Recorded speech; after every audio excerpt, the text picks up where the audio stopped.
Sometimes like all you want to do is run. Hear me out, hear me out. If all the things you never show, there are the things I want you to know. Secrets die in your heart to slow. But if you don't wanna tell me now, I guess I'll never know. Losing almost all my energy. It's getting hard to talk to you, and I'm the only one who speaks. It's all the things you never show. There are the things I want to know. Secrets die in your heart to slow. But if you don't wanna tell me now, I guess I'll never know. Okay, hey guys, welcome to the live. Oh my god, at the last second there, I was like, I forgot my mic fell on the floor the other day. And so I was like jumping underneath this table here just to race back up to make it in time. Anyways, it's been a while. Hey Ben, hey Zero Cool, how are you? Yeah, hi Streamlabs. Hi Necessary Evil. So yeah, obviously you guys, it's day one of the Delphi trial going on, and I wasn't gonna do it till later, but I was like, you know what, whatever. It's my day off. I'm just gonna spend some time throughout the whole entire day covering the Delphi case. A lot of people, actually, it's quite hilarious to be honest with you, because there was like about 50 people in line. Hey Ben, and there's about 50 people in line, and they let them all through, and then yeah, see ya, eyeballs. Let me just block you, you moron. God, start off the day with always a moron. All right, there you go. Take your eyeballs out of here. Anyways, so yeah, so they let them all through, and then all the people that were standing, that they said that they had to leave because it was only for people that were sitting down. So nothing like feeling like you got lucky and you made it in, and then those people are all told to leave now. And that's only because, so I was watching JLR, and I'm gonna play this in a minute. This is from JLR's. So I know that, I hate to say this name because I can't stand the chick whatsoever, but Marv, anyways, Marv was like, I think the first, like, she was legit the first person sitting there, because that guy from like Fox 59 News or whatever, literally it was like, what, 8:30 or something yesterday. She was like sitting there, I think somebody else too, but sitting in a chair. Anyways, I know that in Greeno, probably with Greeno, that was probably the other chair, to be honest with you, because Greeno and her were right at the front, and Adam made it in. I can see Aspen Connor made it in, and I see that Tom Webster's there, and of course there's Anya Kane and whatever his name is. And so anyways, those are the ones that I seen. Good morning, Maureen. Feeling really emotional this morning, praying for justice for the girls. Yeah, absolutely. Right. I mean, this day has long been awaited. Like, honestly, you guys, for anyone that's been following this case for years, myself since 2020, anyone that's been following this case, like, this is the day that we were waiting for the trial to actually begin. So you're right. It is very emotional. Because I remember saying yesterday into one of our group chats that it seems surreal that today is finally come for the first day of the trial over trial. And now we know that there's, 8 females and 4 males. And then there's 2 male alternates and 2 female alternates. And so yeah, I was a little shocked when I heard that there was 8 females, and only 4 males. But hey, and then they said that like a lot of the jurors, a lot of them have like um, police officers in the family and stuff like that. So, you know, I know that they've been talking about, that hair. And I can tell you right now that that hair, that's the defense doing their stuff that the defense, obviously will want to do. If you guys obviously know with the defense, it's always about shock value with them. Like it's kind of like the whole Odinist theory and stuff like that. They paint this picture, this work of art, as they call it, and that's no different than this hair, right? This was to grab the attention, of the jurors. Oh, shock! Oh, the shock of it all. No, not really. To be honest with you, we always knew that there was a hair, but we weren't sure. Like, you know what I mean? Like this stuff would have come out quite a long time ago, with like, I remember, if you guys remember this, whoever has been following the case, I remember that Doug Carter was up on a podium, and I think it was a YouTuber that, but there was like a YouTuber reporter, can't remember now, it's been so long, that asked the question about the DNA. And then Doug Carter said something like, no, or it's got to keep it close to the vest or something like that. And then the reporter says, well, what do you mean? The state trooper said that there was DNA. Or actually, Doug Carter said, who said that? And she goes, well, the state trooper. Anyways, that's going to be probably a big nothing burger. That hair, it's either going to be Kelsey's, Libby's, but it's not going to be some woo thing. And like, but that's the point, right? Like that's just part of their gameplay right there. And now everyone's going, oh my God, oh my God. Right. So we'll see. Anyways, hi Lizette, how are you? I wonder if they'll play the 43-second audio or show. They probably will. I'm not sure when, but they probably will. Thanks, Lizette. I wonder if they'll play the 40 audio and show us what else they have against RA during the opening statements. Do they play or show stuff during the opening statements, though? Usually the opening statements are just talking, pretty much, for the most part. Like they'll say stuff in there. So that's usually not when they start showing different things, because it's just their opening statements. But yeah, so I'm so glad that Aspen, made it in there. Like I said, Tom Webster's in there, Anya Green, and Kevin, I think is his name, Kevin or something. Like I said, I saw Greeno, Marv, and God, when you try to forget people, you totally forget even that they exist.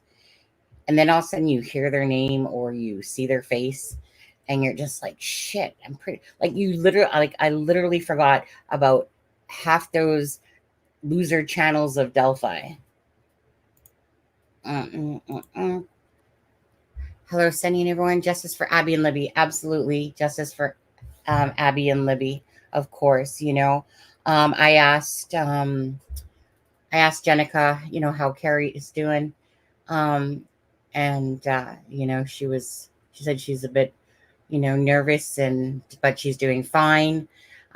So obviously Carrie being Libby's mom, we don't hear about her as much because, we always hear about Becky and Mike and Kelsey and Anna, but we never too much hear about Carrie. She seems to be the forgotten one a lot of times in all of this. And so prayers and blessings to the to the families. And I'm sure that they're glad to finally get to this point, but we'll see how it all goes, right? Probably appeals going to be after this if something happens, but we'll see. So you know what? I should do a poll here, or let's see. I should do a poll. Like, do you guys think that Maybe I was gonna say, is it going to be a hung jury? Do you figure? You know what? I'll do a poll in a minute, and then I'll put it up there and give some options. I can't believe they didn't have audio record. Oh, I know. I'm so disappointed with that. Like, honestly, if there's any trial that I wanted to, watch, was this trial. And I mean, you guys, anyone that's been following case knows that the circus, the joke of this case, you know, just the whole, 7.5 years process that it's been, and not to be able to watch it or even hear audio sucks absolute ass, is what it sucks, you know? And it just, yeah, it's just so bad. I'm glad that Aspen is in there. He can give us some lowdown, of course, of the inside whenever he does get time. And let's see here. Yeah, Cheryl Aspen, he's in the courtroom. I wonder what I'm gonna have to ask him what time he stood in line. Thanks, Ben. Um, Hi, Chris. Yes, true opening statements are usually just speaking, but do you think that they will tell us one or both girls were targeted? Or if well, I guess you know what? If the only way that that's gonna, well, the prosecutor is gonna have whatever they're gonna say, Chris. But at the end of the day, perhaps in any of those confessions, that's where we're gonna hopefully get some of those answers, because you know apparently, there's, like, we all know that he said, you know what, I took out my whole family, I took out this. But trust me, okay, like I said, this guy is not insane. Anyone that gets thrown in jail, that's living a life, like, for a fact that his ass was watching his back, and he was probably laughing, thinking he was never going to get caught if he is guilty, right? Hypothetically, if he is guilty. And then you get thrown in jail, you can't smoke, you can't drink, you got your whole life ripped away from you. Any person's going to go through phases of stuff. But honestly, he's not no whack job. Well, I mean, he is a whack job, obviously, but you know what I mean? But this is all about how to play the game. That simply is what it is. So it will be very interesting to finally get to hear when we get to see those or hear those confessions come out. You know, like I said, to me, the whole hair piece, shock, horror, you know, there was a hair in Abby's hand. Well, we always, like I said, knew that there was a hair, and that they're just playing the game on that. Like that's just like a, like a shock moment, right? Which really isn't a shock. Like, duh, of course it's not Richard Allen's hair. They say Green. Yeah, Greeno's in there as well. I saw him. Tom Webster got in as well. Yeah. Yeah.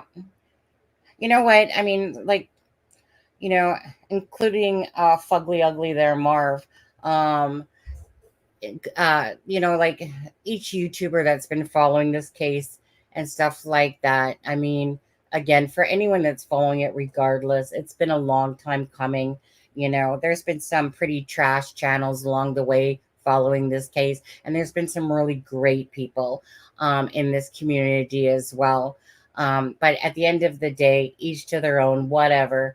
And, like I said, whether I think you're a shit channel or a great channel, this is a day for everyone that's been following the Delphi case. Good morning, Courtney. Yeah, please like and share if you guys could, would be appreciated. So he was acting, I guess that was out of touch with it, was, yeah. Oh yeah, I absolutely, like, this is just my opinion, personal criminal. But, and you guys can say whatever you like. Don't, okay, so for anyone that is new that's watching this channel, always know, as long as you're respectful in how you speak to myself or other people in chat, that's the only thing that matters. Your opinions, you could, say that an alien ship came and got them or something like that, and that's fine. It's totally up to you. Whatever your thoughts are with Abby's and Libby's case, You have the right to your own opinion, just like I have the right to my own. The only thing that will ever get you kicked from this channel is if you are disrespecting anyone. We're adults. We have to act like adults. We're here because we care about cases and people and stuff like that.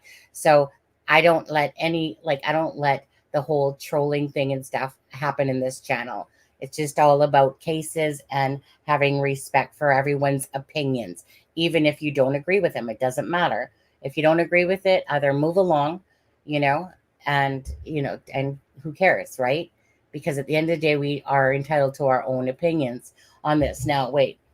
So I was going to say, yeah, that whole poop stuff like that, yeah, all I see is, for when I picture Richard Allen in this case and this whole freaking mental health shit going on, sure, of course he's going to have some sort of mental health issues. He's going to have anxiety, stress.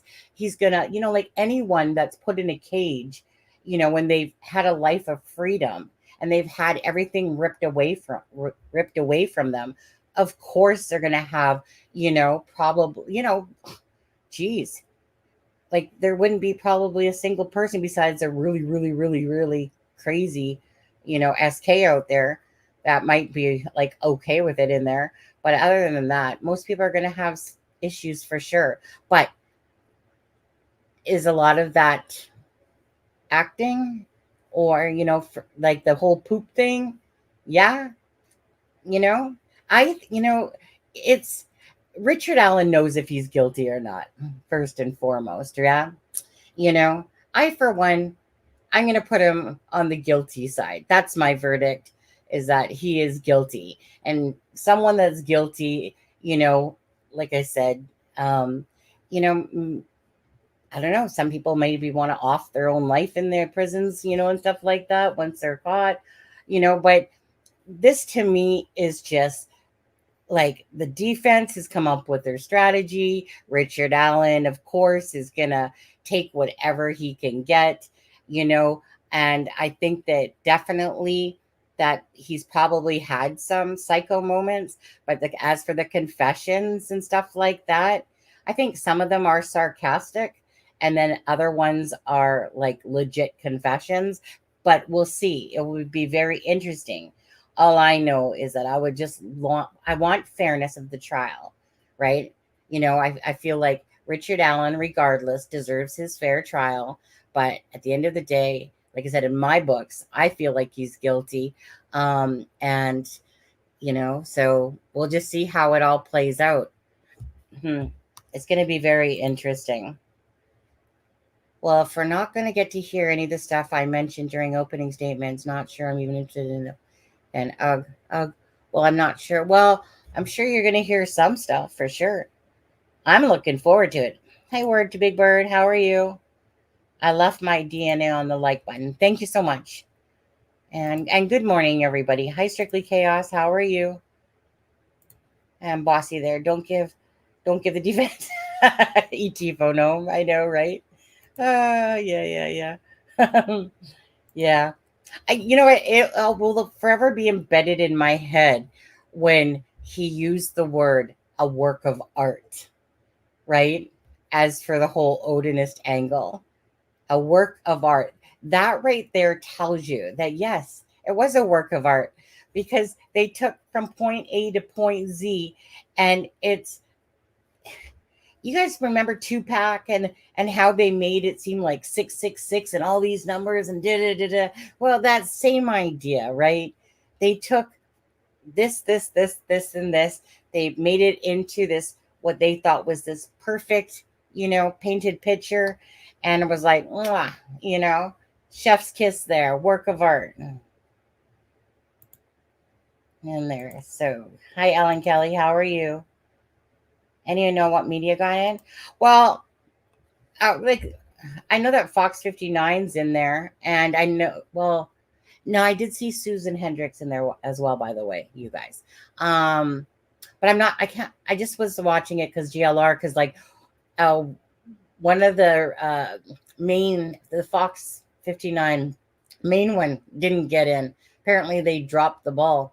And he got in just to get told that he couldn't stay because, I guess they were following the hurricane and dropped the ball on that. But Fox 59, I guess, is in there. Probably WTHR, or yeah, THR, but I'm not sure exactly. I would think that CNN would be in there too, but I bet his family never wants to kiss him again. you know, that one's all I know is that I've been longing for this trial to start, like the rest of you guys, to see and know, like, were the clothes that were missing from the crime scene, undergarment and stuff like that, will those have been found at Richard Allen's home? You know, we know that there's the casing, and the gun, saying that it was, what do you want to call it, shuck through or whatever you call it, through Richard Allen's gun. He puts himself there. It will be very interesting, the cameras that saw his vehicle and how it all plays out for sure. But you know, just one person though has to, they better not, what, none of those 8 women is all like, I'm kind of joking on this, but kind of not at the same time, like, Rosie's a pretty good, decent looking guy. I don't want any of those 8 females suckering for his looks as he's speaking for the defense over there.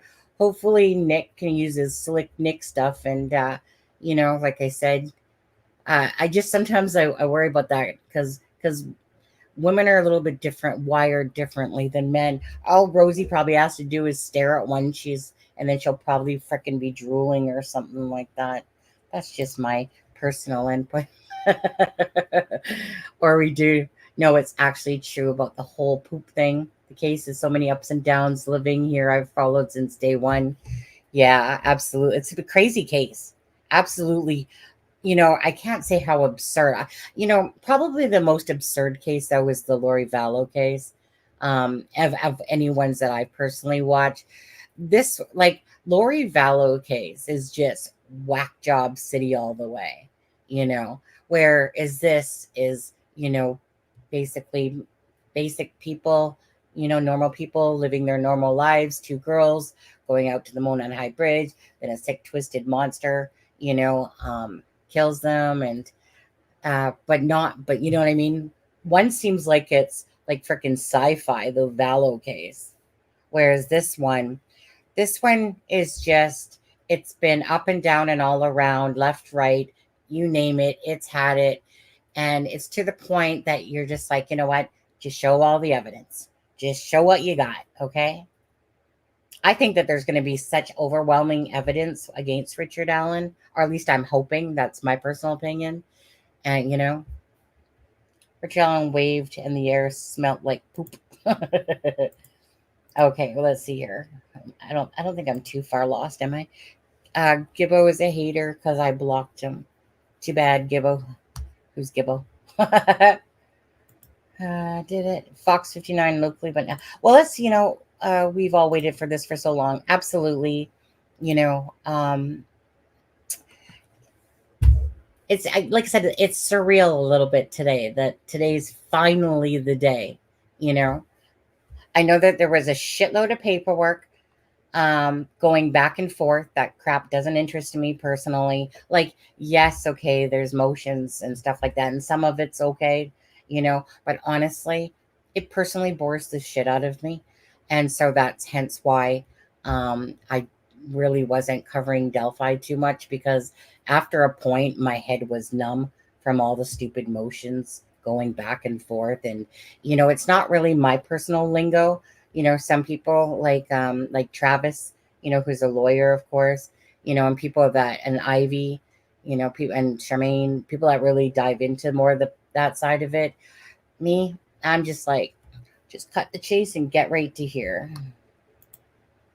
Sending extra strength and healing energy to the families today. Oh, that's sweet, yeah. That's sweet, bossy. Good morning. Hi, Gambies.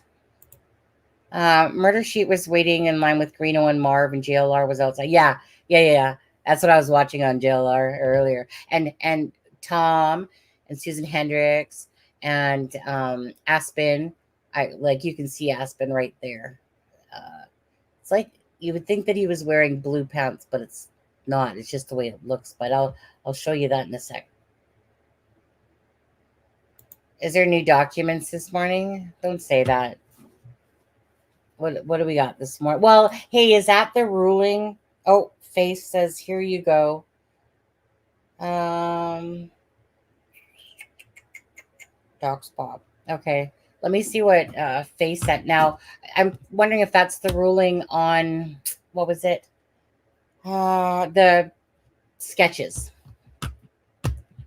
Let me take a look here.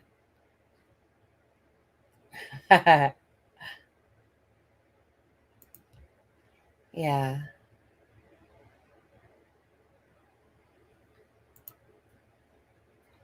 Well, Rosie does have that. Remember that dance video?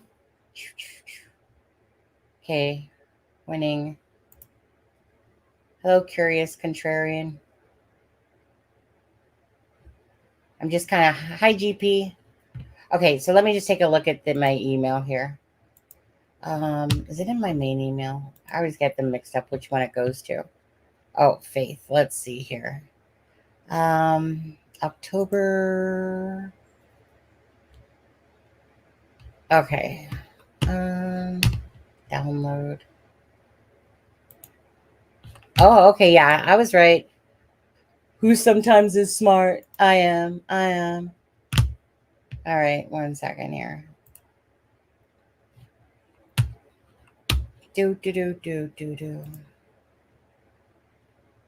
I should not be this giddy at freaking 6:56 in the morning. It's I'm from BC, in Canada, so it's only like 6:56 here.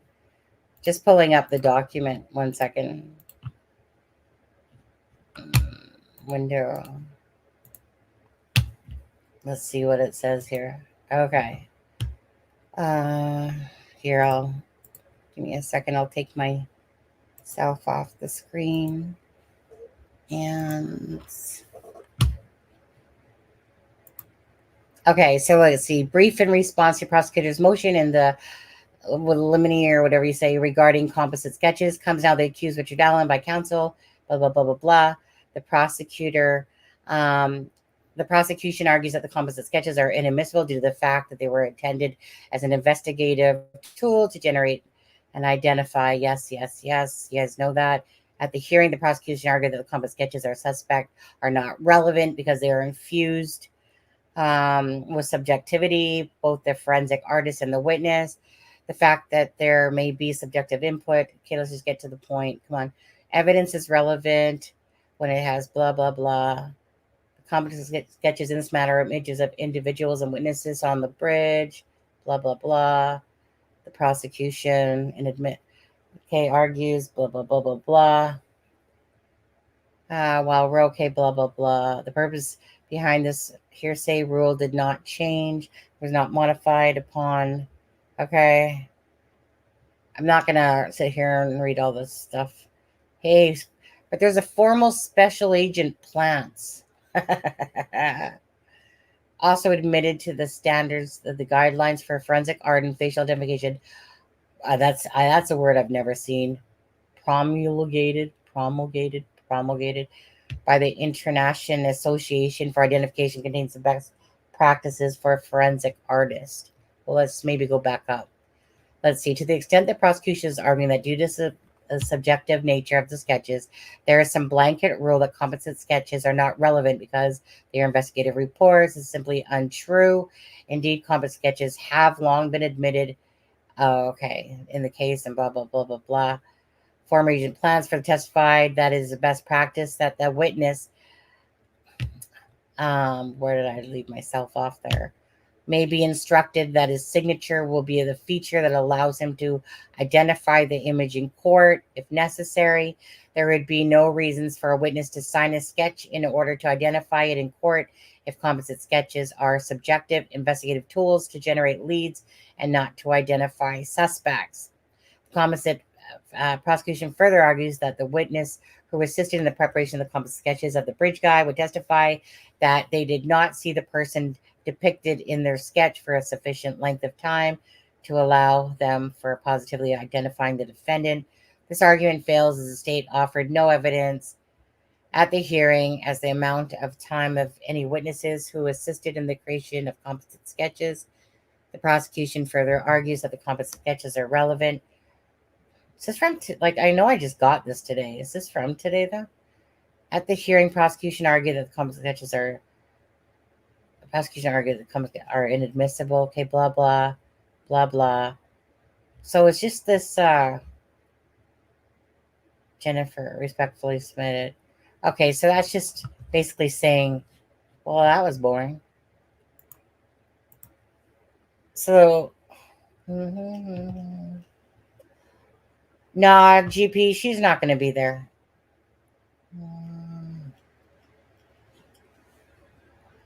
Where am I? I think I'm right here. Okay. Yeah, so I thought that was going to be like a ruling on the sketches, but that's just the defense saying why they should be admissible. Yeah, Aspen's there, Tom's there, Murder Shits is there, Marv Greeno, Susan Hendricks. I'm not really sure who else. I wasn't paying it really, but anyways, plenty of good note takers got in. Yeah, that's important. Because here, well, let's see here. Let's go back to that.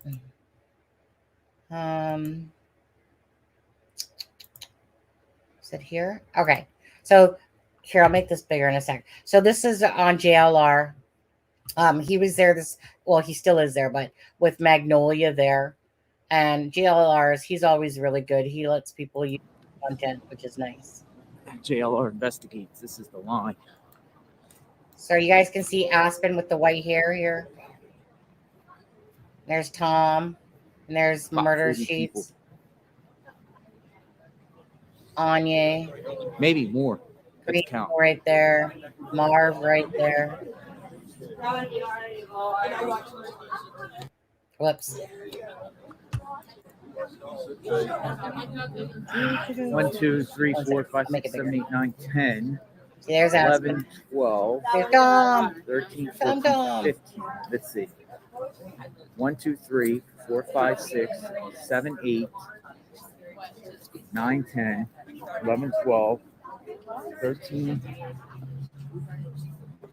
14, 15, 17, 18, Yeah, I don't 19, think Deb's there. 20, She 21, hasn't gone to 22, any, but 23, 24, 25, I doubt she's 27, there. 28, 29, 30, 31, 32, 33, 34, 35, 36, 37, 38, 39, 40, 41, 42, 43, 44, 45, 46, 47, 48, 49, 50, 50. Yeah. So, like I said, for all you guys that are just coming in. Yeah, that's a. So, 1 second. I don't know if everyone's going to get in. 51 in line. Okay, so they let everybody in, but anyone that was standing, they kicked them back out, which it was about 30 of them. Because according to Magnolia, there's like 4 rows of 9 seats, which obviously that's 36. And some of them are housed, I think she said, with can't remember if it, the news or whatever. So she felt like there was about 25 seats. So everybody else got let in, but then got told that they had to leave, including Fox News. Fox 59's there, but the main Fox. There's Aspen. There's Aspen and Tom. Only about 25 are going to get in.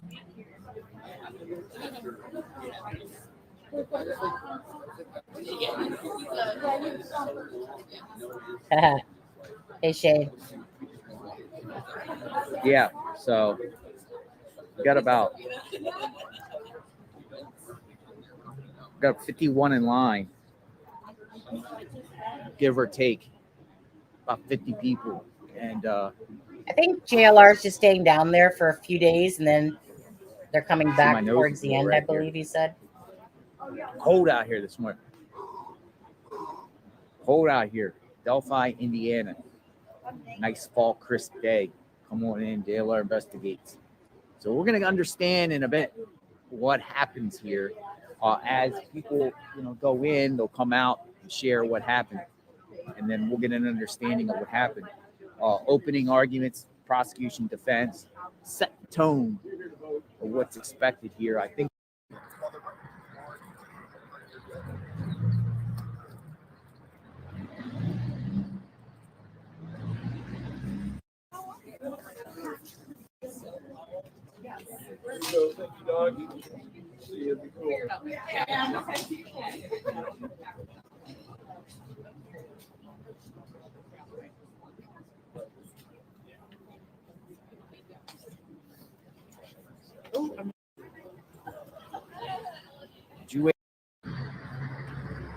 All right, so that is Richard Allen's defense attorneys. No comment when asked. Do you think your client? His camera kind of goes wonky a little bit. Tom is gorgeous. Yeah.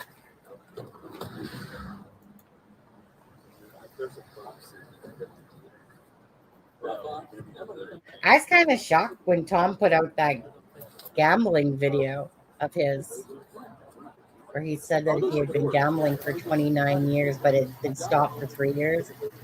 I actually never expected Tom to be a gambler, to be honest with you. But good on him for, publicly saying that, to be honest. What's the strategy today? Winning. You think your client's going to get a fair trial? We don't have any. It's the rock shop.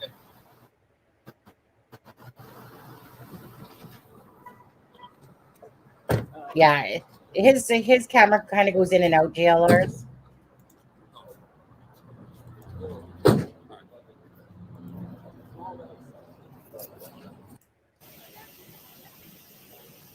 Here. We'll look at them. I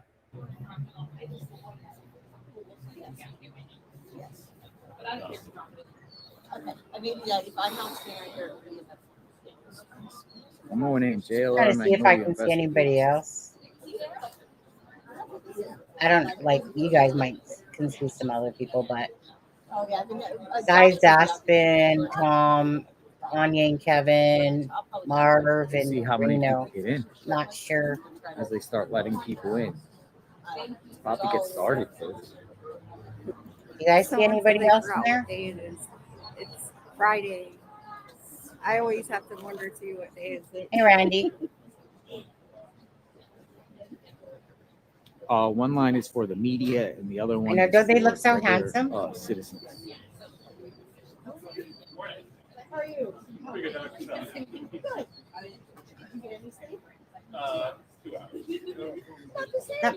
I think the one with the red hat. That must be Turbo. Yeah, that must be Turbo. First day of trial, folks. Yeah, I know. JLR, Right? Magnolia. Oh yeah, someone asked about your switcher. Right at that perfect You go- I timing can where send that's it where to the you, but news. .jlrinvestigates.com. We need to get you a new one. Oh yeah. Hannah I need a new Susan. one too. But we Oh, is also that have, Hannah? it's almost Christmas Is the one with season the red too, hat so we have Hannah? all the Christmas stuff Oh, look at there this. too. Look at this. Here we go. From the Daily Mail. Yeah, it's about time, Shane. It's about time. Right, you guys? Actually, I'm just going to put myself on pause for a minute. And I was just going to do up a poll. 1 second. Yeah, let press in first. Press? The press. Oh, yeah, that is. I don't see Turbo. First. There. You had a good flight, didn't you? There's that. First class tickets. Okay, I'll put myself on mute for a second. I can't wait. You made somebody say that you made it. Big Bird. I was the one who was completely horizontal under a thing. It wasn't my $5.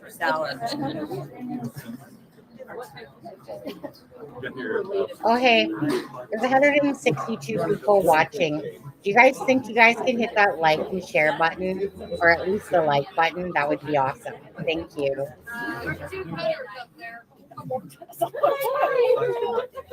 That'll be tomorrow, so. Hey, it happens to all of us every once. What we gotta do. Where we go as a medium.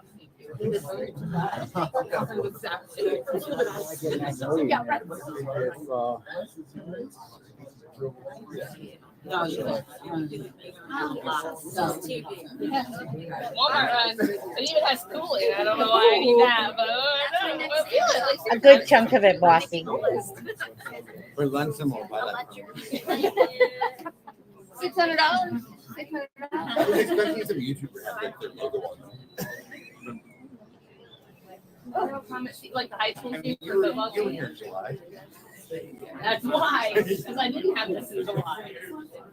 It's another 6-9 year birthday. I don't even know how much it was. I was just like, She also said, What do you think, Magnolia? Chaotic to get into a courtroom? Did anyone go in here? Yeah, they're letting the media in.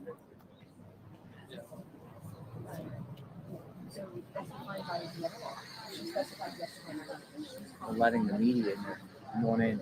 They are Magnolia investigate. Really? Well, they have to go through the metal detectors.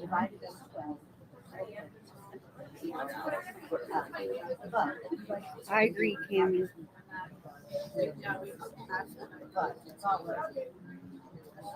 The mainstream media is now in there. Right.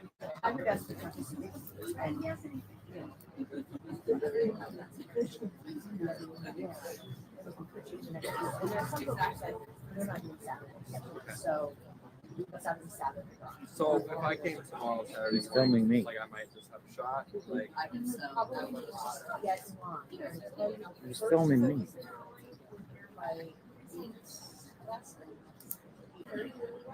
But I'm really curious. I'm curious about.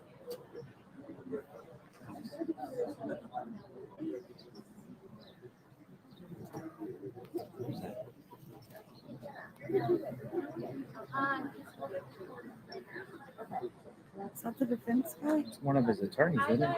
Andrew Baldwin?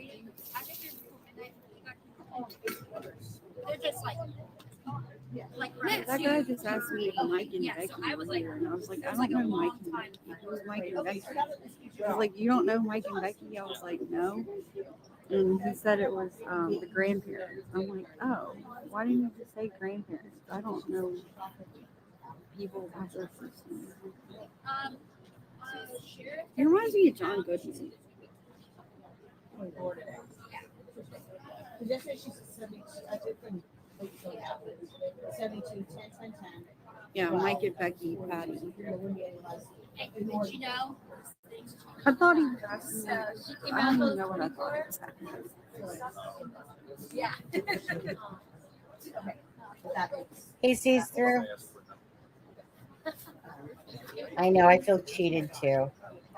yeah, it's on our end. It's on good. So no, it's all good. Hey, Mark.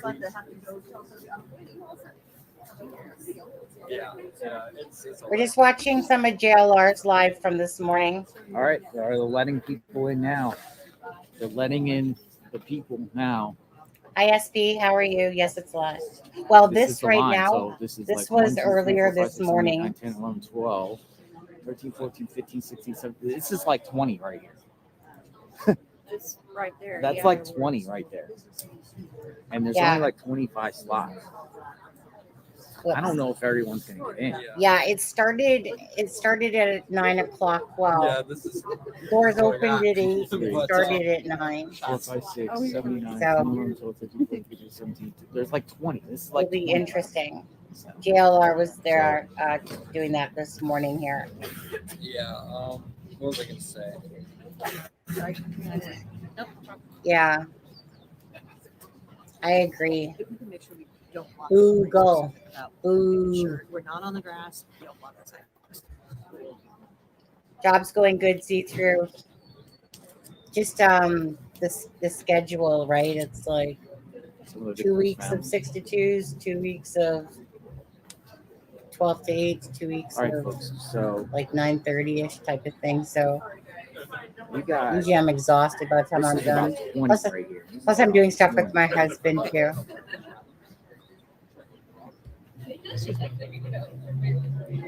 Yeah, Aspen got in, Tom got in, Reno, Anya and Kevin, Marv, and whoever else, I'm not sure.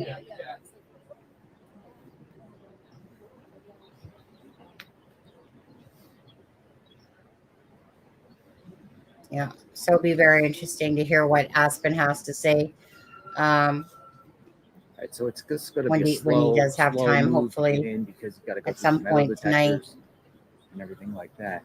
But just say, for instance, Well, I right, guess they'll have a if this is lunchtime like around at some 20, point as well. it's around 20 right here. But he'll So be you going still off for have, lunch, I'm sure.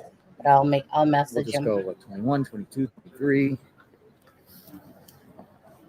24, 25, 26, 27, 28, 29, 30. Maybe he's like 30, 31, 32, 33, 34. Hi, Dustin. I think once you I get am it live probably here about in right Delphi here, on it's going to Apple cut off TV, right around Hulu, here. and Amazon. You're not in the courtroom, though. So that's what I'm thinking, probably right around there. So You have somebody in the courtroom there, Dustin? We'll see. We'll see who's the last person to cut it off. Ah, there. Look at that. I read your brain. What do you think? I have 6 Everyone getting people in? inside the courthouse, I don't and we think so. might have an interview Yeah, I don't with see the how. lawyers. Let's see how. All I hear the defense I mean, lawyer there's a saying lot is of people in this room. no There's about comment. 50. No comment at this There's time. almost enough Well, we people might have to missed a find few, people. and I might have been off a little bit on the numbers, but I think right around here is Well, that's 20. just it, And what they say, right? 25? Because Yeah, I mean, SP, There's no almost- more than 30 seats. There's almost enough people in this line alone to fill the courtroom. Yeah.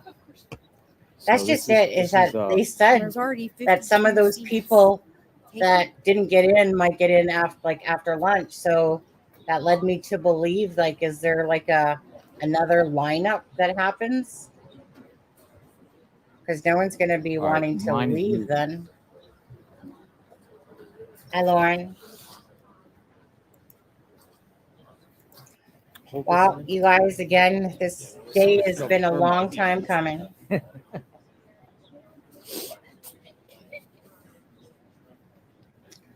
Rosie or Baldwin, Dustin? JLR Magnolia investigates. She's holding the phone. I'm warming my Yeah, hands. there's just to recap for people that are just joining. So the courtroom Rosie or itself Baldwin, or was only it the has other about dude? 70 seats. 20 are allotted for the defense, 20 Who will are get allotted tickets for the from the police prosecution, today? and that's for victims' families, witnesses, Yeah, let me etc. look at that for a second. Then there's 1 sec. 12 allotted for mainstream media. So that leaves us with around 28-ish. So And we've that's got a line pretty of much the about cutoff 50 right there. people. So at least 50 people. I said that guy right there is probably number 30. Yeah, I mean, this is enough people in this line to fill up the whole courtroom.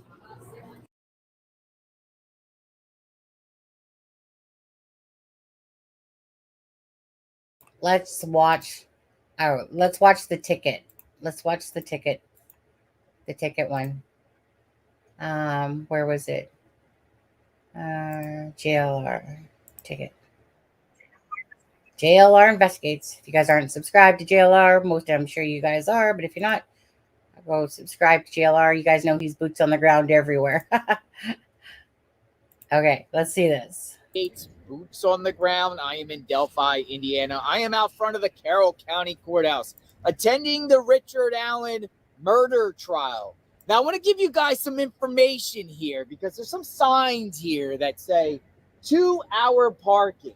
And guess what, folks? They are seriously enforcing the parking here outside the Carroll County Courthouse. Case in point, Richard Allen's attorney, Mr. Brad Rozzi, got a ticket, folks. He got a ticket. They gave Richard Allen attorney a ticket. He parked out here and he got a ticket because he was past those 2 hours. Some people are getting towed. But check out Richard Allen's attorney who got a ticket.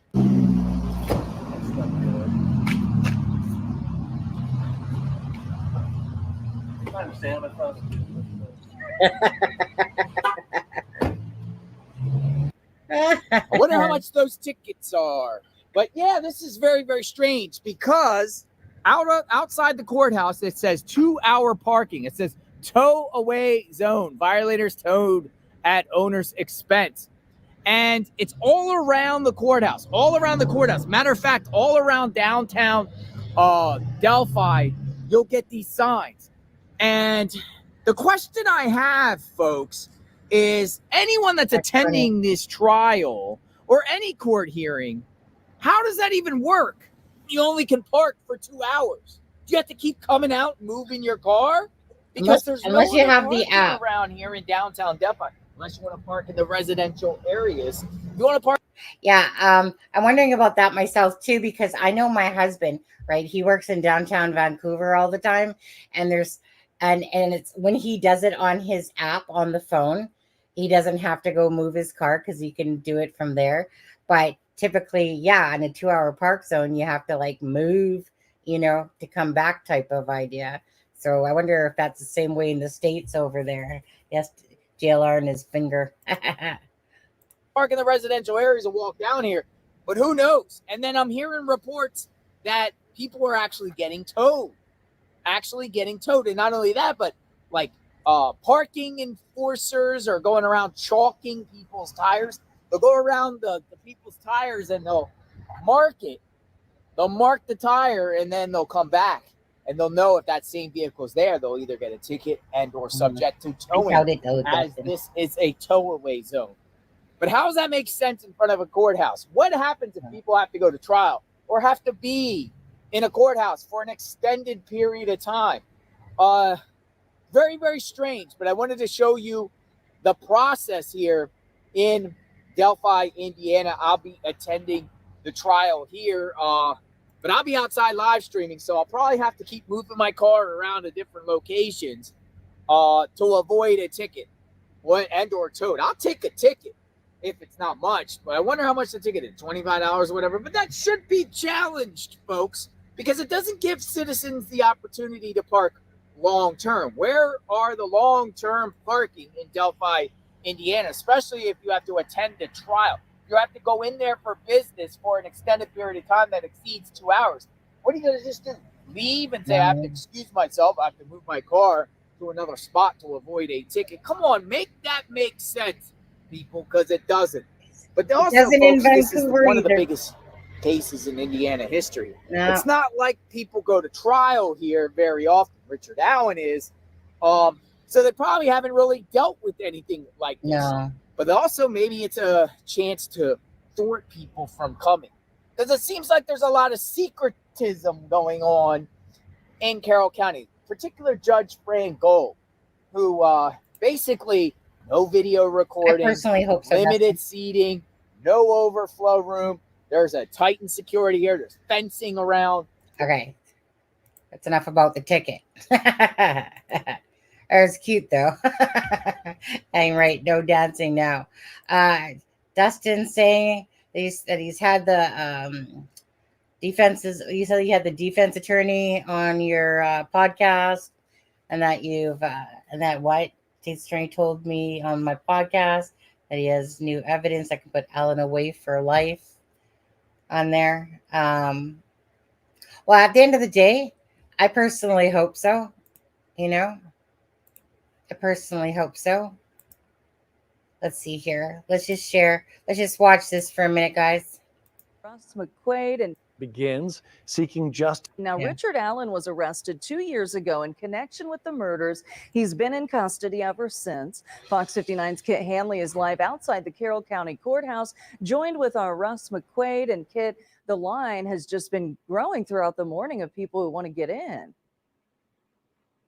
Yes, Lindy Scott, good morning. That's right. This highly anticipated trial is finally here after many delays and roadblocks. And as you said, here you can see that this line is continuing to grow with over 30 people now hoping to get one of the limited seats inside the courtroom, as there are only 30 available to the public. Now, our Russ McQuaid, of course, has been waiting in this line for many hours now. Russ, good morning. Good morning. So good to be here with you. Now, let's talk about well, we know why you've been waiting in line. It's obvious there. But what about these 20 plus other people? Why are they here this morning? Most of these are social media people, podcasters, YouTubers who have been following this since 2017 or afterwards, especially since Richard Allen's arrest 2 years ago. They feel a responsibility for their subscribers and the people who listen to them and watch them to be on here to be a firsthand witness. I will say these folks have devoted 24/7 over the years to looking at every possible bit of information or rumor that has come out about this case. And that's why one of them even felt necessary to drive here from Wisconsin to sit in line starting at 8:30 last night. Wow. Now, it's important to note that there are only 30 seats inside the courtroom. So those who may not get in this morning, Russ tells me, could get in for the afternoon session. But opening statements this morning start at 9 a.m. So, Russ, let's talk about what do you think is going to unfold in the courtroom this morning? What information?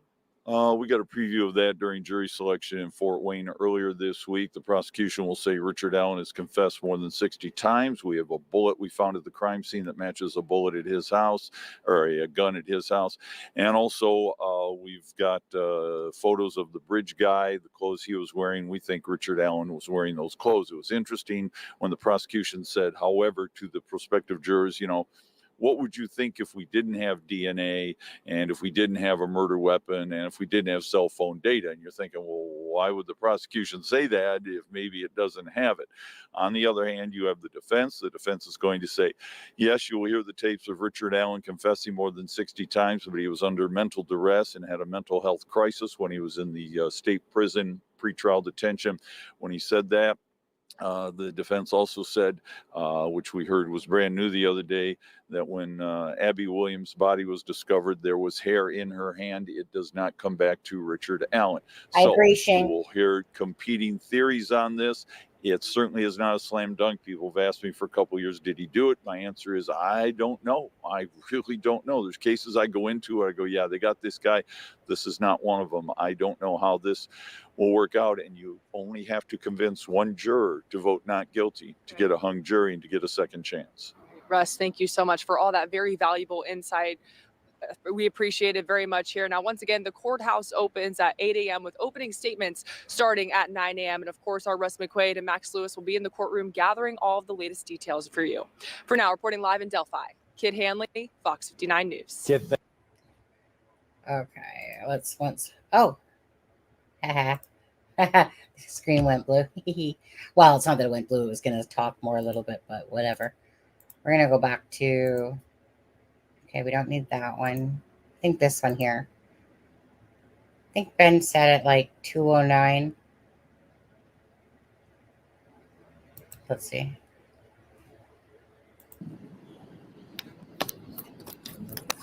We're getting close to it, so I think it's around. You said 2:09, right, Ben? 2 hours. All right, folks. I personally, I think guilty. Travel movie. Hi, True Crime Housewife. Getting a new vehicle, like an RV. I'm gonna use their new media. We were just talking about the Brian Colbert case. All right, so nothing is going on out here. Magnolia has not come back out. That's a good sign. That's a good sign. So we will get the 411. If she can't get in, she'd probably come out quickly. She gave me her phone. This is our phone. A lot of times people with the phones in there and all that recording and stuff. Yeah, absolutely, Lizette. There's a lot of people in the chat. Why are we whispering? Why are we whispering? Yeah, why are you whispering? Maybe we should go get some coffee. Okay, Magnolia has not come back out. I'm looking. Dude, there's like nobody here. I'm just gonna keep this one. I'm gonna go out there in a second, but yeah, as soon as this all goes down, then we're gonna know what's going on. You guys can hit that. Oh, I should say that. Hit the like button. That would be great. 169 in the chat. 44 from Twitter. Hey, Twitter. Nope. Hey, Twitter. Nope. The defendant did this, Me, the Twitter. defendant did that, and then the defendant is not the guy. He's But the innocent. hair, they cannot There you go. determine whose hair it is, and that the Oh, clothes in the yes, creek, they maybe could not stop. get anything from them. We got And some this, sound. the scene was very weird to see. Who are they? Who are they?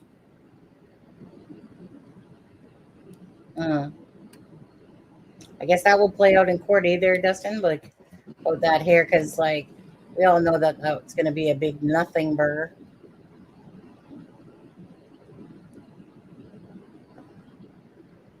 Oh, that's Kathy Allen?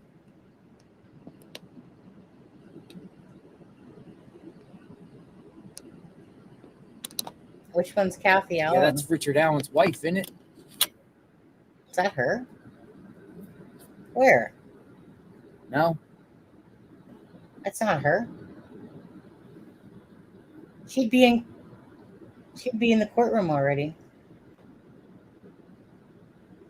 None of those is Kathy Allen. Doesn't look like Kathy Allen. Am I wrong? Because that doesn't look like Kathy Allen at all. Nah, I don't think so. Unless that's her with the gray hair. Nah. A to Z, thank you. No. Shout out to the most White romantic coat? guy on YouTube. Make sure The third one, the one that's about to go in right now, is that? Well, all right, that looked like Richard Allen's family. They have arrived. So you have all the parties and participants here. Oh, his mom. Hey, let me go back to that again. Oops, hold on, let me just close this one out. Let me go back to that again. It's supposed to be a lottery slot. And let's see. Oh, the one the one at the start. This one? Oh, that's Kathy Allen? Because that ain't her. Yeah, so unless her hair's all that's grown. Richard Allen's wife, isn't it? One in that white. Yeah, mother and wife in front. No.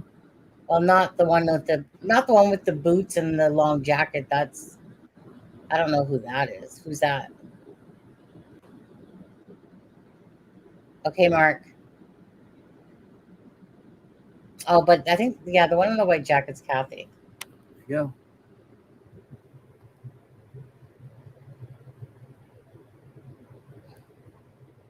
Dang, her hair's like a lot longer. A to Z, Seems thank to be you. anyway. A lot grayer too, or whatever.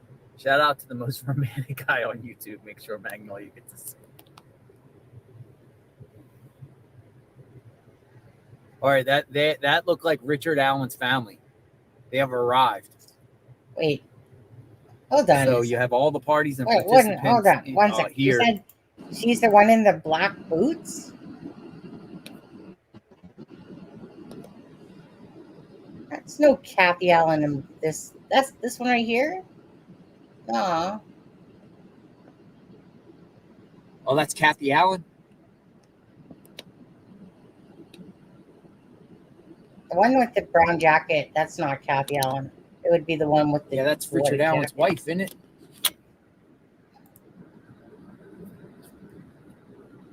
No. Hey, the real dragon.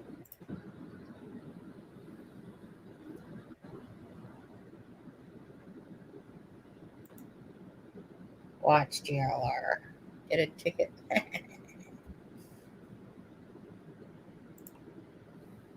Go.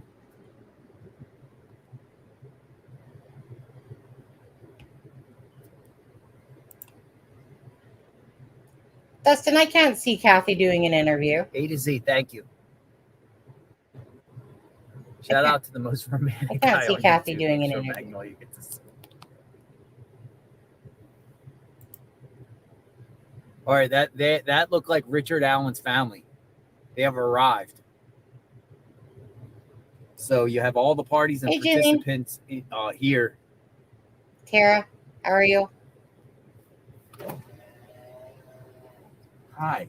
I brought you gloves. Really? Can I I- spin the camera around? No. No. 1 second. Thank you so much. You're welcome. Thank you. Thank you. Yes, thank you. What's your And name? Salty Beach. Yeah, same. Jamie. It's like surreal that the day is finally come. Okay. hold up. Thank you. 1 Thank second you. here. All right, folks, check this out. You're back. We got a local that just brought me some gloves. Thank you, Jamie, for the gloves. We have a local that just a local. We love our locals. So I'm very now I'm gonna get hands are gonna be warm. Hands are gonna be warm. We got gloves. Here, did you have a heart attack? Thank you. Thank you, Jamie. She was watching the channel too. I heard it myself on her phone. Like a legit heart It attack? happens a lot on JLR Investigates. We're in scenes and area. Remember we were at Cavalcante and one of the officers comes out and gives me an umbrella. Give me a second. Pretty cool stuff. Yeah, we love our local folks. We love our local folks. We were here yesterday talking to locals all around the area. We didn't arrive to Delphi to turn down the heat. Yes.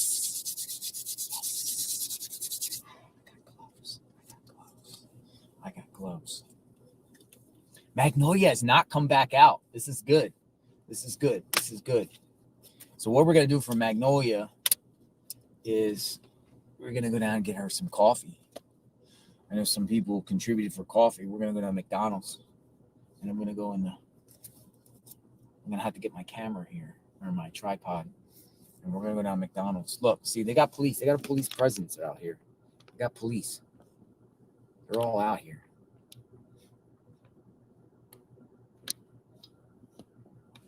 Oh, hold on. Let me fix this. Get it tight. Make sure we are tight. Heavy police presence.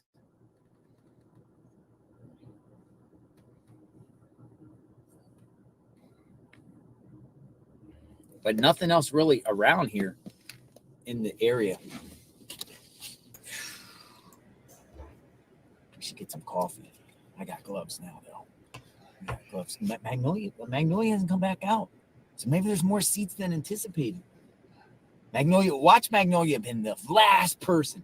And last person, just at the very last second, I said, go in, Magnolia. I should go in.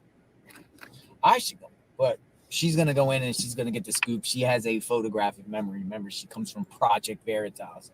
She comes from journalism, so she knows about this kind of stuff. And it could be overflow seating. And overflow seat, if there's overflow, then I'm going. If there's overflow, then I want to know what's going on. But I was going to go down and get some coffee, but I'm going to wait. Maybe this is cold, though. Oh, thank you, Mark. I'm sorry I didn't see that. We'll get Thanks, Magnolia coffee. We'll get Magnolia coffee. But Appreciate other than that, that. we can't get it broadcasted. So in the meantime, let me just show you, because I did a subsequent report. Let me actually... Morning, Frank. I did this report. You have 2-hour parking here. And on this report here, they literally... Oh, by the way, they literally gave Richard Allen's attorney a ticket. He got a ticket for being out here past the 2-hour mark. And it's funny because he came out and looked at his ticket. He ripped it up and threw it up in the car. It looked like it. He got the ticket. And he was like, ugh. Imagine defending a client and then you're getting a ticket at the courthouse. No, he got a ticket. I made a video. Word to Big I got Bird. the video. He got a ticket. And this is the thumbnail that we made for it. Yeah, that's one we just watched. That was funny. They put a ticket on his truck here because he parked past 2 hours. Now I never seen a courthouse where they give people tickets, where there's no other parking, more or less. Imagine defending your client, and you're having a bad day. Defend your client, you get a ticket. No rest for the No, wicked. you got a ticket. Richard Allen's attorney got a ticket. I'll put that video out. Let's see what else And then here. you got these ribbons. Where's the ribbons? Oh, right here. Like this is also what we talked about too. The ribbons. Yeah, They're tied. That's all pretty, over eh? They got some of the local folks were putting out some nice ribbons in But there. think about this, folks. You got Richard Allen's Frank, how defense come you're not in the attorney, courthouse? his wife's coming to defend him. Coming and standing by him. He supposedly confessed to his wife, right? He supposedly confessed to his wife. Yeah, I'll be really interested in those confessions for sure. 1 second. Okay, so just quickly, the poll. Let's see here. Do you think the verdict will be guilty? 67%, innocent 15%, 19% say hung jury. So just to recap, there's 8 females, 4 males, 2 alternate females, and 2 alternate males on the jury. And like I said, you know what? I'm just looking forward to every ounce that comes out, to be honest with you. And, you know, prayers to the families for both, of course, the Anna, Libby's mom, Carrie, and of course, Becky, Patty, and Mike and Kelsey. And, but yeah, so prayers to the families as they're going, you know, as they finally get to this day, but it's still a ways away. So, you know darn well there's going to be an appeal if there's a guilty verdict found. Frank is going on Sunday. Oh, Sunday? What do you mean he's going on Sunday? I mean Sunday when the courts are closed?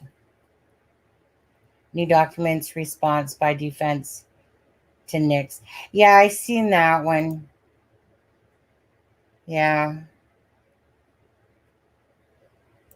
Hi, Greg P. This is far from a slam. Yeah, we'll see. You know, like, I mean, like I said, I think the hair thing, I say to that. But as for, like I said, I really want to know if there was some clothes found that were missing from the crime scene in Richard Allen's yard or whatever the heck, if that was ever found or anything like that. Like, we'll see. I'm just kind of waiting, right? I'm sure there's going to be some definite, like, holy shit moments, I feel, but we'll see how it goes. There's not going to be court on Saturday or Sunday. Yeah, why didn't they just start it on Monday, actually, to be honest with you? Why Friday? It's only, just reading some of your comments now. Real Dragon, it's only people that are testifying today that can't go into court. Really? Really? There's court tomorrow, Ginger? Oh, they're going Monday through Saturday. I didn't know that. Oh, really? That's unusual. Okay then. Well, I have tomorrow off too. You know, like, so again, Greeno's in there, Marv's in there, Aspen Connor's in there, from It's a Crime and Shame here at the channel. Tom Webster's in there, Anya and Kevin are in there, and I'm not sure who else is in there. Yeah, that's strange, but hey, she said she might do it Saturday. Yeah. Hey, well, I mean, I'm up for it if you guys are. I'll be curious what Aspen has to say later about, inside the courtroom, for sure. Frank, did you say why you're not there? Why are you not there? You said, are you on Saturday? There will be court on Saturday, 9 to noon. Oh, 9 to noon? Oh. So a half a day? I wonder if they will need the whole time for this trial. Probably, to be honest with you. Yeah. Tom and Aspen are in the courtroom. No ruling on the sketches, Frank. Yeah, but that's what I thought maybe that other document was a ruling on it, but it was just the defense's response. And we all know what the defense is going to say, of course. Like, of course, we need to have it. Of course, it's,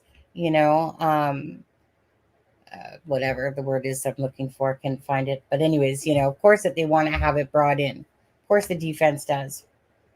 But, I mean, if you put them together, defense, what do you get? Maybe Richard Allen? I know, like, honestly, I don't even know what to say about this case when it comes to that shit.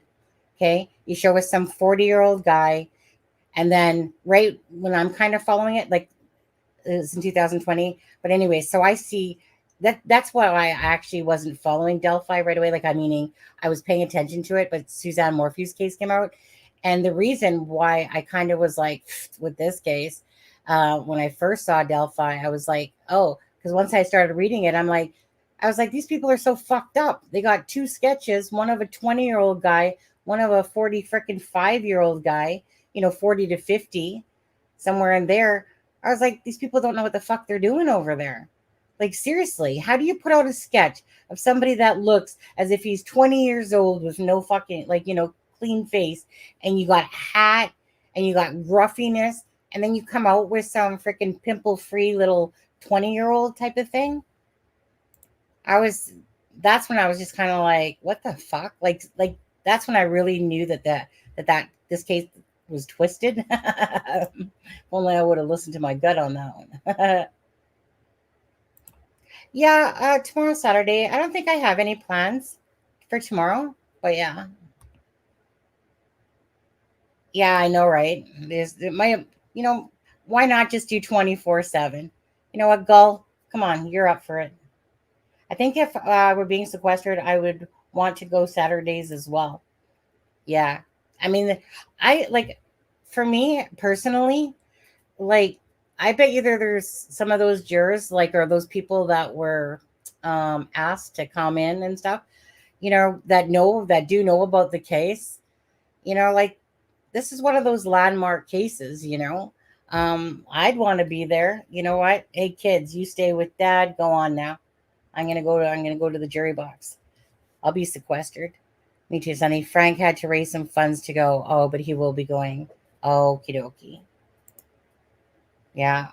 Well, again, for all the YouTubers out there, this and anyone that's been following this case, this has been a long time coming.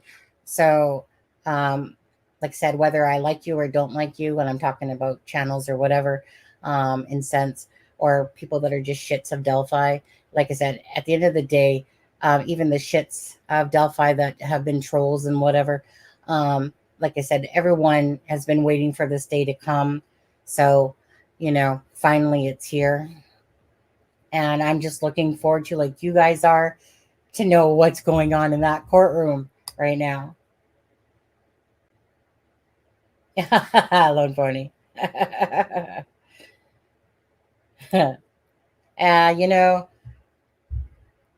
Greeno's Greeno. Maybe 3 weeks. See how it goes, eh? It's probably going to go like full term. I wouldn't doubt, though. She's going to do rulings before opening statements. All the closed hearings. I'm just pissed, right? We should be watching this right now. We should be watching this trial right now, or hearing it, but watching it for sure. I would love, if I even lived in the States, yeah, for sure. Coming from Canada, yeah. But you got Marv there that went from Wisconsin, eh? How far is Wisconsin from? Hey Siri, how far is Wisconsin from Indiana? Dang. That's a long effing way. It says, is that right? 29 hours and 4 minutes? 3,289 kilometers? Is that right? Hey Siri, how far is Wisconsin from Indiana? Holy shit. Yeah. Canada. I'm grateful up to the people that are taking notes. Yeah, absolutely. Yeah. It's too bad that they didn't do it a better way. Seriously. Because that people, it's kind of like going to a concert. Those people are going to get there way in advance, type of thing. like Marv, I think it was 8:30. I believe that reporter said. The jails will be empty. Even if they pay-per-view to have the cameras in the courtroom, it would be better to see and hear. Yeah.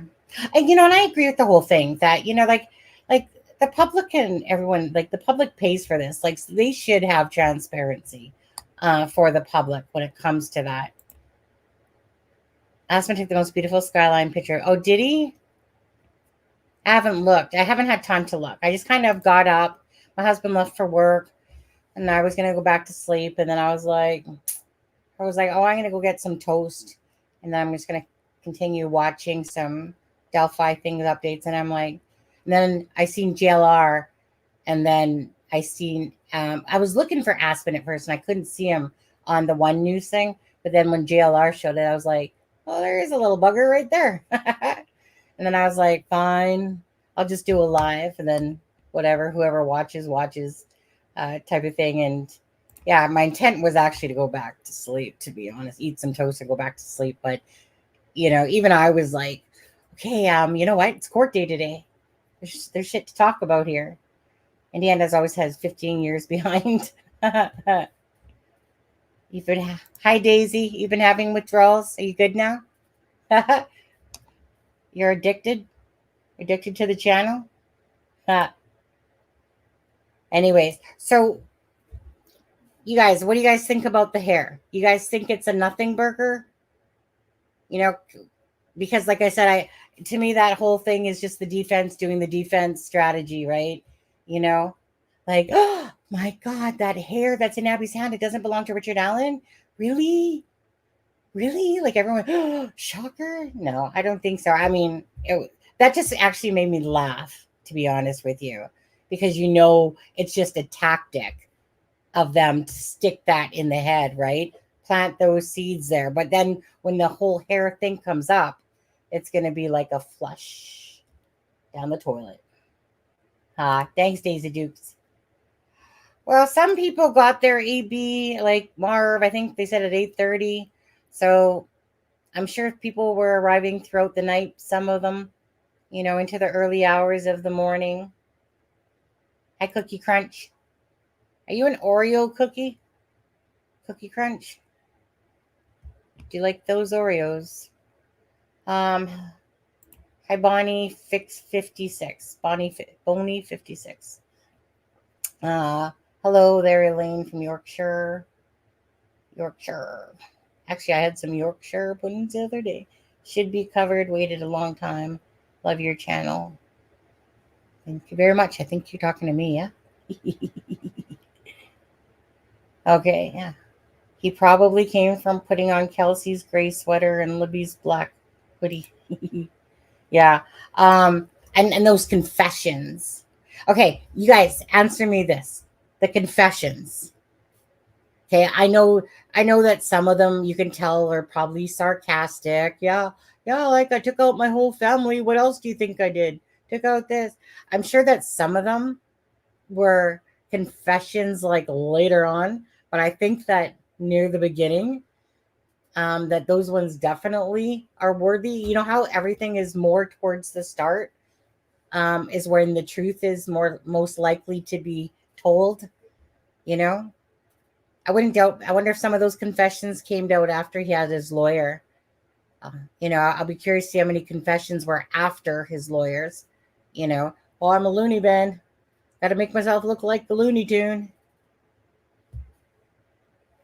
Just the tip, sleuthy goosey. It won't hurt. What's up with that name? You a friend of Sleuthy Goosies? I don't know why, but my mind just went totally south reading your name there. Wisconsin is only like 6-hour drive depending on where you are in Wisconsin. 6 to 8 hour drive.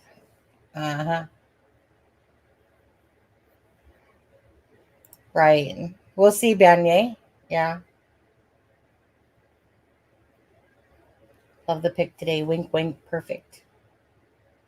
Dude.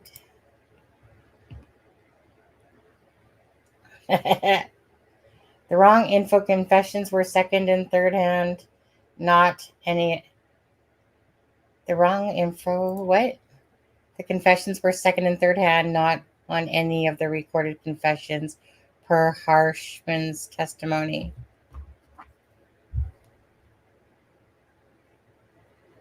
The wrong info confessions were second and third hand, not on any of the recorded confessions. I don't understand that, actually, to be honest with you. Because weren't the confessions to his wife and the mother on the phone? Hi, Citizen Sleuth, how are you? You're what, lurking while working? That rhymes. Delphi after dawn. So Delphi after dark meets Delphi after dawn. I think the hair could have come from when Richard Allen dragged the girls, just tangled in her hand. There's all kinds of stuff on the ground in hopes. I think that the hair could have come from when Richard Allen dragged the girls through the woods. It's just got tangled in her hand. Oh, I see what you're saying. Oh, there's the thought, to be honest.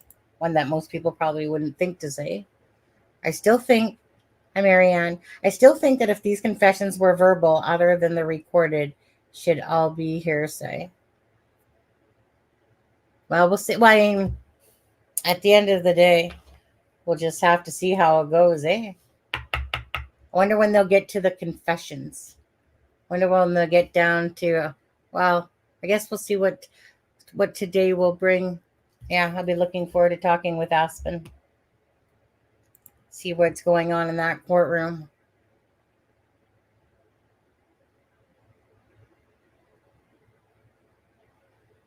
Direct confessions had accurate info. Oh, the so-called wrong information questions were third hand.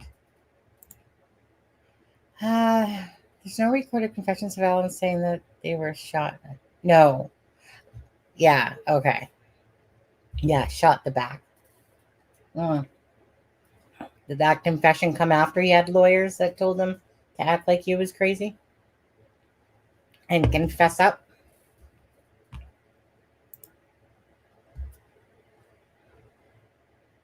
Did anyone see Aspen and Tom looking fantastic even after camping out? Oh, yeah. We saw them. Wait a second. That says just the tip sleuthy goosey. It won't hurt. Isn't that Bob Motta's face, though? Isn't that Bob Motta's face?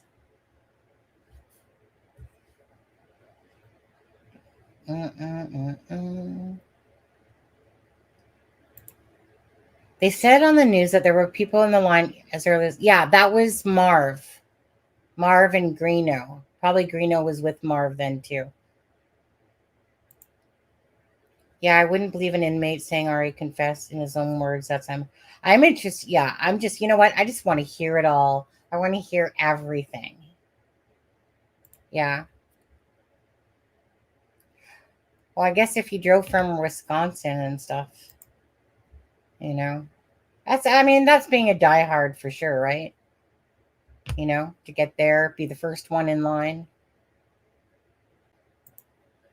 Marianne, not here. Say if one party is the defendant. Yes, Emin gave the scene photos. Is that my phone? Good to see you, Sean. Is that your name? Hey, Sean. Copy attached. Oh, that's not it. Yeah. Oh, yeah, Shane. There you go. Typo.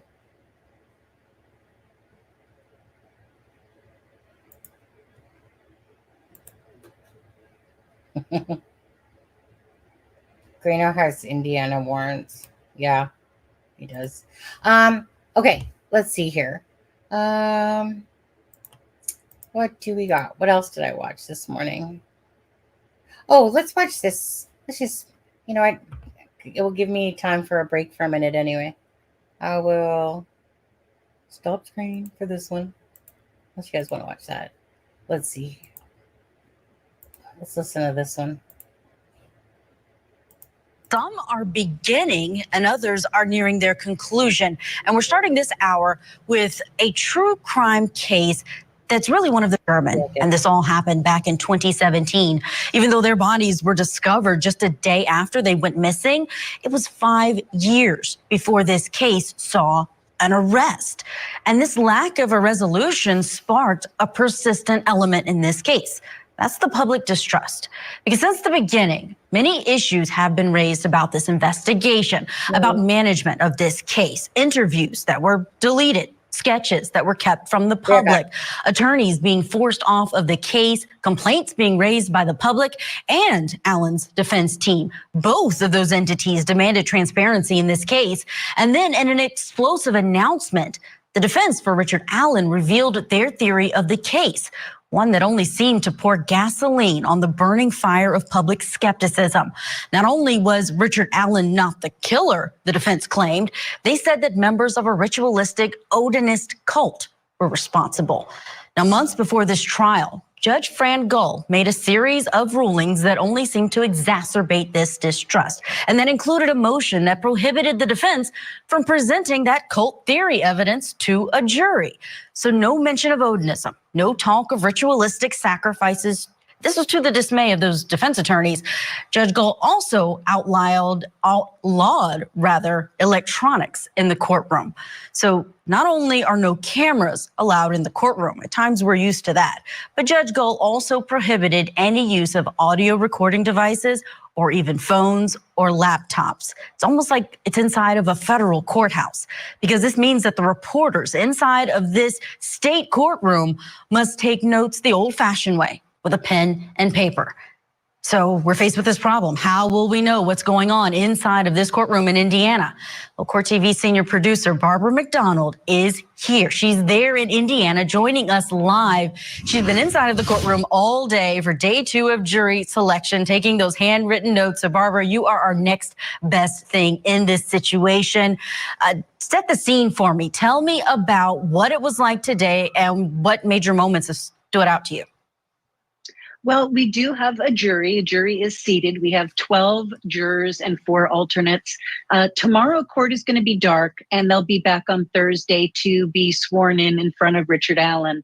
But as you mentioned, we are writing notes by hand, and one of the things that's been really interesting to see is how the media and even some of the podcasters are working together to compare notes. And did you hear that? And is that what they said? And did they say 4? Did they say 2? And making sure that we get it right so that we can share the most accurate information with the public, since we don't have any way of recording it and rewinding it if we have a question about something that somebody said.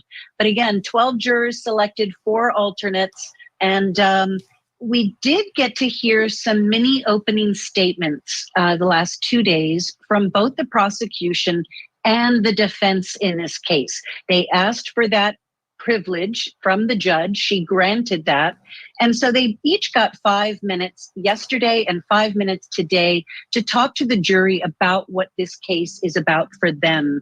And one of the most explosive things that we heard during that mini opening statement from the defense today, Andrew Baldwin said in open court to those potential jurors that a hair, or rather hair, found in Abby Williams' hand does not match Richard Allen. Now, he didn't elaborate on that point at all. I imagine we're going to be hearing a lot about that at trial, but hair that was found in her hand does not match Richard Allen. They didn't say if they know who it does match, or if that is an unanswered question in this case. Now, another thing that the defense said, and they talked with the jurors quite a bit about, is that they are going to be going after, respectfully, but aggressively, after the police investigation, which they feel was not complete. They feel that it wasn't fair to all of the people that they looked at, that there were many people, according to the defense, that should have been investigated further, but for some reason, law enforcement cleared them or moved on to other. Okay, listen. Well, we'll talk about. I'll play that in a second. Anyways, LOL to the Barbara comments and third party, but yeah, and but that's only if if there's an appeal that they can do the third party. So it's not that they can do it during this trial. It's if there's an appeal that they can do that. That's what I heard last night. And as for who asked that one? Carl Dean. Why is it not? Let me click on it. There. Maybe anyways. So I used to never think it was random, and I used to think a lot of different things, to be honest with you. As many of us did. A lot of us thought that there was more than one person because, I mean, honestly, from Kagan Klein, just everything. It seems like it's just one person that committed the crimes. And I never used to think it was random, but I actually do think it was random. If I had my version, and I'm very interested what you guys think yourself on this one, because we've always wondered, about the whole why, how, when, everything about it, right? This case. And again, it never looked like it was just random. It all seemed like it was attached somehow. But, going with the flow, I'm always willing to go with the flow of what's being told, or that, if there's things to support that. I personally think that he was, he frequented the bridge for sure. And that Alexa, you guys know, the criminal profiler that has come on our show multiple times. She was always saying that she believed it was an sexual assault, and that, like this was a sexual assault. And I wasn't so sure about that because, in my head, I'm just like, yeah, I wasn't really convinced on that. But I believe that that's what the prosecution intends on proving, that he was interrupted or something during that. But I think that he was going to the bridge. He's fucked up here, right? Fucking had whatever shit going on. Meaning, when I say that, I'm not saying that for the confessions about that part. Like, meaning that, how people, like, there's pedos and these crazy fucks all over the world. So I think that he'd been frequenting the bridge, and he knew that this school day was coming, and that was an opportunity for him to put ever fucked up delusion up there into his head. And I don't know if the intent, I don't, yeah, you know what? The intent probably would have been, he had a gun, right? Bring him down the hill. He also had knife. Yeah, he was prepared to do something. Fuck that dude. But anyways, if he's found guilty, I mean. But anyways, so I would say now more it's random to me, and that he knew that there was a school day coming, an opportunity to do whatever freaking sick, twisted fetish shit that he was going to do. Probably did get interrupted, hence why, whatever. But anyways, so, everything kind of falls into certain categories typically about why people, take somebody else's life in a sense. So it won't shock me if this was some sort of, sick, twisted thing, fetish in his head, and something maybe happened. Maybe was his intent actually to kill them that day, or just scare them and, do something, nasty. Or was it to purposeful do something, but anyways, hopefully that all comes out. But again, curious what you guys think about that. If you guys feel it was random or not random, actually motivated. Sorry, we have to use YouTube terms, and thank you for subscribing, Lynn, even if it's just for this live. I would love for RA's attorneys to explain the unspent bullet. I've always felt RA was innocent, but the bullet has to be addressed. Oh, really? You always thought RA was innocent, eh? And if not, maybe I'm wrong. Well, again, right? That's what hopefully this whole court proceedings will show, like, that we'll get to ourselves, hear all the evidence, hear all the confessions, and ultimately, because we all know that the court system can be a bunch of bullshit and that people get off on shit. What's her name? What's that chick's name that I'm thinking about in my head? Mother that killed her stepson. No, the one that got off. I can't think of her name all of a sudden. But anyways, you know what I mean? So if we get to listen to it ourselves, hear that stuff, because we all know that it could be a hung jury, right? It could be that they just, because bottom line is prosecutors have to prove their case. Whether or not Richard Allen did it or not, the prosecutors have to prove that. So, we'll see. But at least, for myself, I always like hearing everything. And if something says, hey, you know what, maybe RA didn't do it because of the evidence that's coming out and stuff like that, maybe that will be the case. I don't foresee that, but it could be. Well, yes, I believe that they do, Ben. I believe that they do. Because when I heard them talking, like I said, on the news channel Fox 59 earlier, they said that, like there's about, like a lot of people didn't get to get a seat, but maybe in the afternoon they will. So I'm thinking that no one's going to be leaving that courtroom that, unless it's to take a piss.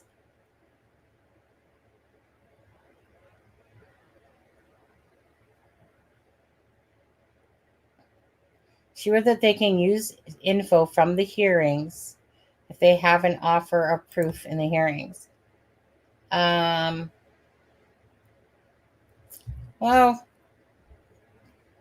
T-Bone, honestly, like I said, I would have said no way before, but I would have said a lot of things that were no way. I would for sure have thought that Kegan Klein was involved, right? Like, what are the chances that someone fudges their Facebook and says that they were, here where they would, when they were, when saying that they were in Las Vegas, like literally switches their, and all that stuff. So everything we thought about this case has been honestly the opposite.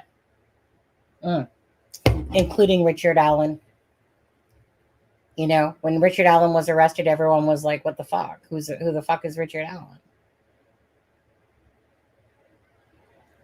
Well, like I said, so, I'm sure amongst those confessions, if there's some really good juice in there about, like if he knows something that in one of those confessions about the crime scene, stuff like that, that only the killer would know, like they say, we'll see. Yeah. I think a certain state of mind, one person can absolutely have done this. Yeah, I believe, like, always from the start, in a sense, like, regardless if I felt like there was more than one person, to me, it was absolutely manageable to have two people. When you got a gun and you got two teens, absolutely, it was very manageable for one person to do this. It was, but because of all the other information going along with it, it just didn't seem like it was one person. And especially some little freaking 5'4" little dwarf thing, like, it's like he's such a small dude, but it doesn't matter if you're small or not. If somebody's pointing a gun at you, and you're just 13 and 14 years old, right?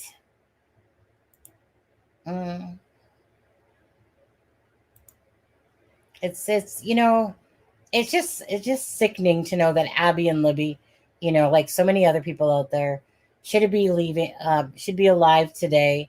You think that in a small town, like I said, for many years, I grew up in a small town here, about 30 minutes away from where I live now, a little place called Chilliwack, and it was one of those things, like I could walk a mile this way to the bunny store.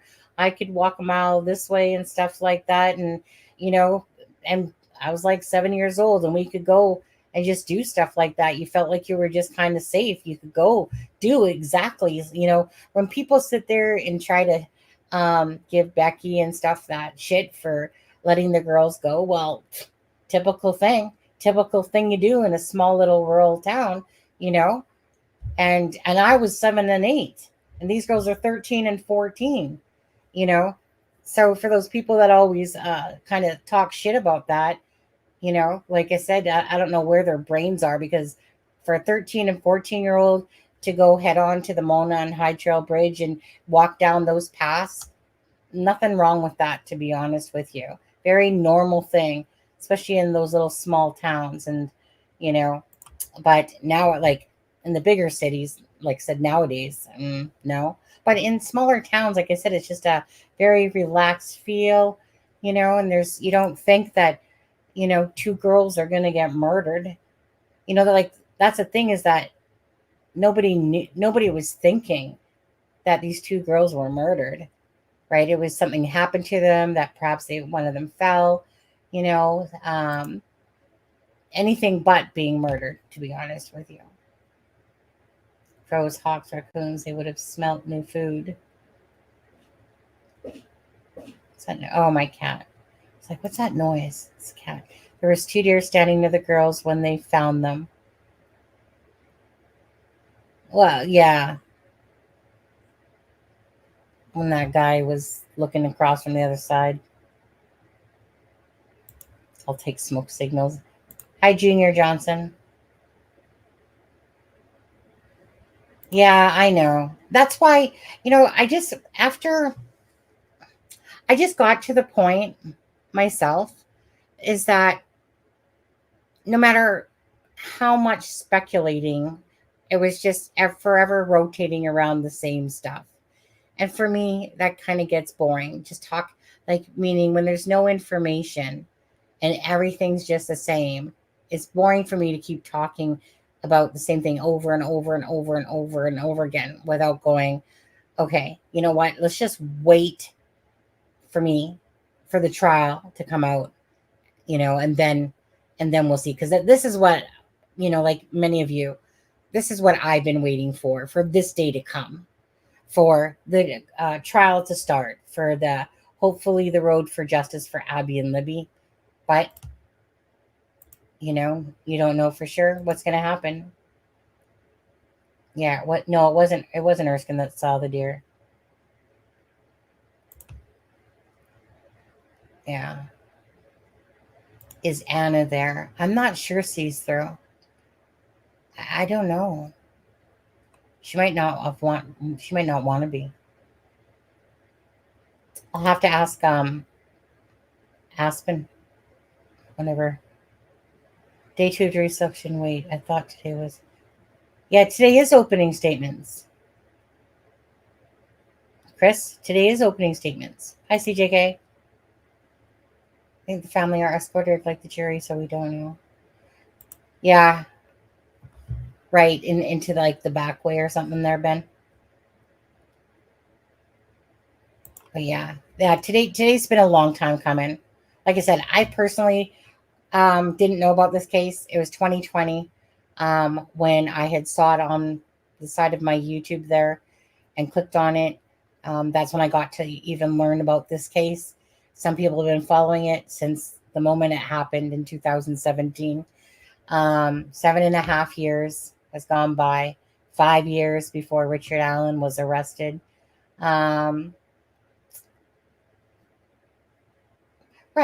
exactly, K9, right? It's one of those things, like I said, when they were searching for the girls, like, who would have thought in that little population town of 3,000, basically, that these two girls would end up, dead. The girls were there overnight, yeah. So, I mean, like I said, I just have to wait. And as we hear the information, we can discuss it and stuff like that. And you know what I mean? Discuss what we think some of it means, or so it'll just be interesting as each information details come out. Like I said, I would love to know about the stuff that was found at his home that they dug up and stuff like that. The missing pair of undergarment and undergarment and a sock, right? Like a sock. Kagan Klein had a sock fetish, and a sock goes missing. How did that guy not become part of this? Honestly, it was like one of those things like you just can't wrap your head around it. How could lines go like this, but yet down the same course you thinking, and yet there's nothing to show that Kagan Klein had anything to do with Abby and Libby's deaths whatsoever. Crazy. Like, just crazy how all this stuff can point towards that. Steffa, happy belated birthday. Thanks, CJK. Oh, there she is. Hi, Spurs, Steffa. What's that? The pancake, the pancake man. I remember the pancake man. Well, I'll tell you what. Hi, gaming and sleuthing. Yeah, I'm doing fine. Thank you so much.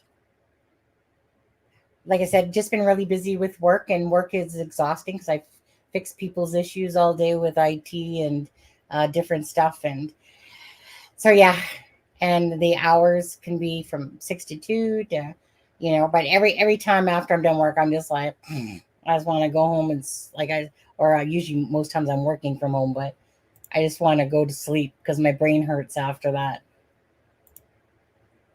But thank you.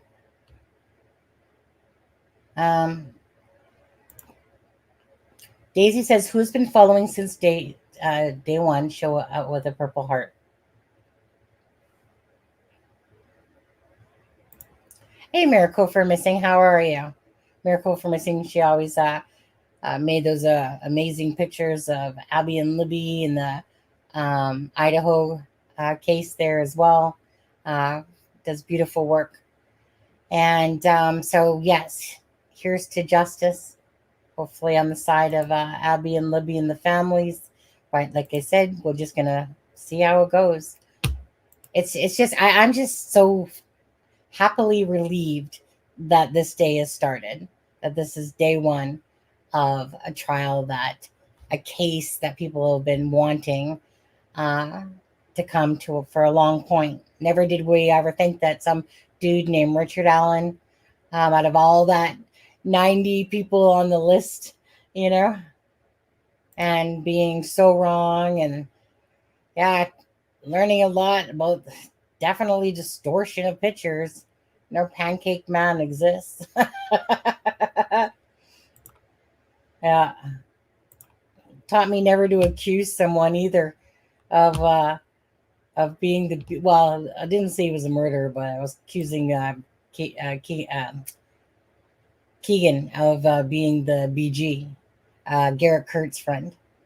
Like I said, it's just everything that just seems like it was fitting into place, eh?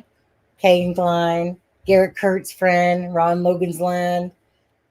And all know that Garrett Kurtz, for whoever doesn't know, 48 years, Ashley Garth, whatever, 40, whatever it was, 45 years, whatever the heck it was. Something like that. I concur. I literally concur, right? Okay, just a intermission on this one here. So there was this guy that back when I was in my early, 26, there was this guy that I met, and I was being a sleut or something like that. Must have been in order to even think to date this guy. Or not date him, but went out on a date. Anyways. Yeah, good thing I was on my rag, by the way, too. But anyways, he had this foot fetish. Now, I didn't mind going to the toy store. That was all fine and dandy. But he kept wanting to buy, some pantyhose and whatever. Okay, dude. Okay, whatever. Anyways, there's nothing sexy about feet. They're effing ugly. The toes, there's nothing pretty. I don't care if they're painted and dolled up. I don't care if they're manicured, pedicured, or whatever you call it, pedicured. For someone to suck on somebody's toe, ugh, that's like me using somebody else's toothbrush. Ugh, not going to happen. But yeah, Kagan Klein had his sock foot fetish, or his socks fetish there. Purple hearts. Those are the ones that have been following it since day one. Lizette can't decide. Hi, Heather. Judge Gall denied. Oh, wait. She denied the sketches, right?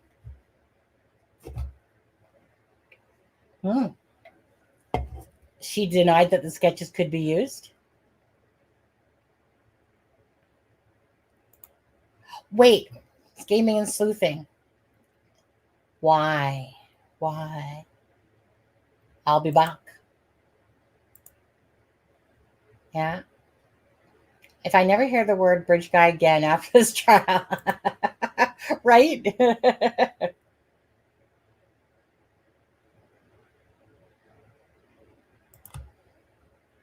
Yeah. Oh, some pro stuff.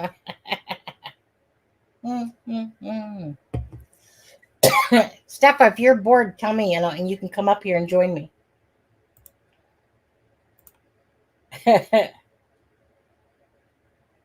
From WTHR, the first day of the trial started approximately 10 minutes late because Special Judge Francis Gall said some media members, not TV, violated the decorum order of videotaping the arrival of the jurors of the courthouse. Those media members were banned and their equipment was confiscated. Oh, shit. Really?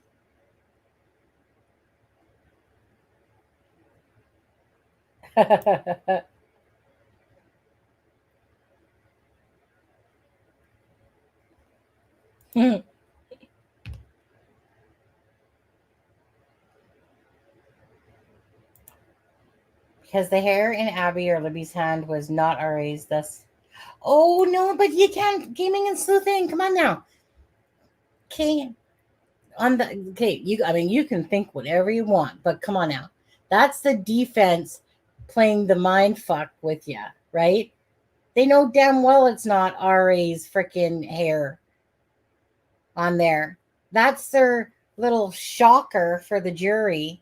That was like, oh, that hair that Abby was grasping onto for dear life. It's not RA's. Okay, that's just a ploy. That's just a plot. That's just a nothing. It will turn out to be a nothing burger. A nothing burger. Of course, it's not RA's DNA in the hand. We would have heard that shit a long time ago.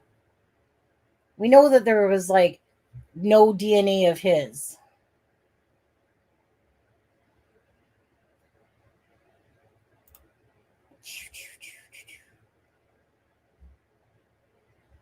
You think it was a JLR that was filming? No, it was the news stations. They said, right?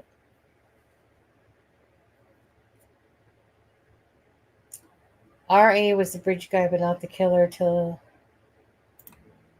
And he did. Yeah. Well, again, it's not his. Yeah. Like I said, each to your own opinions, whatever you guys think, right? We're all going to do the same thing. We're all going to follow the same information, and then see what happens and see where where all these confessions lead, all the videotapes, of when he got to the Monan High Bridge. I'm sure they're going to see all the camera footage of that. I say his ass is grass, to be honest with you. Like, in my own world, does that mean 12 jurors are all going to think the same thing? But like I said, I'm hoping that there's some real good ooh and ah moments that truly exist besides that hair piece that doesn't mean shit. Like I said, I would love to know. You know what? Let's just hope and pray that some of the clothing that was missing, a couple of the undergarment and the sock that was missing from the crime scene. Let's just hope that perhaps that it was in Richard Allen's backyard or in the possession. I mean, because then it's like freaking closed, right? If any piece of their clothing is at his home, he's toast. The video of the bridge was cut down to not give much away. It's longer. We'll probably, yeah, they'll play that whole clip in the trial for sure. Gaming. Well, just don't buy into that whole hair thing, because the defense, like, that's their intent. Their intent is make it seem like it's an awe moment about the hair, when really it was never an awe moment. We might have heard just a tidbit more, but not really, nothing really. We always knew there was a hair with DNA or whatever, whose hair that was, whether it was a pet or a human. But obviously, if they're saying it's not Richard Allen's, one would assume then it's a human hair that they're speaking about. But like I said, we'll see how all that plays out. Yeah. Okay. I'm gonna go to the bathroom. Yeah, I'm gonna do that. I hope Aspen remembered his pillow. Yeah, and I'm just gonna play a little bit more of this clip. Right? Yeah. LOL to Barbara McDonald on that. Anyways, 1 second. Here we go. People. We're going to be hearing more about that once we get to trial. The prosecutor, though, said that we're going to be hearing a lot about those confessions, the 60 plus confessions that Richard Allen allegedly made while he was incarcerated in a maximum security prison. The prosecutor called those unsolicited and unprovoked admissions. Now, the defense has been telling us for a while that they are basically the rantings of a crazy person, that he was psychotic at the time, he was experiencing delusions, and that was why he made these admissions. And to give an example of one of those, Andrew Baldwin said in his mini opening statement today that Richard Allen confessed to killing his grandchildren and his entire family. But of course, Richard Allen does not have grandchildren, and his family wasn't killed. So the defense is going to be arguing that there's false information there, that there is information that is absolutely not accurate and relevant to this case. The prosecution, of course, says those are the admissions of somebody who wanted to clear his conscience. So we're going to be getting a lot more information about that when we get to trial, Julia. Barbara, that's a lot of huge information for day two of jury selection. We haven't even gotten to opening statements in this case. I love hearing that the journalists are working together, because it can be daunting trying to transcribe things and know exactly what was said. So I've seen that happen inside of courtrooms, and that's great to hear that it's happening in this situation. That's really unlikely and not ideal for people who are covering this case.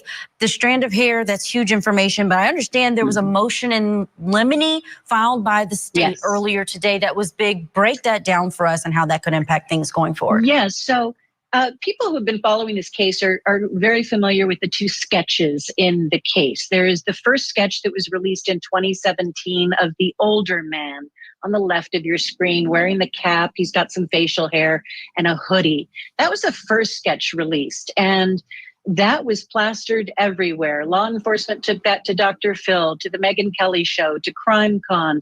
It was on posters and billboards. And then in 2019, in April of 2019, we got the New Direction press conference. And the sketch on the right of your screen was released at that time. There was a lot of confusion from law enforcement at the time what the message was. Are these two people that are being looked at?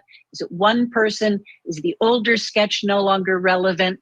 And eventually they told us that the younger sketch was who they were looking for, that they believed he could have been as young as 18 years old at the time that the crime happened. And one of the witnesses allegedly described him as having a youthful appearance, which is depicted in that sketch. Well, now the state is saying they don't want the jurors to see these sketches. They don't want the defense to be able to present these sketches at trial because they are not related to the identification of Richard Allen as a suspect, that they were simply an investigative tool, and that they are not relevant at this point. And so potentially the defense was going to introduce those as a way of perhaps impeaching some of the witnesses. One of the witnesses we know who's going to testify was a woman who was walking the trails that day. She is believed to be the last person to have seen Abby and Libby alive before they encountered that man on the bridge. The timing works out where she was arriving at the trails just minutes before Abby and Libby were dropped off. This woman claims she walked out to the bridge, saw a man on the bridge that matched the description of the video that Libby had captured on her cell phone. And that as the woman was leaving the bridge and walking back towards her car, she passed two young girls who she believes were Abby and Libby. And so it's possible that those sketches were going to be used as a way of impeaching her testimony. But again, the state is asking the judge to not allow that.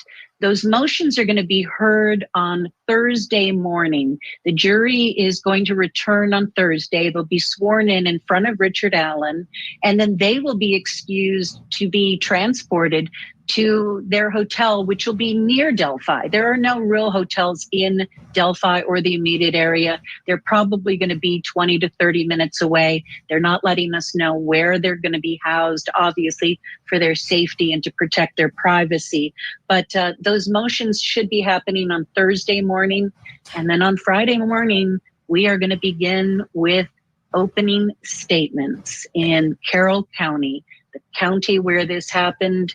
Nearly 7 years ago, these girls went out for that walk, disappeared, and were found dead the following day. A lot of people are going to be watching this. The media and the people who are attending these days, this jury selection and the trial, we are trying to get as much information into our notebooks as we possibly can to bring that to you as accurately as we can. Because other than a transcript that might be available at the end of this trial, there will not be any audio recordings released. There will not be any pictures, any videos, any electronic transmission of this trial at all, Julia. And Barbara, we're so fortunate that you are there. You're inside of the courtroom. You can share with us what you can about what's going on. But of course, there's a lot of disappointment to go around that a trial that's this big, that was so carefully followed, is not going to be able to be shown. I want to ask you about this jury's sequestration, because I got to tell you, I was surprised when I heard that this was happening for this case. Not that it's not a high profile one, but really a lot of attorneys lean away from asking for sequestration, especially in a trial that's as long as this one. What can you tell us about the backstory of why they decided on this? I think it was because there was an effort to change the venue in this case. Delphi is a very small community. Carroll County is a very small county, only about 20,000 people in the entire county. And so there was a motion made to change the venue. They decided instead to bring the jurors in from Allen County, which is why I'm here right now. Jury selection has been happening here the last 2 days. But those jurors are going to be kept separate. They're going to be kept away from the internet, from publicity. Their identities will be protected as much as is possible while they are hearing this trial. Now, another thing, initially this trial was scheduled to begin on Monday, as it did, and continue through November 15th. That's 5 weeks. Today we heard from the prosecutor as well as the judge that we may be down to about 3 weeks for this trial. So potentially they're not going to be sequestered as long as we initially thought they were. But the trial, the judge did say, is still scheduled through November 15th, which is a Friday. So it could very well go that long. Okay. For the jury's sake, I'm happy to hear that, because that is a lot. Barbara McDonald, thank you so much for all of your reporting. We'll continue to check in with you throughout this trial. For now, let's bring in our think tank. Joining us, trial attorney, anchor, and host of Once Upon a Crime in Hollywood, Kelly Hyman is with us. Also, we have trial attorney and former police lieutenant, Rick King, and Deputy Public Defender for Los Angeles County, Philip Dubé, is with us. Great to see you all on this Tuesday evening.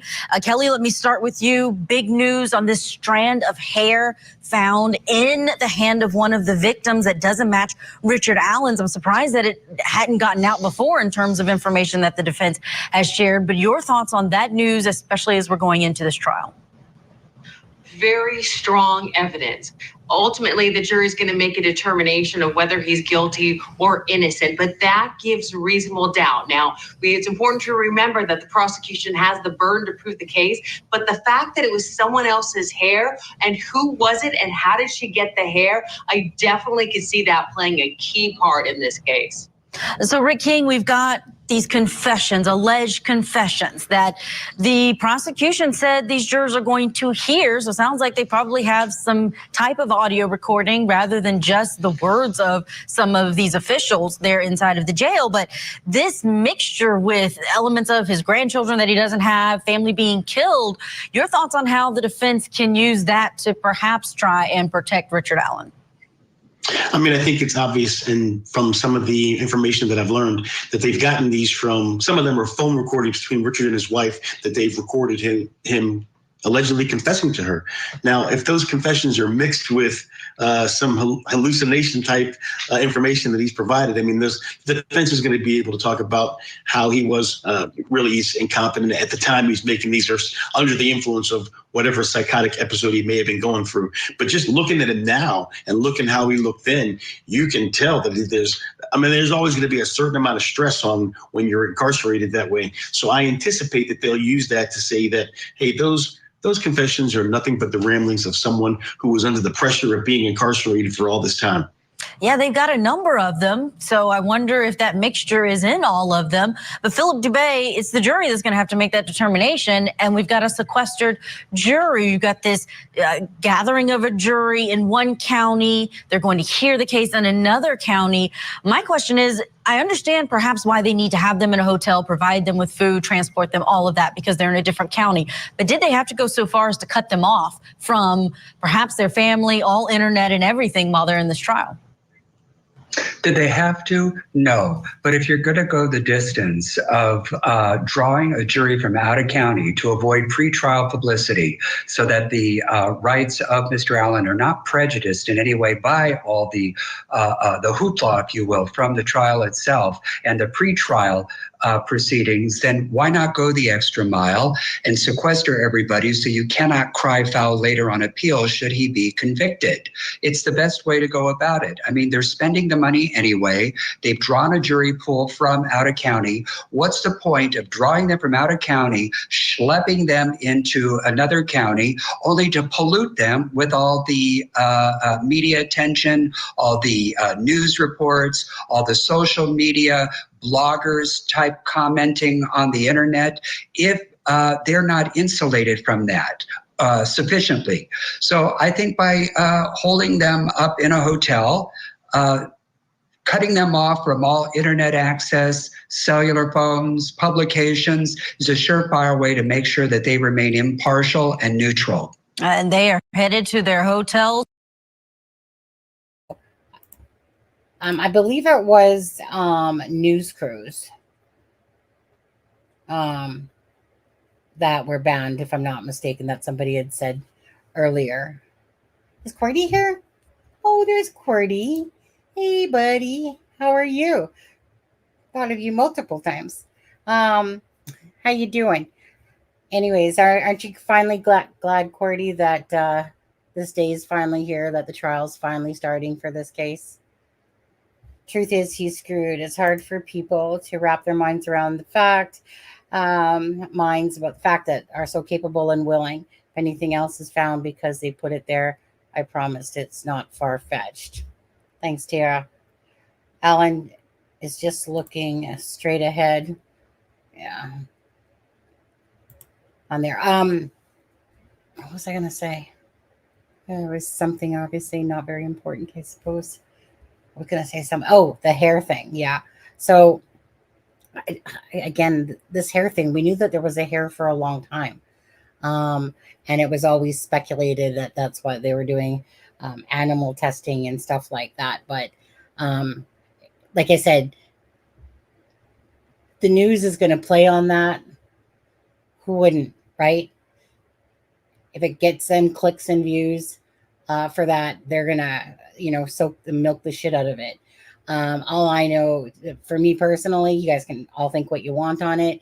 That's just the defense, again, acting like it's like, it's not Richard Allen. Oh yeah, that's gonna, like the case now is just gonna be a whole different case because of that. No. That hair probably is gonna end up being a big nothing burger. We'll see. Like I said, whether it's Kelsey's, whether it's Libby's hair. I don't know about it being unidentified, because let me put it this way. If it's a non-identified hair, does that throw a little wrench in there? Well, I guess it would have to be proportionate to the rest of the evidence in a sense like that. Hair DNA was a state trooper.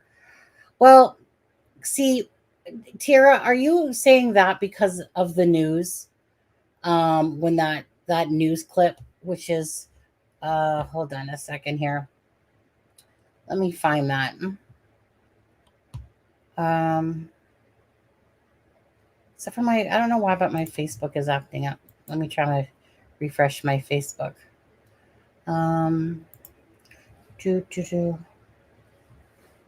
Here, okay. Why? Okay, Tara, because why was it said that it was a state trooper? Do you remember?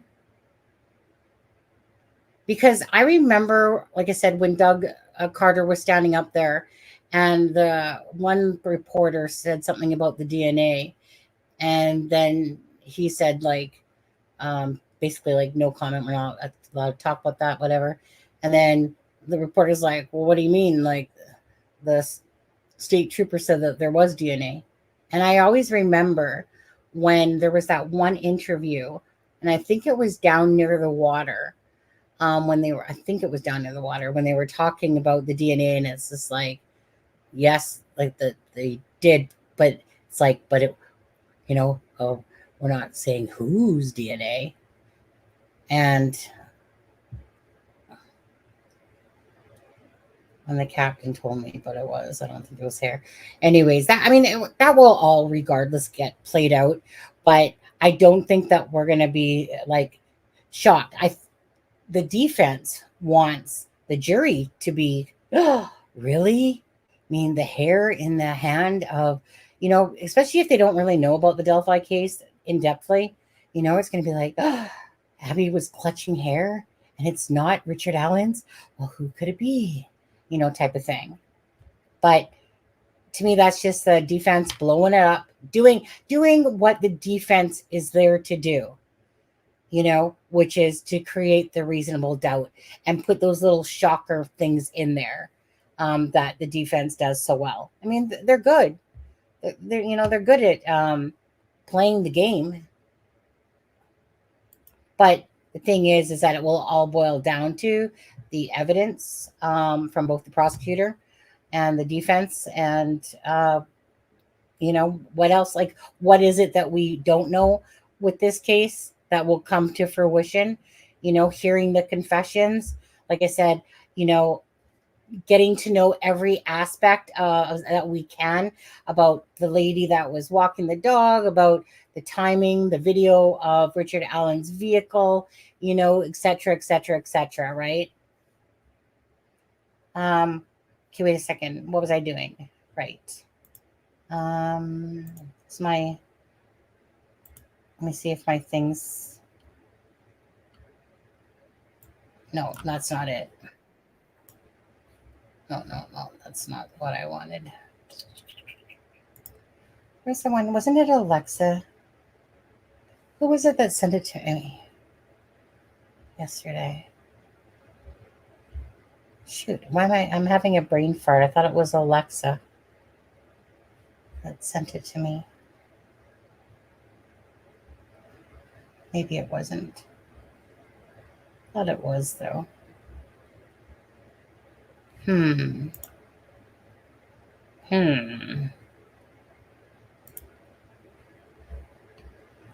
Oh no, maybe it was Jenica. I think it was this one. Okay, one sec. I think it was this one.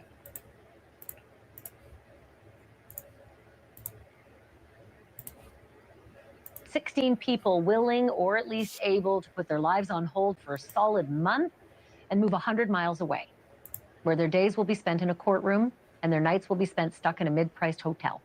Any takers? Because amazingly, it took less than 2 days to find those people. 12 jurors and 4 alternates in the long-awaited murder trial of that guy, Richard Allen, in Indiana, and the opening statements are set for this Friday. Richard Allen is accused of killing 13-year-old Abby Williams and 14-year-old Libby German near an abandoned railway bridge in Delphi, Indiana, more than 7.5 years ago. But 2 bombshells were dropped by the defense before the opening statements even get underway. One of Allen's attorneys revealed that hair was found clutched in the hand of Abby Williams when they found her body. We'd never heard that before. And bombshell number 2, the hair did not belong to Richard Allen. Bombshell. How's that for reasonable doubt? On the other side, of course, are jailhouse phone calls to his wife where Allen allegedly admits over and over to killing the girls and, quote, incriminating statements to both inmates and guards, end quote. All of that during his time in lockup. But the defense says that Allen said all of those things under duress and in a state of psychosis. And remember those composite sketches that the police put out during the 5 long years they were looking for a suspect? The sketches bear little resemblance to Richard Allen, and the state now wants those barred from the trial. Hearing for that is set for on Thursday. But I want to bring in Russ McQuaid, a reporter with News Nation affiliate 559 in Indianapolis.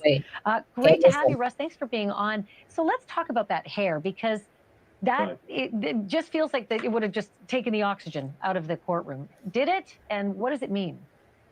Well, for so many of us that have covered this case, not only for 7.5 years, but the 2 years going back to this month in 2022 when Richard Allen was put under arrest. And right away, we had difficulty getting answers about the search warrant, about the probable cause, even his whereabouts as he was moved from jail to jail in secret without lawyer representation. This is why when we attended the jury selection the last 2 days, it's very important not only to see what the jurors say when they're questioned, can you be fair and impartial, but you also have to listen to what the attorneys say, because through their questions, you start to get a lead on where they're going with their strategy in their case.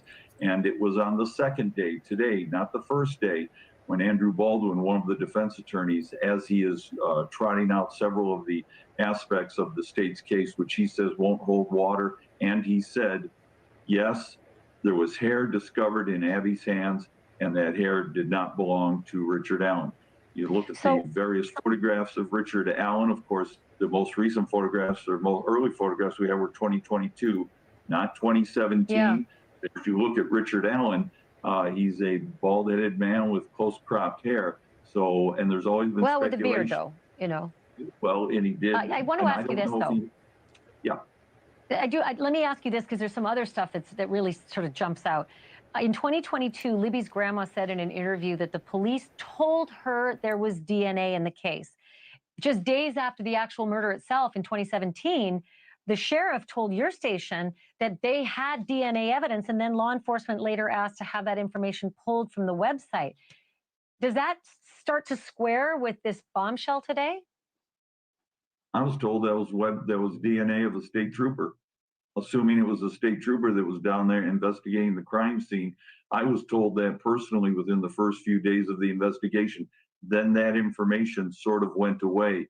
It's like a lot of things in this case where they pop up and then suddenly they don't seem to hold water, as you had previously mentioned. Now we have a hearing on Thursday morning where the prosecution wants to quash the sketches, which came from a state police artist taking the description of witnesses on the bridge of people they allegedly saw up there that day, that as recently as this last July, the lead state police trooper verified and vouched for those sketches in open court. And now 2 months later, the state wants to pull those from evidence because they say they don't look like Richard Allen. They were only investigative tools that we were using along the way. And if the defense is successful in showing these to the jurors, it will just confuse them because they don't look like Richard Allen. Thanks for watching. We'll leave her face just like that. You're welcome, Ashley. All right. So like you said, so what is his name? Dennis McQuaid, or I think it's Dennis McQuaid or whatever, said that the hair was from a state trooper. And so I'm still kind of confused on that because I just remember that a state trooper had said that there was DNA, not that the hair was of state trooper. But if it is, or if that was said, like I said, it will come out in the wash during this trial here. So we'll find out eventually. So prison is hard. Men's prison is hell. Solitary has me talking to a dead spider after 7 days. Didn't know it was dead. Cried when I realized it didn't move for 7 days. Yeah, right? Nursing 101. Do everything you can to keep your patient out of isolation if possible. Right. I know. I don't know how people survive like that freaking solitary confinement shit. Would defense be dropping this out of the gate if this was Kathy Allen's hair? Come on, get real. Keep your patient out of isolation more than 24 hours due to psychosis. A lot of info we don't know anything yet about. If Kathy is already, would be linked to her.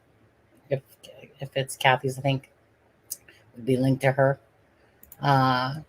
Because they were bullshit sketches entire time to run us in circles. They definitely were. They definitely throws you for a loop. Oh, but if you combine them together, then fuck off with that explanation. To be honest, Doug Carter, that one is just so full of shit.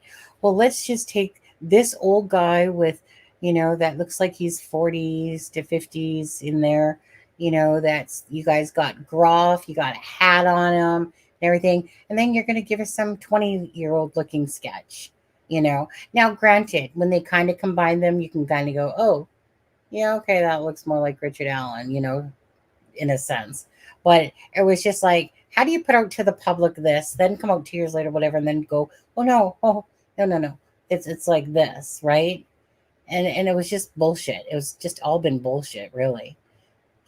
That's why it will be nice to get down to, instead of listening to Doug Carter, sorry, Doug Carter, but I'm sick and tired of that holding close to the vest shit all these years and stuff like that. Honestly, they could have used the public's help, but no. Whatever, egos, whatever. Anyways, now we'll get down to, even as fumbled and fucked up as that is too, right? I mean, you guys know that the defense is going to play off the fact of, oh, what? So you mean there was somebody on the bridge that said that they were on the bridge, and 5 years later is when you finally went, oh, let me just relook through my files. Oh, yeah, that one guy that was on the bridge that day, the only guy that was on the bridge that day, like, it just seems like a bunch of fumbled bullshit of this case through and through, right? Oh, darn it all, we didn't get those recordings.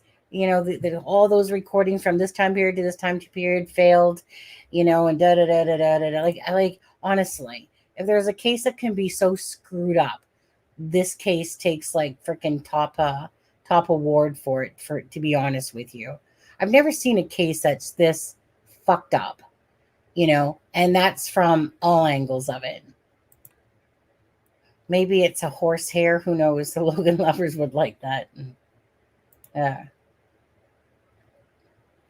Definitely not I. Gull really said that the jury can't watch true crime shows. That's kind of talking down. Oh, really? Was that part of the thing? I guess they're allowed just to pick their nose and sit there for basically a month. I guess they get to talk to their family on Sundays and, at nighttime and stuff like that. They knew it was a human.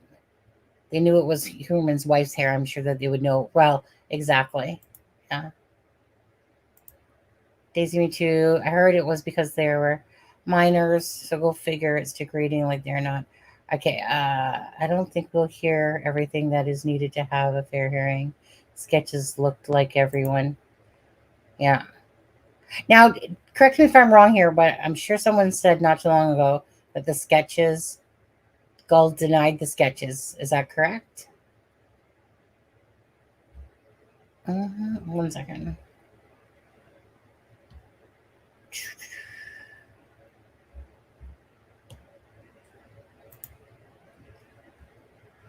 Thank you for subscribing, Kelly. Yeah. Okay. I'm gonna go back over to JLR. He had been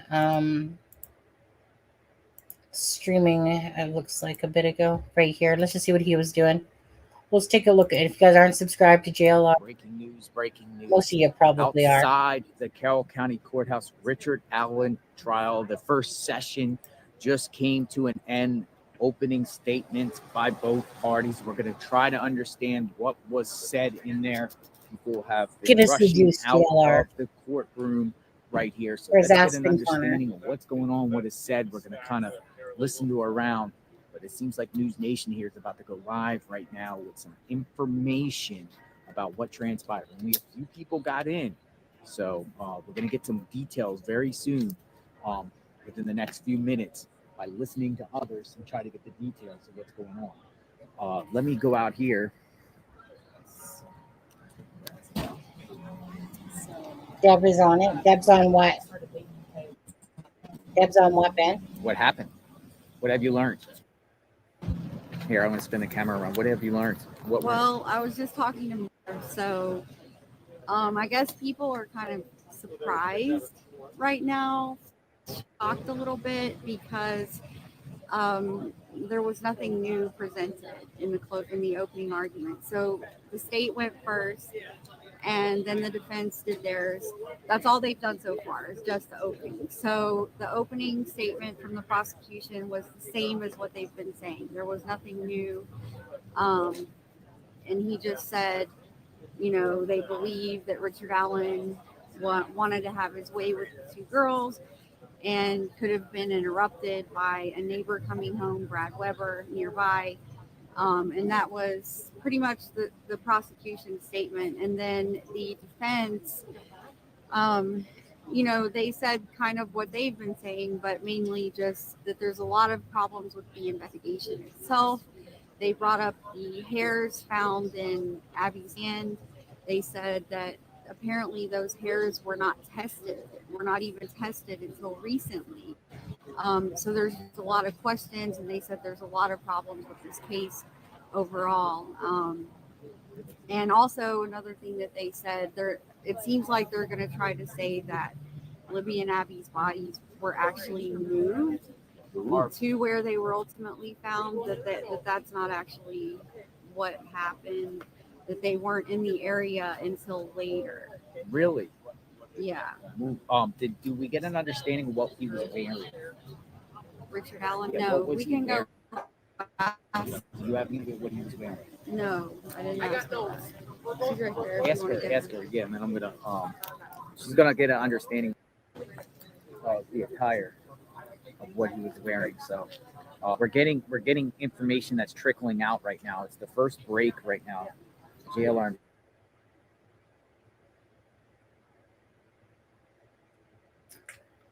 So that we're in line. All right, so let me spin the camera around. Give me 1 second. She said a light purple shirt and khakis. A light purple shirt and khakis. Yeah. Hold on a minute. Let me get this. A light purple shirt and khakis. Interesting. Mm-hmm. No tie? Doesn't sound like it, no. Okay, so really no bombshell stuff. Basically stuff that we've already heard prior to leading up to today. Nothing new, nothing. Don't know if you're mating. Yeah, so the case is the case. It doesn't sound like there will be any shocking new evidence or anything like that. So it just sounds like the defense has a lot to work with because, you know, there's a lot of issues here with this case. So they're going to just hammer those things the whole time. And the prosecution, I feel like, has an uphill battle to prove Richard Allen did this beyond a reasonable doubt. Interesting. So interesting.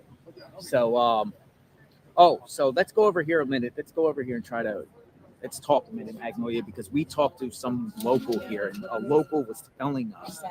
What did a local tell us? Oh yeah. So what did a local tell us? That We came? we got an earful. Let's go down here a little bit in the sun. It's a little bit yeah, we got Anyone an that earful. blames the girls is sick. We got somebody that was in the prison that Richard Allen was in at one point. Yeah. So we had these locals that pulled up beside us. We were just asking them their take. And they were saying that if he's found guilty, that Richard will be killed in prison basically right away. They're saying the inmates will take care of him. And they also said they think the only reason it hasn't happened already is because he was in protective custody in like solitary confinement.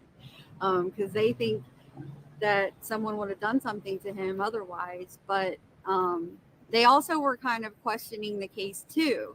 Not really, is he really did he really do this or not? But we were talking about the confessions, and we were saying how he's saying he was coerced. Yeah. See, basically, that's what exactly what they said. Someone said in the chat, the Aryan Nation. They said Odinism isn't really big in the prison system here, but the Aryan Nation or the Aryan Brotherhood is. Yeah, and the gangs. And the gangs. They were saying the GBs, the gangster, or GDs, gangster disciples, and there was but the Aryan Nation, they said the Aryan Nation or the Aryan Brotherhood is the ones that are going to get to him. He will be in protective custody for the rest of his life. And they think those individuals thought he was guilty too. And they were like, just, if he gets convicted based off the two little girls, his days are numbered. Literally in the prison system. And he also said, I said, well, what do you think about Indiana protecting him per se, or sending him to another state or something like that? He's like, no, they'll Indiana guards and everybody will let basically something happen to Richard Allen. They'll let it happen. Yeah, but they were questioning the case too, though. Like we were talking about the confessions, and I said, well, he said that he was threatened and coerced into doing that, and Jonathan was like, yeah, that doesn't happen, and they were like, yes, it does.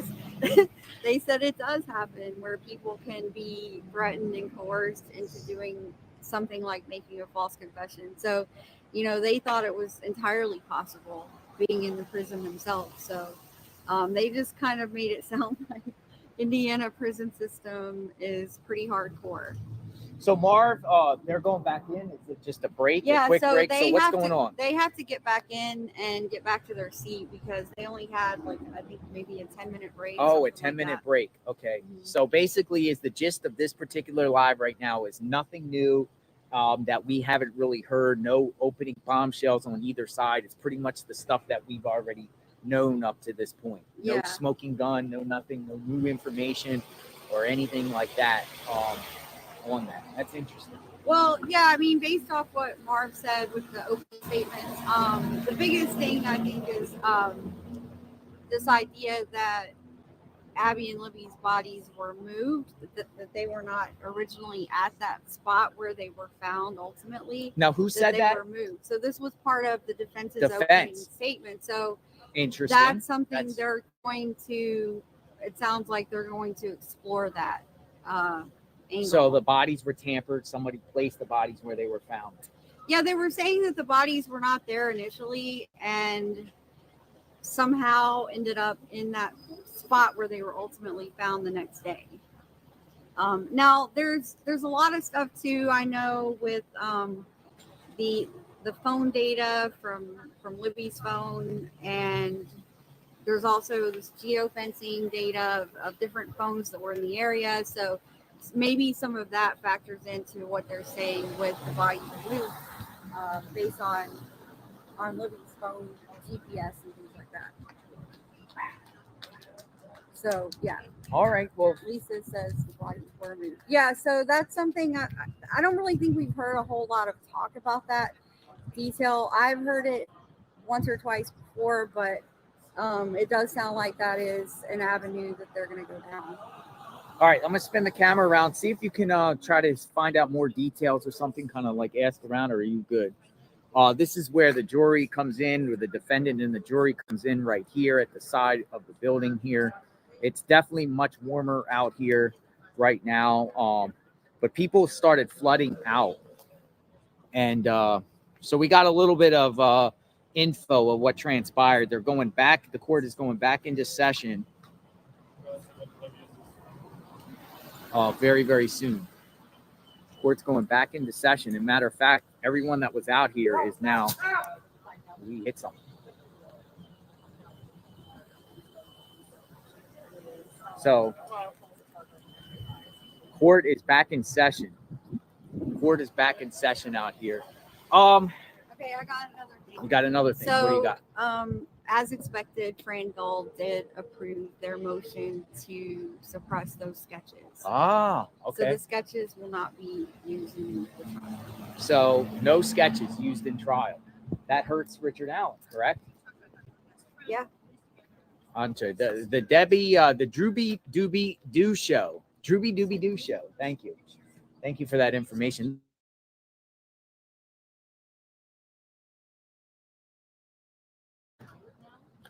Coming. Okay, so that hurts Richard Allen. You would think that they would allow to have the sketches, right? Well, they were one of the biggest tools that they had in the investigation for 5 years. That was the one, to try to find who Those did it. sketches are ubiquitous with this. I was going to say, we'll stop it there just for a minute on there because there's a few things. Now, first of all, you guys remember, be courteous to each other in the chat, okay? Everyone still has a right to their opinions. And yes, that is Magnolia. That is JLR. She's been helping JLR for quite a while. But, obviously things have progressed there. And she does a lot of work in that. But anyways, for me, I respect all the work and the fact, and like I said, JLR lets people use his streams, which I commend him for, because just like this channel does as well, unlike murder sheets that will give you a copyright strike at the drop of a dime to do theirs. I can hardly wait till Aspen can tell about Inside the Court, because most of you guys that come to this channel know that it's one of those things you just try to give a well-balanced, minutes of what happened, like he's done and Turbo's done in the Delphi hearings that have gone on and stuff like that. It's very nice to have grounded people, unlike, channels that are just so lopsided to one side, where it's nice to always hear that balance. So I'll be looking forward to when Aspen can give us his insight into today's proceedings. But anyways, but don't forget that, like Magnolia was saying from, I guess, Marv, like basically the same stuff that they kind of heard in the, earlier days there with the jury, the statements, the mini statements and stuff like that, that the defense is going to, like I said, whether it's about the hair, whether it's about the bodies being moved that say weren't moved. Hi, Captain Howdy. How are you? So it's one of those things that the defense is going to say those things, right? Doesn't mean it's necessarily true, but again, right? It's their version, their perception of what they're going to try to portray, right? So just remember that. Like I said, there's a long ways to go here. And for me, like I said, I don't care what's being said right now, because I'm just inhaling whatever information comes out.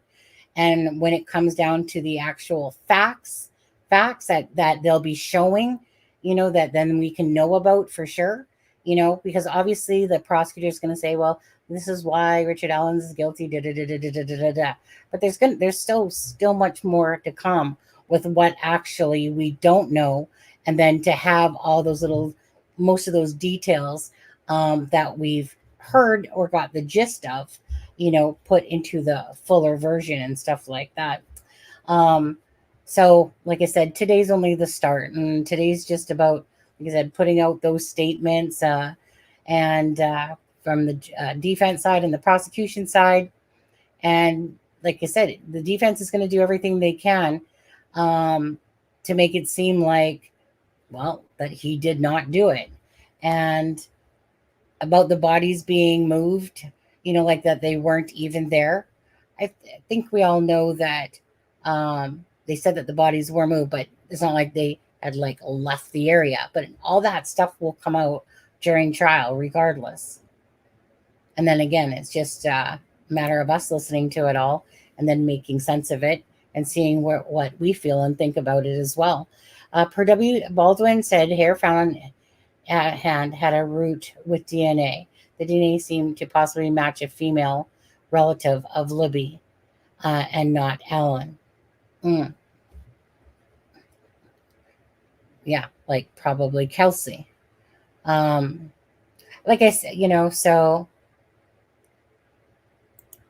well, that's just it. If it's Kelsey's hair, like, so what? Would it be a shocker? Those were Kelsey's hoodies, jackets, whatever you want to call them. But the defense, like I said, like, they're just going to throw those bombs, right? At people, and then this, like, there's people that are going to be like, like, oh my God, really? Oh my God, then Richard Allen must be innocent then. Come on then. No, right? Of course they're going to say that. Of course they're going to do make it seem like that to the jury. But once we get into the whole full case here going on, well, we'll hear all that stuff for ourselves, and we'll get to see all, like I said, the evidence that's for. I feel like Magnolia, like JLR and Magnolia, they do not know the case. Like the true Delphi followers, okay? They don't even know Becky's and Becky and Mike's name, right?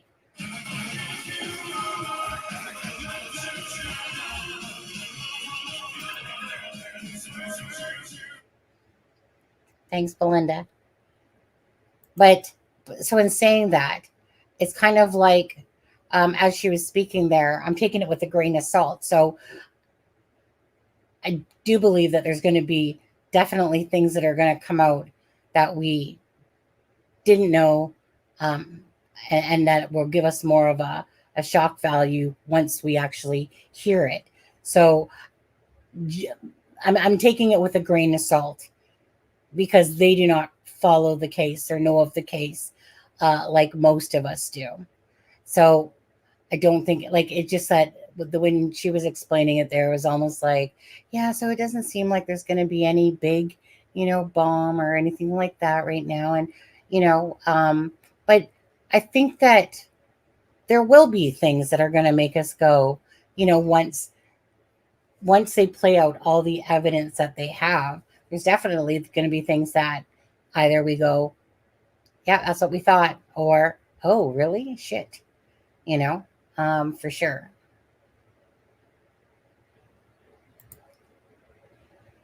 It's going to be a long weekend, just waiting. Considering how much taxpayers are paying for a trial, I have thought, especially those in the paying, should have got answers to be able to watch it. I agree. It really sucks. I mean, we should be. I would like,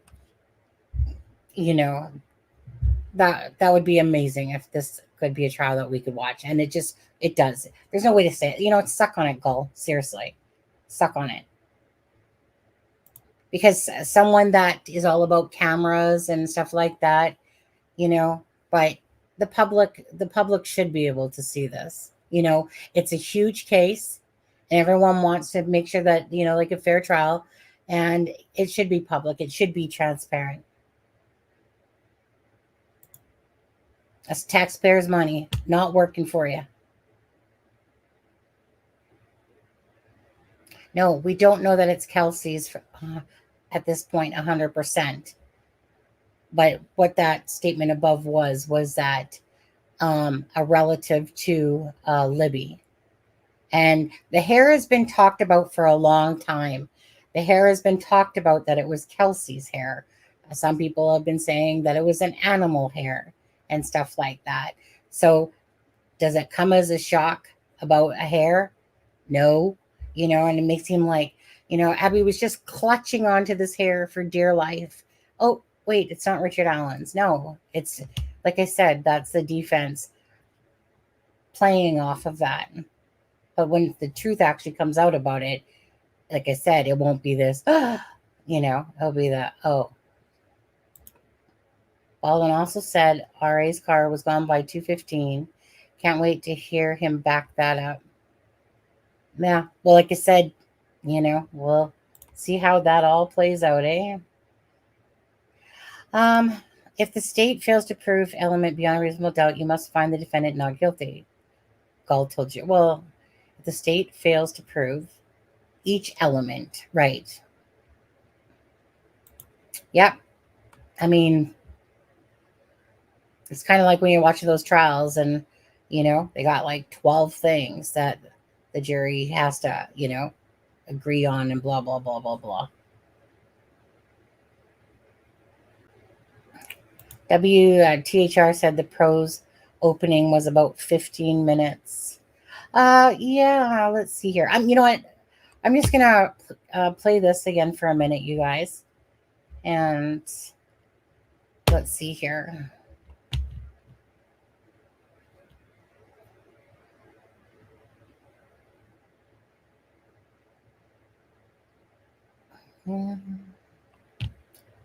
Who said red hair?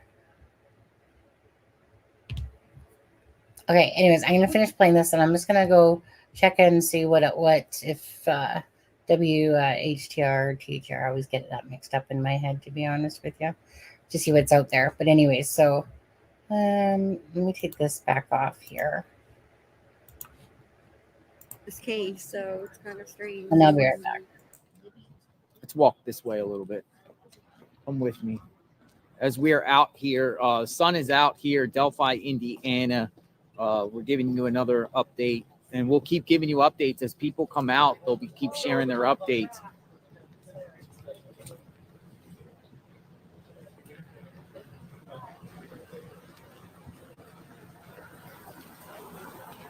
Yeah, so I think people have to get back in or else they will lose. Yeah, see, look, she's running back in. The News Nation reporter's running back in.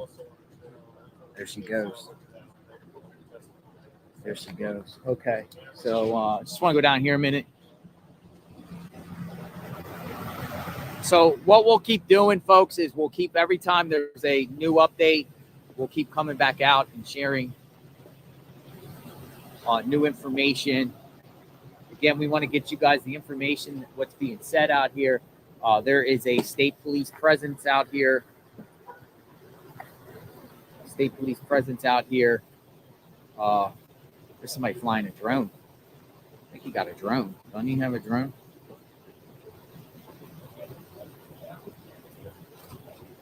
You might park right over here. Do me a favor. Can you hold this? Just hold this and talk a little bit. I'll be right back. I'm going to move to that spot. Thank you, Ruby.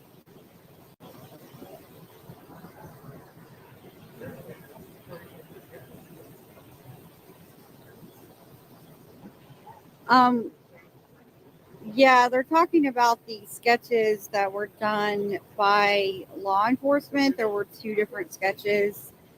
One of them was a younger suspect. The other looked more like Richard Allen, but now they're saying that the prosecution is saying that those sketches did not help them identify Richard Allen as a suspect because the witnesses didn't get a good enough look at be able to ID him as the suspect.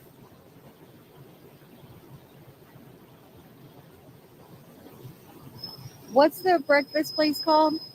Thank you, Wintermer Sacred.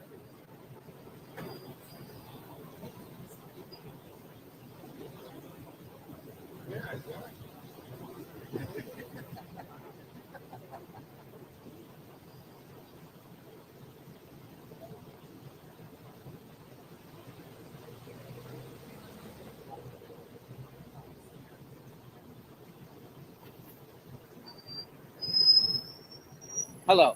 All right, JLR investigates. back out here. So people went back in. So I had to move my car to another location. There was an open spot here. I like this spot right here because it kind of gives me a view of the side here. Because the attorneys of Richard Allen, they come through on the side here. We'll keep walking. Yeah, I tell you, it's gonna warm up. They come through right here. Usually the defendant's lawyer comes out here through the side. Some people come through the side, and then you have this here. So I thought this was a better position over here. The Starlink's kind of acting a little weirder, not as good as this morning, but you're getting the updates. You're getting the updates here on JLR Investigate. Businesses are starting to open. You got a pizza place. Might go over there, get some pizza in a little bit. But it's like the people are out here. The people are out here. Indiana State Police out here.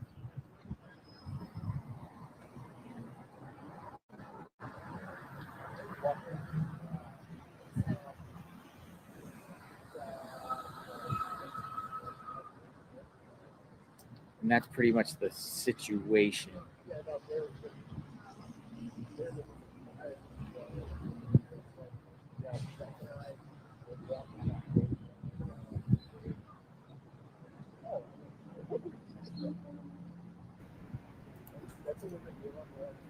All right, so what we'll do is I'm going to sign. Okay, 1 second here. Stop screen. I just want to see what this one is. Not this one, this one. See what they say here. Now at noon, officially underway. We are following all the developments out of Carroll County on day one of the Delphi murders trial. Thanks for joining us here at noon. I'm Dustin Grove in for Karen Campbell. This morning, Richard Allen faced a jury for the first time. He's the man charged in the 2017 deaths of Abby Williams and Libby German. Opening statements began at 9 o'clock, and now we have new information straight out of the courtroom. So I want to get right out to Samantha Johnson live in Delphi. Sam, what have you learned? Well, Dustin, we just heard from Bob, who's been inside the courtroom all morning. He was there for the opening statements earlier today. A few key quotes jump out at us already on day one of this trial. I'm going to read them to you here. The prosecutor telling the jury, quote, "You were going to see the crime scene. It was a gruesome crime scene." Prosecutor Nicholas McLeland went on to describe what that crime scene looked like, including talking about how both girls, Abby and Libby, their throats had been cut. He went on to emphasize that the state can prove Richard Allen is the bridge guy who killed Abby and Libby. He told the jury Richard Allen hid in plain sight for years. Meanwhile, Allen's attorney, Andrew Baldwin, led the opening statement for the defense this morning, saying, quote, "Allen is truly innocent. There is reasonable doubt. They argue Allen was never on the trail at the same time as the girls. So as far as what's happening right now here in Delphi, everyone went back inside the courtroom about 30 minutes ago to start testimony in this case. And of course, we know too that testimony is going to include family members. And today we saw more family members for Richard Allen than we had ever seen at a hearing before. We also saw, of course, family members of the girls, several family members for Libby German here today, including her sister Kelsey, her grandmother Becky Patty here as well. So we can tell you, of course, we're going to read over more of Bob's notes here in the next few minutes. We're going to follow up with you, Dustin, coming up again at 12:30 here on 13 News. Did you get any indication, Sam, of Richard Allen, his demeanor in the courtroom this morning? Well, for the first time, as far as I can remember, we saw Richard Allen come into the courtroom today. Again, he was dressed in street clothes. He had a lavender shirt on with khaki pants. But Bob tells us right before they brought the jury in today, Richard Allen bowed his head at the defense table and prayed. As far as I know, that's the first time we have seen that here in Carroll County. Of course, we're going to continue, like I said, to follow up with Bob, read over more information from opening statements this morning. We'll see you back here in about 30 minutes. All right, Sam, we'll see you then. Thank you. And as this 5-week trial begins, we want to remind you that you can join us at 10 p.m. on WTHR Plus for our Delphi Debrief Show. Our 13 News team will be breaking down the... Okay, so let's see here. Okay. Are they talking about Bob Motta from Defense Diaries? And they say Bob, because is that who they're talking about? Sounds like it. I'm not sure. Just saw that the man that they saw was the bridge guy. Thanks, Kelly.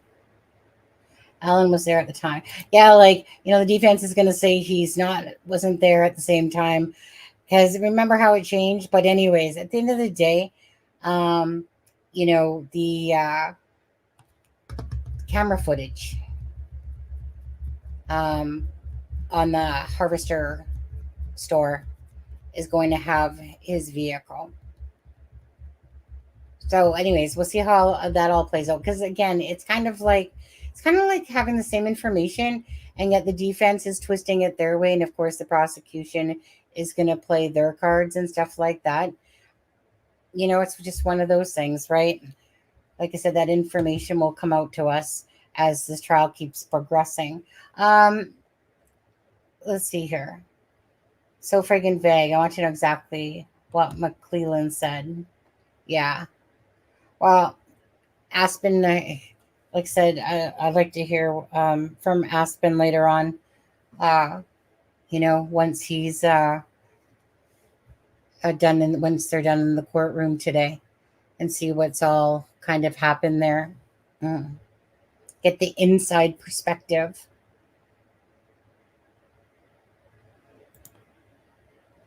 Well, I would think so, because usually it's just opening statements, right? And then they start moving on to the testimonies. Yeah. So sorry, support Steffa. I asked you earlier if you wanted to come up here and join me. He is on the video. Talking about Richard Allen. I wasn't sure if you had answered me back or not. Ben, you should come up here too. Let's see here. That was just a clip I came across. I'm not sure. Ben, do you know if there's any other updates out there? Well, I'd have to wait for Aspen to actually answer me back. Because I know that he's really busy, and he hasn't spoken in the chat yet. I'm assuming that he's going to at some point here for sure. Yeah. I'm just not sure when that is exactly. Oh, okay. Okay, that Bob Segal or Siegel or whatever. Oh, I got Twitter. Well, I guess it's called X now, isn't it? Oh, you're working. Okay. Yeah, Fox 59. It's Fox 59. Well, okay, hold on a second here. I'm going to go back just while I'm looking here. So let me get rid of that one. Wasn't I playing this one? I think I was playing this one. Anyways, I'm just going to put this up on screen for a minute. I'm just going to... Oh, did you got one there, Ben? 1 second, Ben. Oh, there we go. CBS 4 Indie. Thanks, Ben.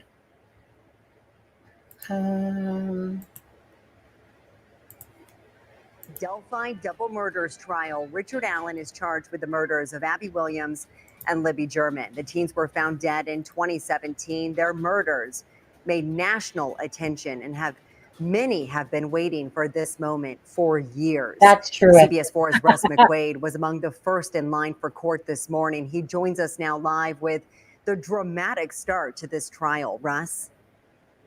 Good afternoon, Melissa. It was attorneys for both sides, the prosecution and the defense, that laid out their respective cases for the guilt or innocence of Richard Allen. The prosecution says he confessed and knew details only the killer would know. The defense says there's no evidence linking their client to the killings. In the past, you've seen video of Richard Allen arriving here at the Carroll County Courthouse for other hearings. However, you won't see any fresh video now because Judge Fran Gull has banned video of Allen or herself or jurors entering and exiting from a cordoned-off corner of the courthouse. The families of Abby Williams and Libby German arrived just before 8 a.m. And Allen's family is there too, as a dozen jurors and 4 alternates listen to opening statements of both the state and the defense. Prosecutor Nicholas McLeland went first, and over the course of 20 minutes told jurors that Richard Allen is Bridge Guy, the man who stalked Libby and Abby on the bridge that day, whose image was captured on Libby's cell phone.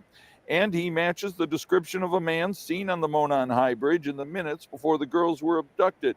And that Allen has confessed that he knew details only the killer would know. And investigators found a bullet that matches Allen's gun at the site where the girls' bodies were discovered. Defense attorney Andrew Baldwin countered that the witness descriptions are inconsistent.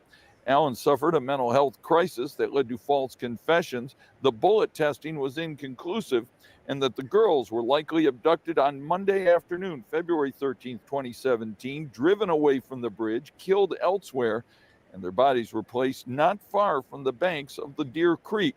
That early Tuesday morning the next day, several hours before they were found. And law enforcement, he said, this week is scrambling to explain the hair intertwined in Abby's hands that didn't come from Richard Allen, and that there is no DNA linking his clients to these murders. Judge Gull also ruled against the defense and in favor of the state. The defense wanted to include those 2 sketches we've seen for a long time, an older man, kind of bearded, a slouch hat, and a younger man, curly hair, dark features, that have been trotted out by Indiana State Police sketch artists for the last several years, saying these are either suspects or people we're looking for who may have been on the bridge that day. The defense says these don't look anything at all like Richard Allen. We want to show that to the jury that this case is flawed. The prosecution said, we don't think it looks like Richard Allen either, but it wasn't meant to be Richard Allen. It was only meant to be an investigative tool. The judge ruled in favor of the state. Those sketches and any discrepancies and doubts will stay out. Alyssa? Russ, now a few questions before you go. Another big moment this morning. We were told some of the media was removed from the courtroom. What happened there? Well, they weren't removed from the courtroom, but they were banned from the trial and they were banned from the courthouse because just before 8 o'clock this morning, they violated, allegedly, the judge's orders to not shoot video of a cordoned off area where she, the jurors, and the suspect come in away from cameras. It's a security issue, and of course they don't want the jurors' identities shown on TV. A network news photographer had his camera confiscated. A still photographer from AP also did. We also heard a couple other names. We weren't sure if they were traditional credentialed media or private folks who were out there shooting, but she said 4 people have been banned. 5 cameras have been confiscated. The SIM cards taken out, the batteries taken out, erased, and they won't get their cameras back. So she is very serious when she says she demands the sanctity and the security of this courthouse and the protection of the identities of the jurors. Also, Russ, for us, who aren't able to sit in and witness this like you are, what was Richard Allen's demeanor in that courtroom? Richard Allen is walking in. He was unshackled. That is unusual, but he is unshackled. He is accompanied by corrections officers, I'm assuming from the Department of Corrections, or perhaps the next county over, White County, or where he's being held. Now it's Clinton County. He's being held in their jail, but they also were in plain clothes. They were not wearing their jail fatigues. He was not wearing his jail jumpsuit and in shackles like he has been in the past, because when you present before the jury, you cannot be shown as an inmate. That gives the jury the impression that you're already convicted. He comes in, he was very low key. He's looking healthier, more bright-eyed than he has in the past, clean shaven, and engages with his attorneys as they talk about the progress of their case.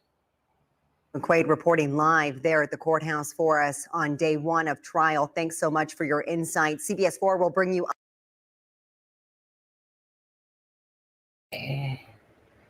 Okay, well, it's nice that we're getting some little tidbits, as the day progresses there, but yeah.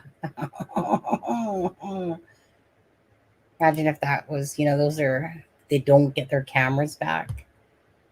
Gone. Well, I don't know, but I mean, I'm thinking so, but damn, eh? Keep the cameras, I would think it would be theft, but I don't. Yeah, well, I don't know the law good enough to know if that's like. I mean, I would think that you would know it was legal to do. You know, I mean, it's not like I haven't heard that before in other cases and stuff like that, where people get their shit taken away. Better do what the judge, like we've heard of that before, where people's stuff gets confiscated and their phones and stuff taken away. So that's crazy on there. But thanks, Ben, for sending that, by the way. I'll going back to the poll. The poll was, do you think the verdict will be guilty, innocent, and hung jury? So it keeps going down for the guilty to 55%, innocent 20%, hung jury 22%. But again, right, there's many more days and trial to come to know what stuff that we've all been waiting for to hear about. Sadly, we can't watch it. Like I said, we just have to go by the news channels and the people that stream, or not stream, but stream to their channel, or hear when Aspen can say how the day went inside the courtroom. Defense diaries is, I guess, in there. Murder sheets, and Greeno and Marv, and Tom Webster, and Aspen Connor from this channel. And not sure if Turbo's in there or not. I'm thinking so.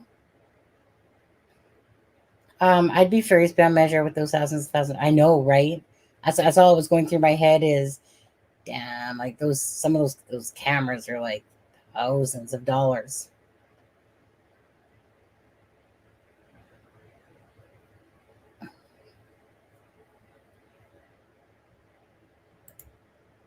Well, they disobeyed an order.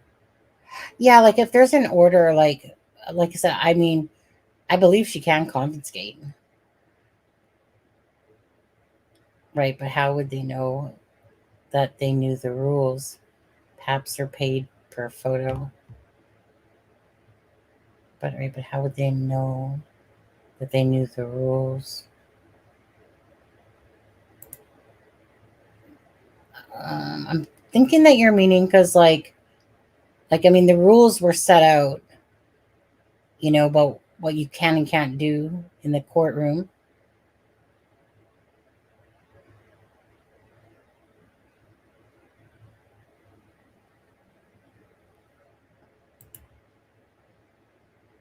Judge can take and not return personal property in Indiana if a creditor wins a lawsuit. So just to ask you guys, and it doesn't matter what you feel or not. I know that there's the poll out there. Who here believes that Richard Allen is innocent? Just put a 1 if you think he's innocent. Oh, is there another one to watch, Ben? You the man, Ben. By the way, thank you, mods. Oh, this one. I think this one's a little bit longer than the one I played. I think this one's a little bit longer. Similar to the one I played, but let's see. Let's see. Thank you, Ben. Continues at 12:30 with the very latest on day one of the Delphi murders trial. The court just took a break from opening statements this morning in this first day, so we are learning now what the prosecution is going to argue in its case against Richard Allen. Samantha Johnson has new information just in from Bob Siegel, who has been in court all morning. Sam, we know opening statements started around 9:30. Where do things stand right now? Yeah, I think it is, Ben, but it's okay.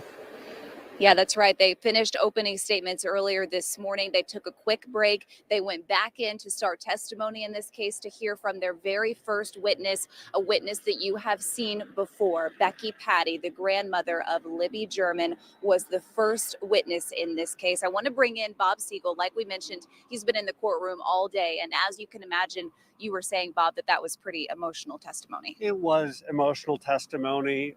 Becky Patty spent most of her hour on the witness stand answering questions from the prosecutor about the day that Abby and Libby went missing. So she explained how the girls were on a day off of school. They wanted to go and head down to the Monon High Bridge. She said the last thing that Abby said to her is, "Grandma, I'll be okay." So I think every parent can relate to the heartbreak and the teary-eyed testimony that she gave. She went on to explain that when her granddaughter and Abby, who were best friends, did not show up at the time that they were supposed to, she quickly knew something was wrong, because she said that Libby, her granddaughter, would always be in contact with her, always had her phone with her. She said, we called, we kept calling, and they just didn't get any answer. So they went to look for themselves, and then they contacted police. The next day, they explained that there were search parties that they went out to, and probably the most touching quote that she gave and that she told the jury while she was on the stand, she said she found out that the girls were found. And she said, and I'll quote here, "I couldn't understand why they were not taking me to her. And then I saw the coroner's van driving by, and that's when I realized they weren't alive." She said, "It never crossed my mind when they told me. I just thought they found them." So the jury got to hear that testimony from the grandmother of one of the victims. It was touching testimony. It was powerful testimony. It sets the scene for some of the other evidence and what we presume will be the crime scene evidence that the jury will then start to hear perhaps as early as this afternoon. Well, and we know all this comes after pretty bold opening statements, right? The prosecution saying that they can prove Richard Allen was the man who killed Abby and Libby. They went so far as to say the last face those girls saw was Richard Allen's face. The defense then saying, you know what, this investigation by state police from the beginning has been messed up. Both sides pretty bold in those opening statements. So walk us through what comes next this afternoon. Well, we don't know who the next witness is going to be, but we do know that the jury is going to need to understand exactly what was found at the crime scene, the condition of the girls' bodies. So we presume, again, as early as this afternoon, they might start to hear some of the really, really difficult evidence and testimony about what that crime scene looked like. And that will, again, set the stage for the evidence that the prosecutor plans to introduce that Richard Allen was the person responsible for these deaths. Yeah, and he did warn the jury this morning that you are going to see that crime scene. In his words, it was a gruesome scene. We know you'll be back in the courtroom this afternoon. Of course, you'll have an update for us tonight on 13 News, everything that develops today. Yeah, we have a break until 1:30, then it's back in the courtroom. We expect at least 4-5 more hours of testimony this afternoon. All right, that's the latest here. Of course, we'll continue to keep you updated throughout the day. Dustin, we'll send it back to you for now. Oh boy, those details are difficult to hear, and your heart just breaks for those girls' families having to. Okay. Yeah, that one was different. That one was better. Thanks, Ben, for that. That one was perfect. And anyone knows, I mean, I've spoken to Becky myself, and Becky, she's a Cancer, by the way. Meaning zodiac sign. Kelsey, again, for me personally, Kelsey is just like the epitome of what you would want every sister to be. She was planning a different career, and because of this happening, her whole life shifted on a different path and being an advocate. It just to no end, it just galls me when pun intended, not intended, when people always have attacked Kelsey, who's only been, or even blaming the family and stuff like that. I bet you any money that Becky was definitely probably teary-eyed and crying because again, they have to relive this, time and time and time again. So my prayers go out to the family. So yeah, so like you said, like they don't know who's coming up next or whatever. But yeah, it's just heartbreaking, right? This case, it means a lot to so many of us. You guys know it. It's making me all feel emotional again right now. Just thinking about, Becky having to relive, all the time, and the families, and Carrie and Anna, and Mike and Kelsey, time and time again having to relive this, being on the attack by some people that are just numbskulls and stuff like that. As for Richard Allen, if he did it or didn't do it, again, that's going to play out. I can hardly wait till we can hear, like I said, all of the evidence. And then, because right now it's just the beginning of it all, but it will be very finally to hear, like I said, what the prosecutor has, what the defense, the defense is basically just going to simply try to get their client off, of course, regardless. Yeah. What do you guys, you know what? Let me ask you guys this. Yeah, it definitely has been. It's going to be a hard month and, a hard life, because sure, time, sure, time heals somewhat, but the damage to the heart on something like as horrific as this, right? Because we all know that they're next, right? We all know that happened. And then to for the family too, like even Becky and the family, they're going to be hearing everything. There's a lot of stuff that they will not have heard or known about. And then, that will all play out. Like I said, talking about the crime scene, knowing that they're talking about those poor little girls that are, their grandparents, their mom, their grandfather, their whatever, their relatives that have to listen to that. It's just absolutely heartbreaking knowing that Abby, and it's just sad. It's just sad. But what I was going to ask you, actually, hold on. What was I going to ask you? See, lost my train of thought. What was I going to ask you? Shit. That's what I get for interrupting my own self. Then I forget you. Ben, what was I going to say? Come on, Ben. What was I going to say? It was a good one, too. Wonder if Kelsey will testify next. Well, she'll definitely be testifying for sure. Whether it's next, who knows? But, I was like, it was like a good one, a good question that I wanted you guys to all answer. It will come back to me. Oh, yeah. It's just so, like I said, it's just heartbreaking because it's like you wait for this moment to come. And we're just people that are following the case, right? Our hearts are with most people. Our hearts are with these families, knowing that they have suffered for a long time to get to this point today. Like I said, 7 years. I know there's lots of other cases where there's no resolve for families and stuff like that, but we're talking about this particular case. And it's 7.5 years, right? There's not been any closure, just to move on to the next step. And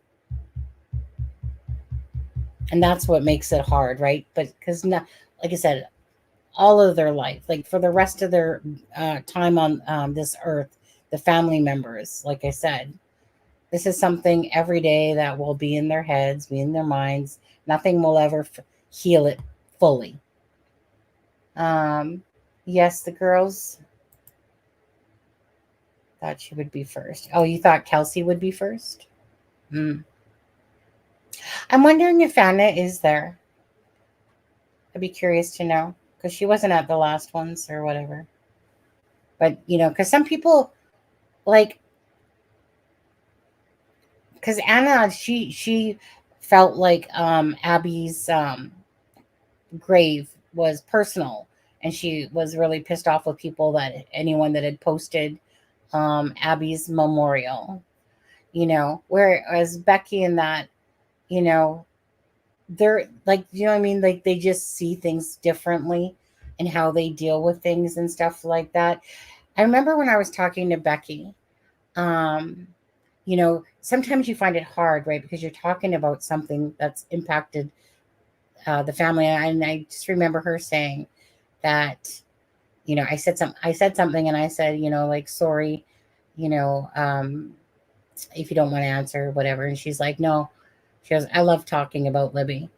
Do you know what I mean? So she has no problem, talking about Libby, because for her, it's obviously, healing and welcoming because of how she deals with it. Whereas Anna, I believe, is more closed off and more to herself for the most part. Yeah,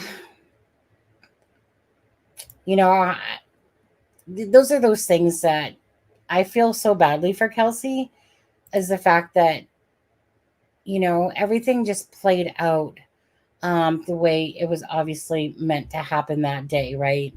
Because there's no takebacks. And I'm sure that Kelsey, and, I'm sure she knows that, you know, it doesn't matter. She knows that she dropped them off regardless. And she's always probably going to have some sort of guilt inside of her for that, would have, could have, should have, but that's not how it happened. I would not want to be with anyone else, Sunny and our tribe. I make jokes because it relieves some stress off the case. I practice for our girls, so, some healing for all the families. Absolutely. Love you, Staffa. Are both sides finished? Yeah, both sides are finished their opening statements.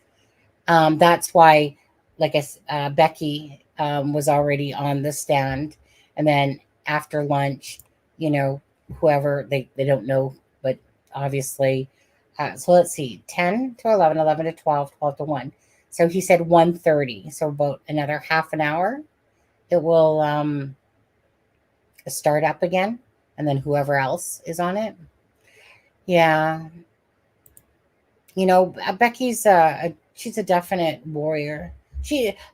Becky is like a me somewhat. Like there's, and when I say that, it's because she's a very much of a spitfire, you know, um, and but by the same token, she's basically that protector, right? And she's a fighter, and she reminds me, like I said, a lot of myself, because I'm very much of a fighter. It's like you couldn't hold me down, either if my child was missing, or or speaking up and talking and stuff like that. I'd be plastered all over the freaking news myself, and that. But yet she's their family, like I said, very loving, very caring. They've what was it? I can't even think of his name now. But anyways, they took the girls in. They adopted. What's his name? Drawing a blank all of a sudden. Drawing a blank. But anyways, like I said, just fighting for the justice for Abby and Libby through and through and through. They've been put through hell in so many ways, but just to get to the point of justice for Abby and Libby, but yet really is there justice for Abby and Libby? Sure, if Richard Allen goes to jail, but yeah, so he goes to jail. Abby and Libby are still dead. Nothing will ever bring him back. I think for a lot of us too, right? We always wanted to understand why. Like, why did this happen? And it won't shock me if it becomes an sexual assault type of thing, like Alexa had said. I don't know. What do you guys, like I said? So to ask you one question at a time here, do you think it was random? Like, do you think that the girls were random? One for yes. So random is yes. 2 is no. Just curious what your guys' thoughts are for your own selves. So I would have said not random, but now I'll say that I believe it was random myself. So I'll say 2. Wonder if Kelsey possibly seen or heard anything that day she wasn't allowed to say before. Well, I definitely Kelsey's definitely like the family in general. They're not going to give you every tidbit of everything that they know. So there's probably definitely things that she hasn't said outwardly to the public that will come out in court. But I wouldn't say a lot, but I'm sure there's definitely things just like Becky and stuff like that. Stuff that they do know, but stuff that they're not going to put out there. I guess we'll hear from the father for the first time. We won't actually hear, but I'm assuming he is necessary timeline.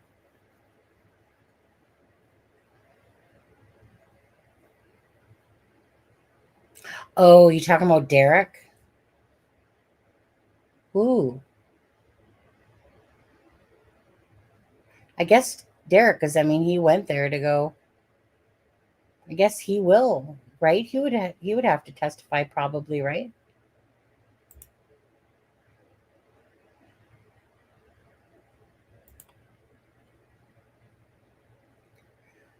Yeah, I mean, each to their own.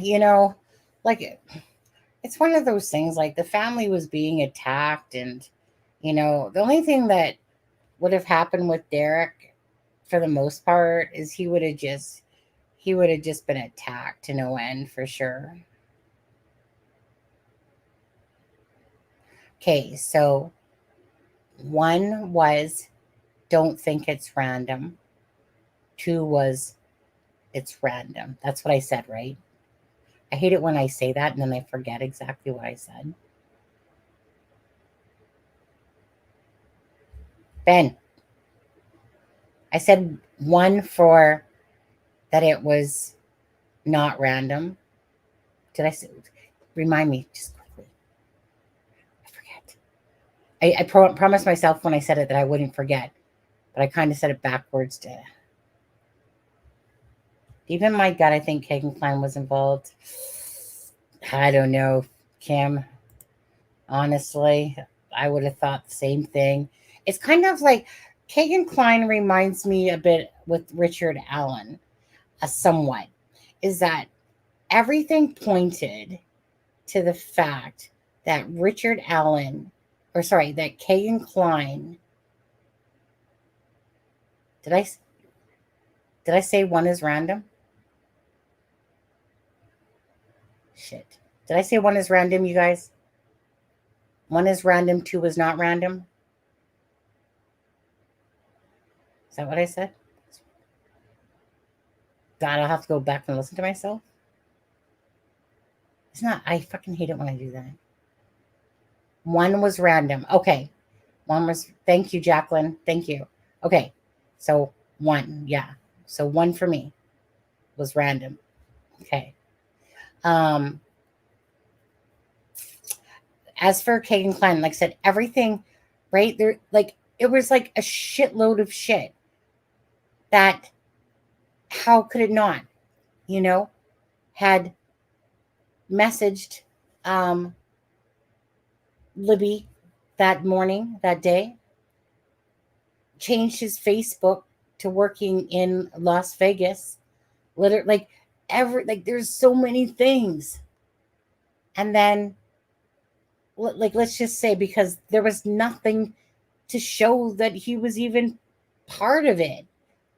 So it kind of reminds me a little bit of Richard Allen here, is that, everything can look one way, and yet it could turn out that it wasn't, right? Because Kagan Klein, him not being attached to Delphi, at least as someone that partook in the lure or something like that, not in the actual physical deaths of the girls, but just of the luring part, just to realize that none of that came to fruition you know, kind of makes me think of like with Richard Allen stuff. Like everything can point to him, and yet it could turn out to be that it's not. So, like I said, we'll wait to see what the evidence all shows, because I was flabbergasted, like just flabbergasted, that Kagan Klein, after all the stackable shit that happened, like just stacking of pointing arrows at, yeah, this is pointing to Kagan Klein, knowing something about the Delphi case, turned out to be a coincidence. It's just hard to suck up when everything points one way. So like I'll be interested in the defense, thoughts and what they're going to present, of course.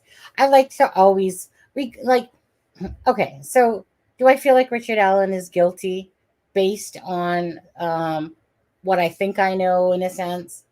Yes. Is my opinion willing to change based on what we hear with the evidence? Absolutely. It's not written in stone, but it's, I'll really need to hear some good shit from the defense if I want to tilter what what we kind of know already, because it's one of those things like kicking blind. You put a bullet that's from the girls that cycled through his gun, right? He admitted to being on the bridge at that time. Like it's one of those things, like you just can keep stacking it. What else don't we know that can be stacked? So it would be one of those crazy things. Thank you. Thank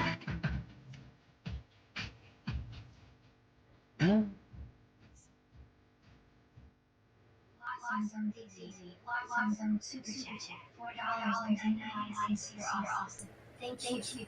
Just for Abby and Libby. Her heart. Thank you, Daisy. Thank you, Daisy Dukes. And if you guys haven't hit that like button, please hit that like button. That would be awesome. It always helps with the algorithm, because YouTube seems to, I don't know if I'm shadow banned or whatever the fuck it is that YouTube does. This channel definitely does not get the views, and it only happened when we got a false strike that was taken back by YouTube, but it was a false strike. Happened on Halloween 2 years ago, the minute that the press conference was going to happen. And ever since then, the channel's never been the same. So, and then YouTube is like, no, not seen. There's nothing wrong with your channel. Bullshit. I know that there is. If a person covering Delphi can have 500 subs or 200 subs and get thousands of views, and I see this happen all the time, and this channel can barely get freaking 1,000 views half the time. Depends what case it is. But anyways, it tells me, I know that it's, ever since then, it's just not been right. So the algorithm to get us in there really helps. So appreciate you guys for doing that, for giving the likes. So thank you. Yeah. No murder weapons, prints, DNA, or blood. Ugh, you're hitting me. Wait, what do you mean no? Oh, I see what you're saying. No murder weapons, prints. Well, like I said, you know what? Let's see what comes out. We'll see what comes out. I'm interested. I'm curious about the clothes. Well, that's true enough, Daisy, as well.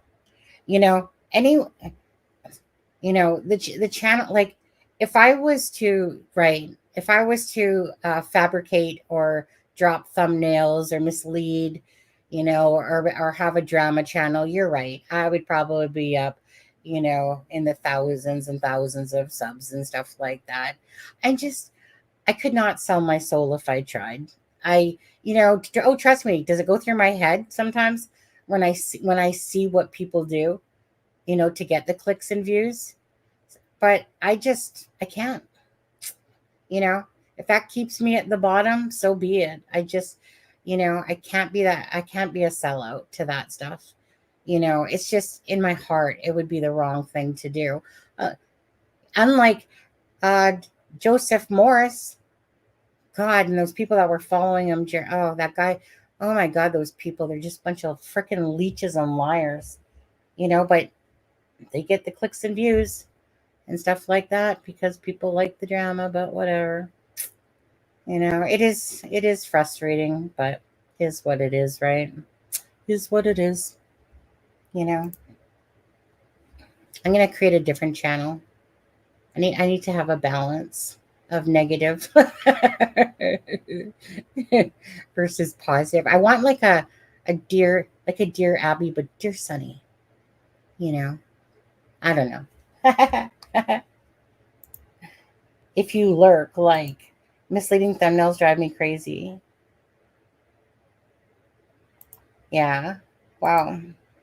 I mean, at the end of the day, it's like I said, it's frustrating, but hey, what was who was it? What was it that was karma the other day?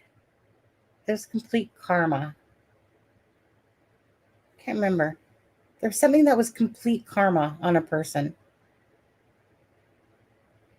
And was it what's his there's this YouTuber. What's his name?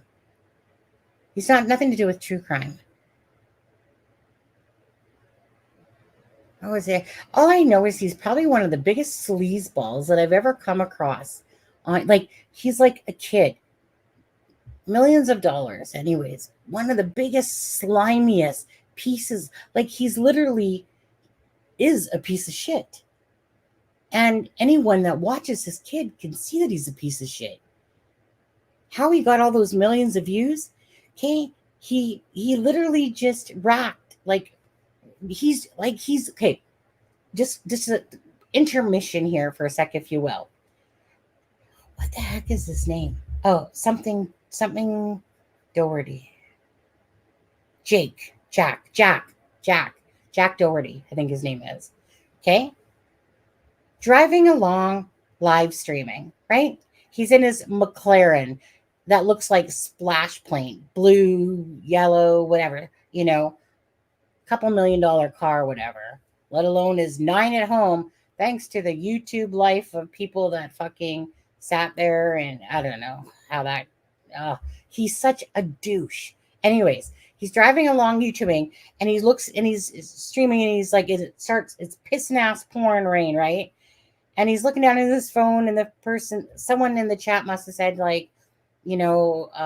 basically, be careful and, don't whatever. And then he goes, yeah, no, you guys are more important than the rain and blah, blah, blah, and then he literally said, watch me get into an accident, because I'm too busy basically live streaming. What do you think happened, folks? No sooner did he say that, he freaking hydroplaned. Okay. Hydroplane, didn't hurt anybody else, thank God. Smashed his McLaren all upside the thing. And all he could think to do was keep recording. His friend has a freaking injury in his head, blood's gushing. And all he is like, here, someone's helping him out of his vehicle, right? Because, the airbags, whatever. And all he could do was, here, take the camera, keep recording. And then he gets to the passenger, his friend, that has blood gushing out of his head. Like, you guys, the biggest douche ever that I've even ever seen on YouTube. And how idiots follow this arrogant little fucktard is beyond me. Like, how? I gotta show you this guy. What's his name again? Jack Doherty? No, Jack Doherty. Crash. Yeah. One second. Let me just find 1 second here.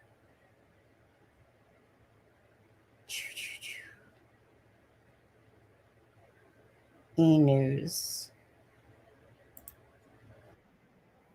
Okay. We're on intermission here for a second, okay, people? Okay. So here's douche here.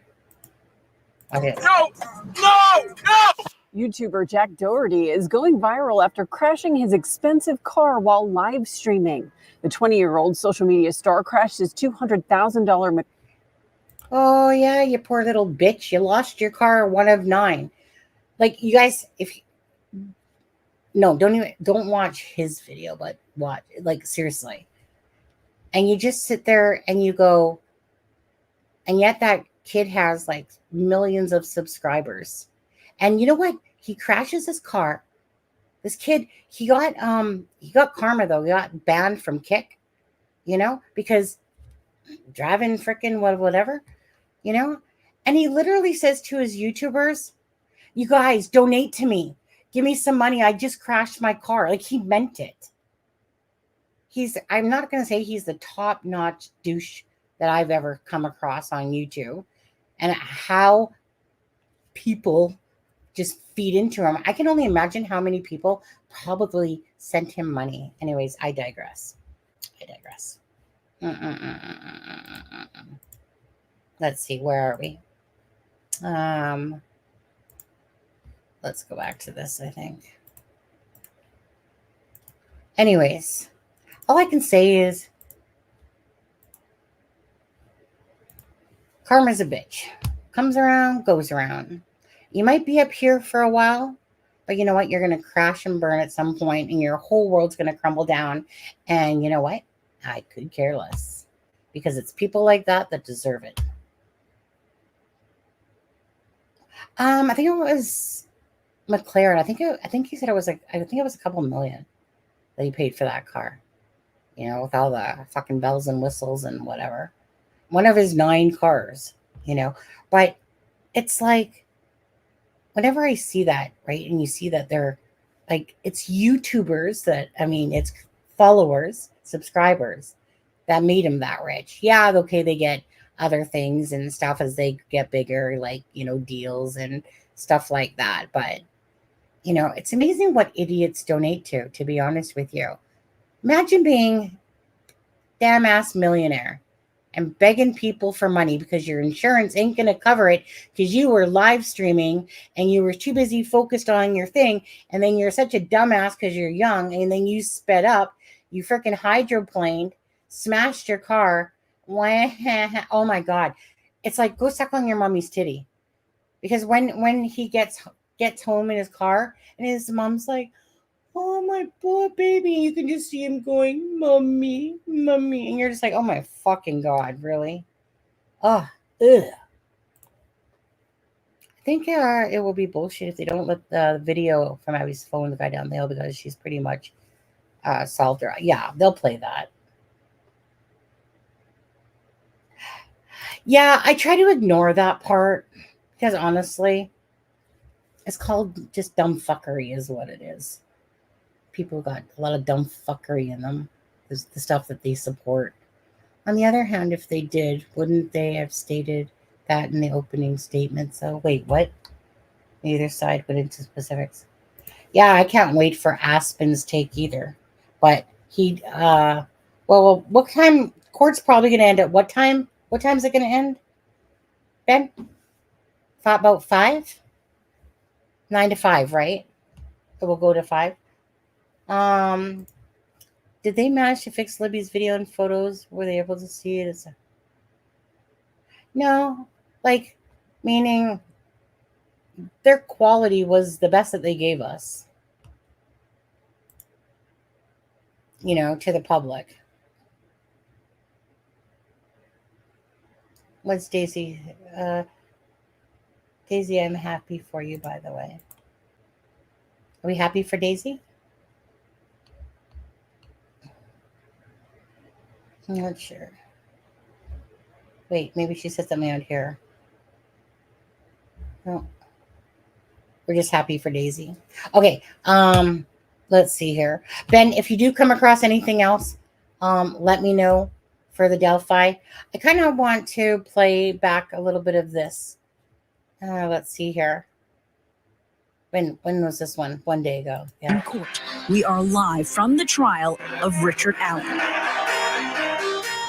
Good evening and welcome to Closing Arguments. I'm Julia Janae, filling in for Vinnie Politan tonight. Thank you so much for being with us. We have a lot to get to. We have a lot of big cases and trials that we've been covering here on Court TV. Some are beginning, and other reporters inside of this state courtroom must take notes the old-fashioned way, with a pen and paper.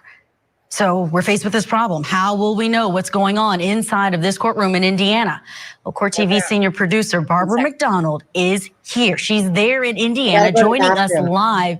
She's been inside of the courtroom all day for day 2 of jury selection, taking those handwritten notes. So Barbara, you are our next best. Okay, so wait. It's only because I have to go to the washroom. So I'm just going to make if people that didn't see this can just watch this for just a little bit, but I'll be right back. Thing in this situation. Set the scene for me. Tell me about what it was like today and what major moments have stood out to you. Well, we do have a jury. A jury is seated. We have 12 jurors and 4 alternates. Tomorrow, court is going to be dark, and they'll be back on Thursday to be sworn in front of Richard Allen.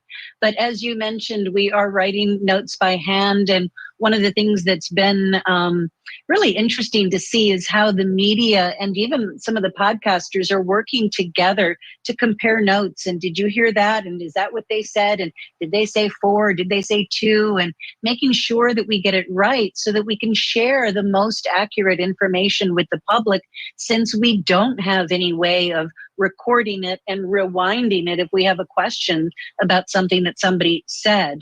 But again, 12 jurors selected, 4 alternates, and we did get to hear some mini opening statements the last 2 days from both the prosecution and the defense in this case. They asked for that privilege from the judge. She granted that.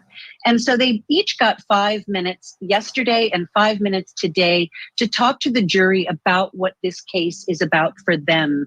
And one of the most explosive things that we heard during that mini opening statement from the defense today, Andrew Baldwin said in open court to those potential jurors that a hair, or rather hair, found in Abby Williams' hand does not match Richard Allen. Now, he didn't elaborate on that point at all.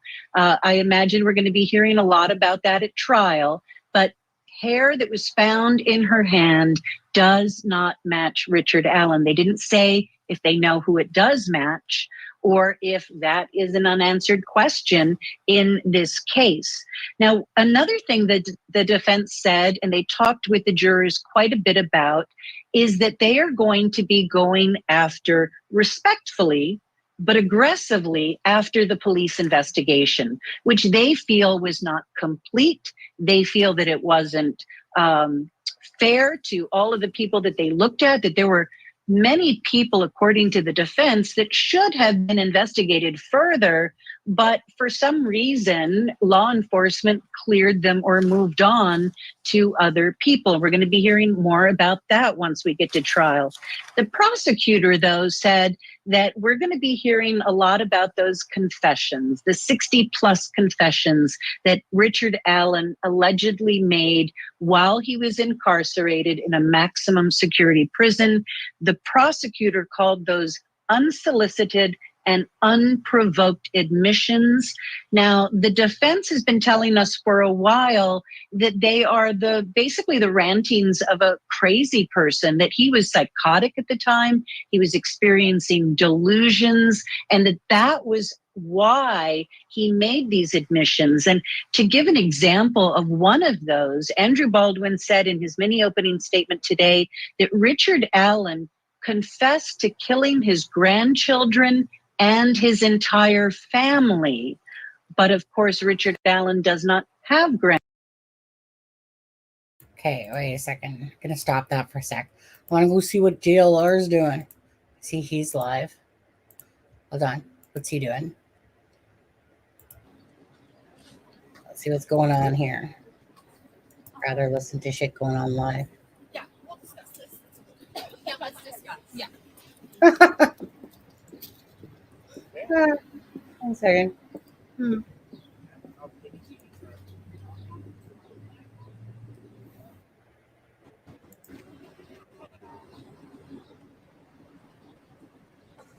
Symbol confessions.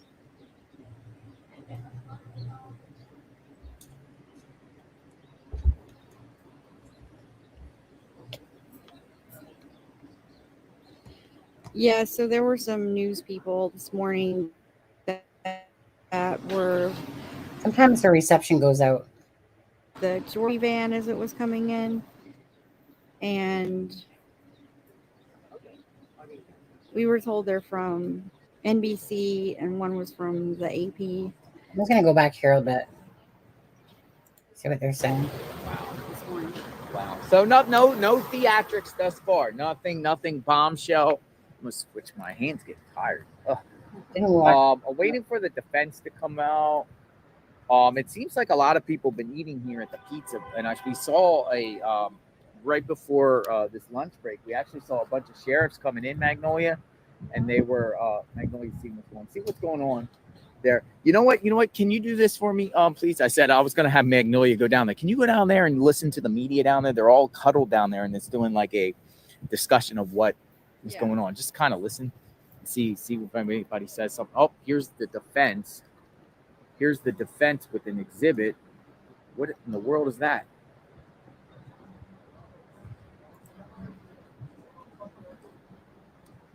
We're going to try to get more information of what transpired today. Lunch break. We're on a lunch break. We're on a lunch break, folks. JLR investigates lunch. See what they're at.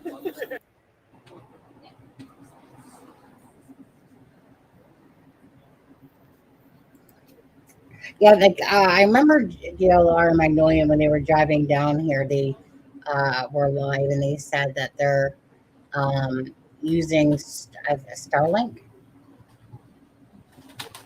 And yeah, it's different positions and stuff like that. Might have to move the car back. So they had to purchase Starlink for mobile. I know where we're going.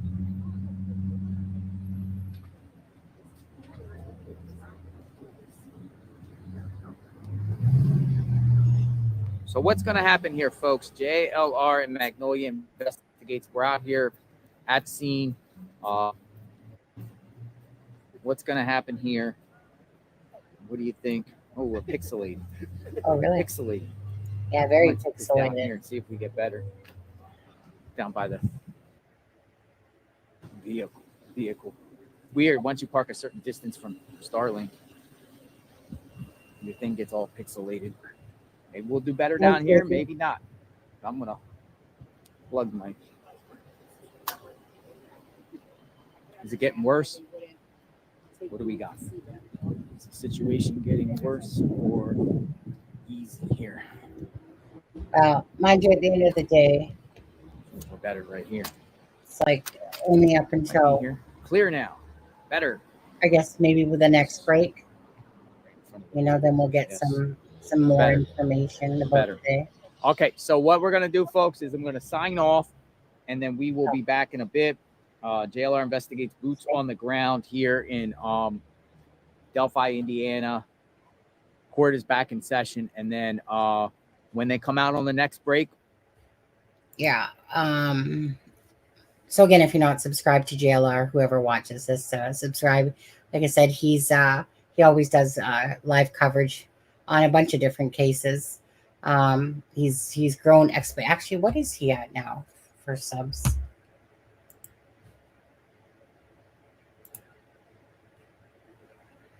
$308K. Yeah.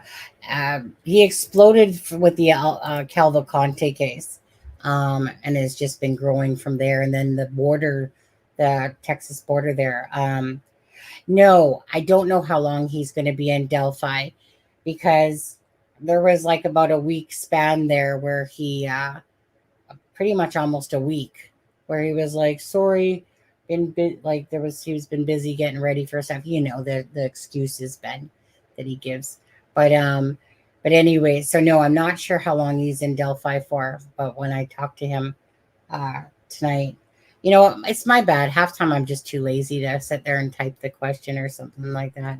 It's like, yeah, I'll ask him later. So I wasn't sure if he had even gone to Delphi.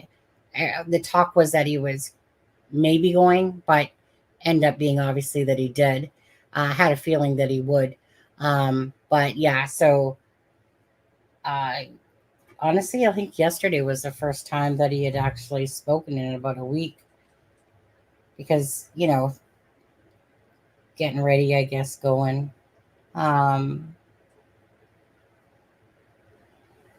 So yeah, not sure. Have to ask him, Ben. Yeah. The hurricane blew him over 300K. Yeah. You know, well, you know, I like I said, I personally love boots on the ground. It does bite my ass a bit that I can't do boots on the ground, like because I'm in Canada, you know, because, you know, that stuff's right up my alley to do stuff like that. I have no problem talking with people either, you know, and, you know, some people, it's not their cup of tea in Miami. I don't care. I'll talk to whoever. I don't care. You know, if you don't ask, right? But yeah, so it does kind of suck when you watch people doing it and you're just like wishing you could do it yourself. I only knew him from when I saw the short video on his channel. Yeah, thanks for putting that up there. You know, whatever. Kudos to JLR, you know, for, like I said, you know, I always believe if, you know, if people change their lives around, you know, and JLR he has a knack. He has a knack for knowing how to, I would use the word before, play people, in a sense. But that's probably the wrong word to use. It's kind of like, now that he's found his niche in a sense and that he gets paid for this niche without it being illegal versus, you know, before, you know, it's kind of like, he just, like I said, it's kind of like someone that has the Midas touch.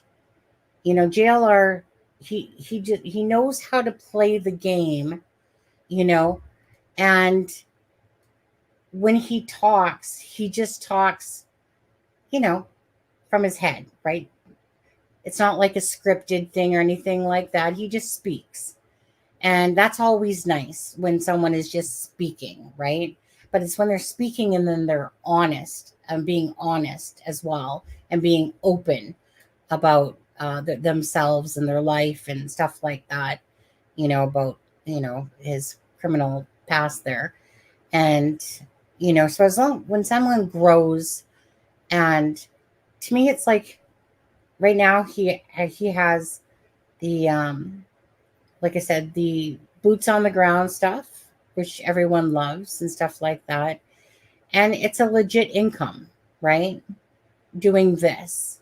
So I do wish him well on his endeavors for this because, you know, he was, like I said, about 30K when I even knew who he was.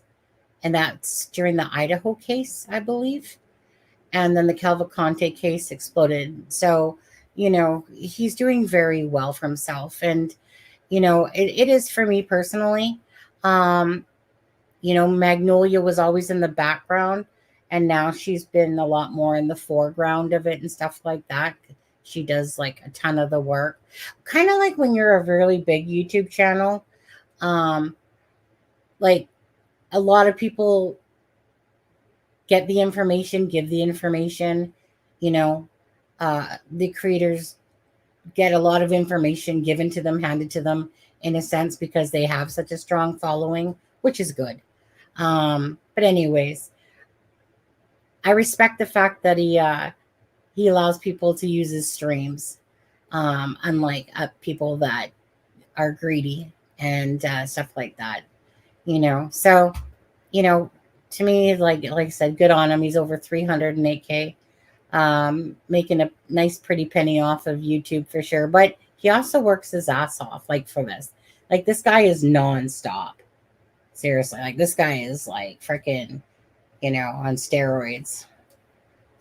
Not literally, just meaning he's just always, 1 minute he's here in Pennsylvania, next minute he's in Idaho, next minute, you know, he's in, like, I know he lives in Florida, but He's just everywhere.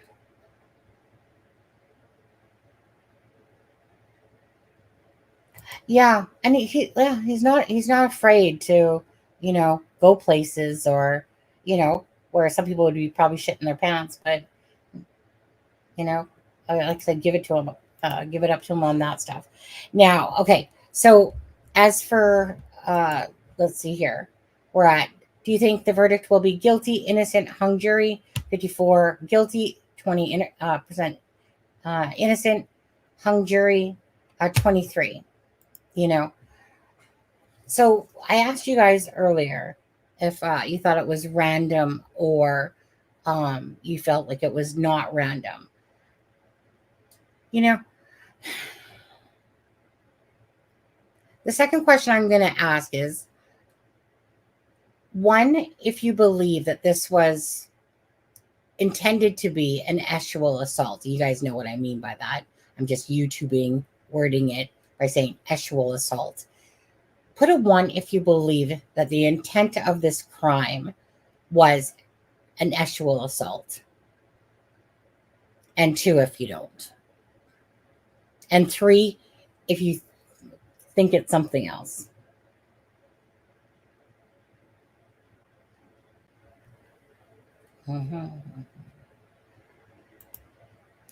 Tracy says 1. Alexa always talked about this, and I could still never wrap my head around it because,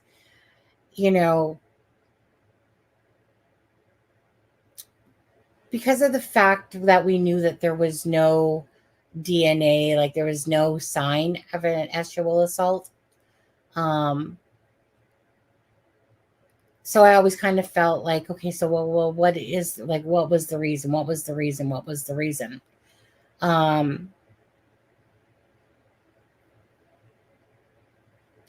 I mean, really,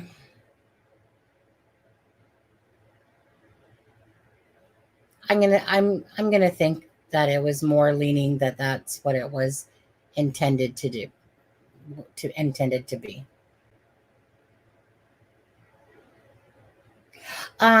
Chris, it's just been all that we know of so far is Becky Patty. So far. So, Gail, what do you think the reason was?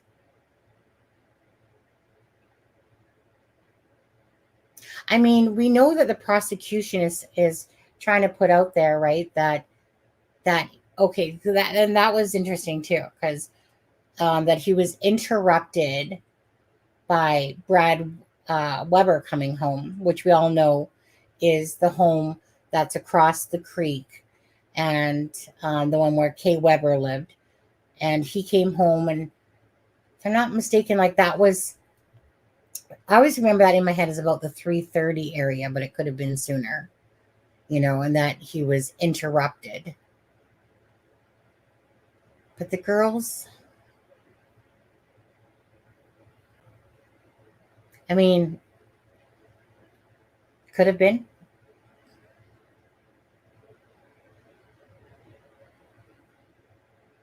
I really hope that in the confessions we hear, like, I'm really looking forward just to hearing the confessions, regardless.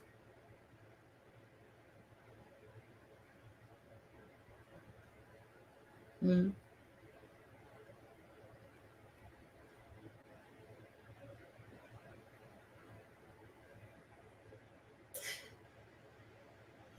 then you have Abby, that was closed, and Libby, that was not.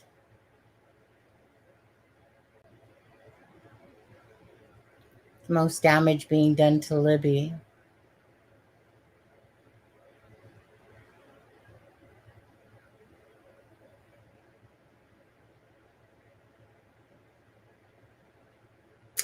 Like I said, once these days keep going on and we start hearing like the evidence of the timing, video footage, everything that's going to come out, will be very interesting to see how that all ties in. to like a stronger timeline than say that we knew about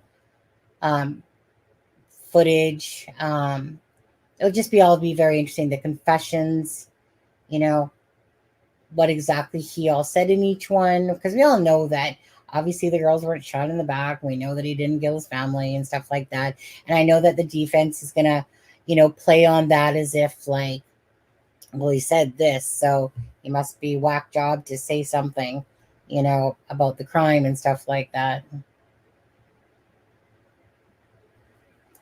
Maybe he fell crossing the creek and got angry.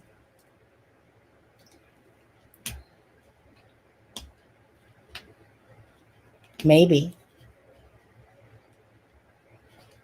I think I at first I looked at that comment, Ben, and I was like, wait, what? But I know exactly what you mean. Getting them across the creek, and then as he's going, fell in or something like that, and then that pissed him off.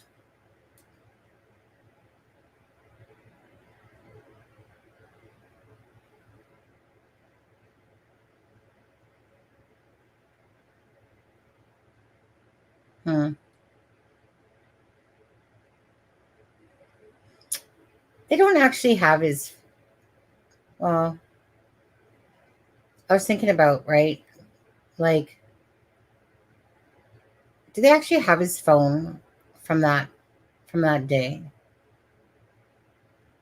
Remember how there was like this long list of phones and freaking knives and like just oodles of phones that he had?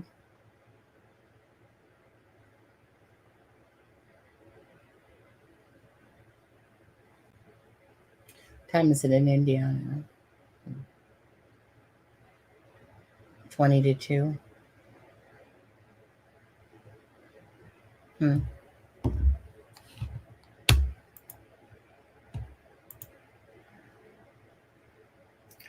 this the one? I think I'm gonna play that one. Can't believe how circumstantial the case is. Well, that's the thing, is that we don't know that though. That's just it, right, Chris? Is that like that's just based on anything that you might know up until this point, but that doesn't mean that that's true. That it's like that circumstantial.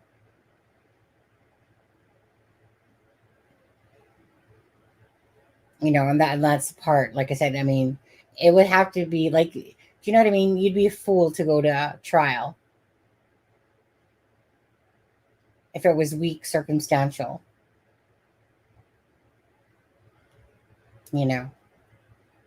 So I don't believe, like, for me, I don't believe it's like, I think that there's just a lot more to come out that will, like I said, from all the tidbits that we do actually know, I think that there's a lot of gap fillers in there that we'll find out.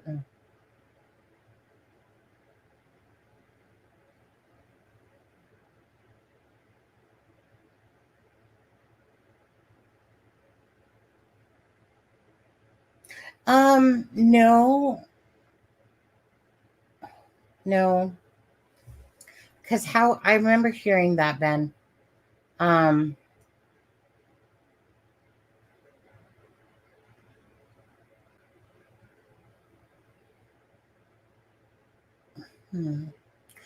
I remember specifically hearing about that.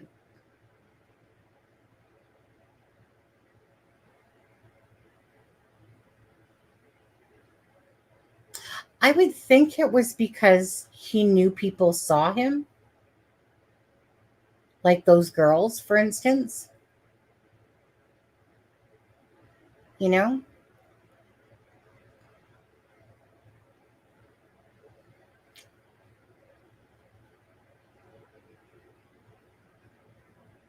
But I remember distinctly about that conversation. Because, like, he would not have been stepping forward if he knew that there was a video of himself. But I think it's for the fact that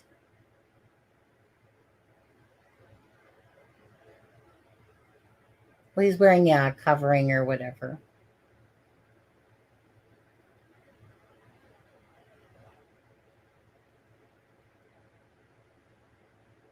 I mean, one could say he came forward because he was innocent. And if you're innocent, what do you got to hide?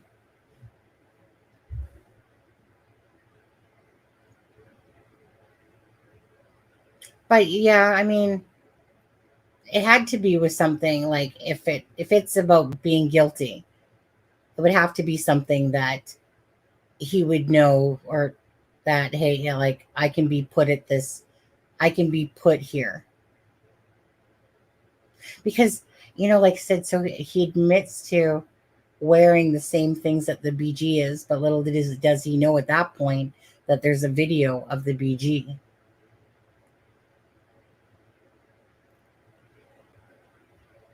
So it had to be something to, unless, of course, like I said, so barring the fact if he's just innocent and that's why he was like, well, yeah, like I was there, but I didn't do shit to the girls type of thing.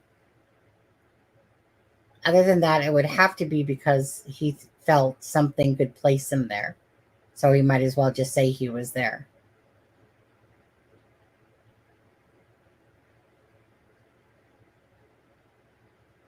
Well, that's just that's just stuff that we don't really know, though, Gail. Like, that's what the prosecutors are saying, is that he was interrupted by Brad Weber on the private drive. Yeah, paranoid. It's kind of like when they talk about that people from, like to insert themselves. It's like if you're standing outside of a house fire and you're the arsonist and you're the one that set the house on fire, and then you act like you're, like, oh, hey, what's going on? Yeah, I just got here. So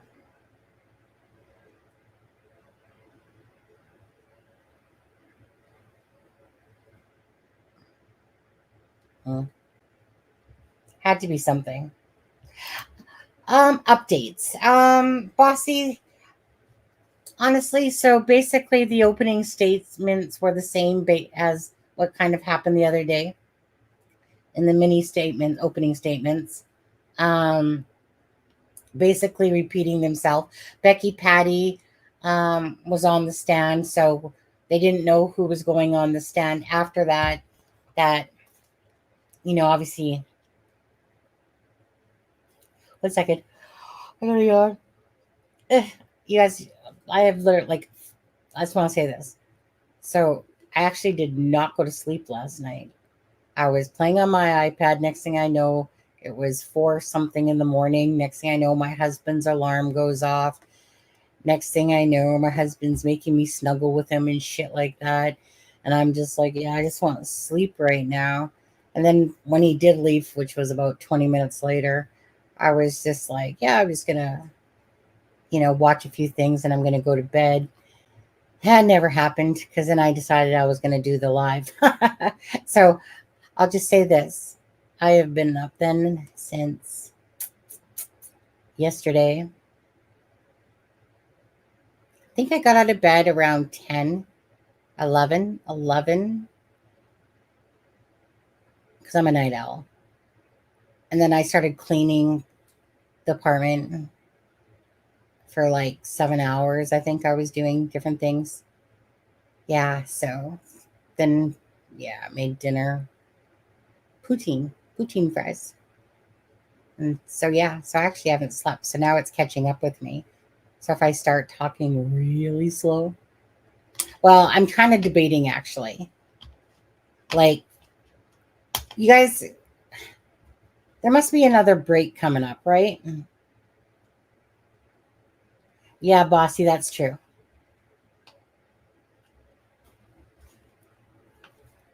Yeah, for news or whatever, whether they were independent or whatever, at 4. I think 5 cameras got taken, 4 people got banned, but their cameras and that were all confiscated.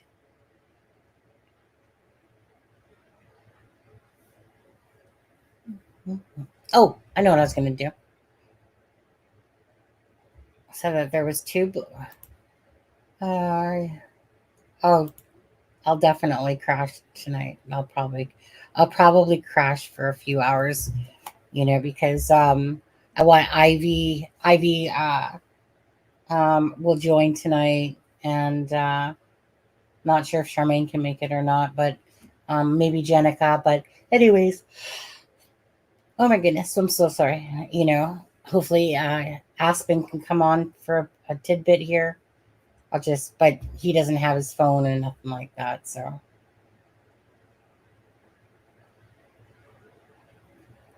I know.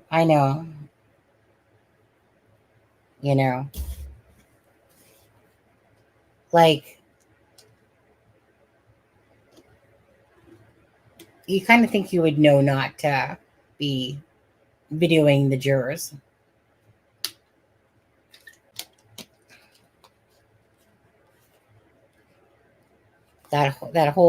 This case probably would be televised, so if it wasn't for that last stint that happened, where, remember that piece where they were showing Frangol, and after that, oh my god, you guys, I'm gonna keep yawning. My goodness, I gotta wake myself up. When Rosie and that were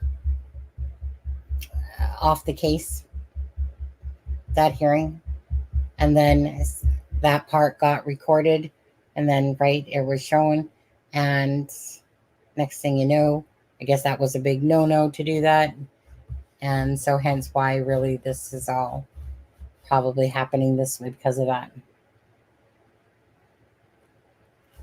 Okay, yeah. Okay, I'm gonna play a clip, and I'm gonna wake myself up for a second. I'm gonna blast the fan in front of my face. Is what I'm gonna do. Yes, he's in Delphi. He's in the courtroom right now, Fibro. So, anyways, the one that Ben sent me. Ben, I'm gonna play that one again because that was a good one.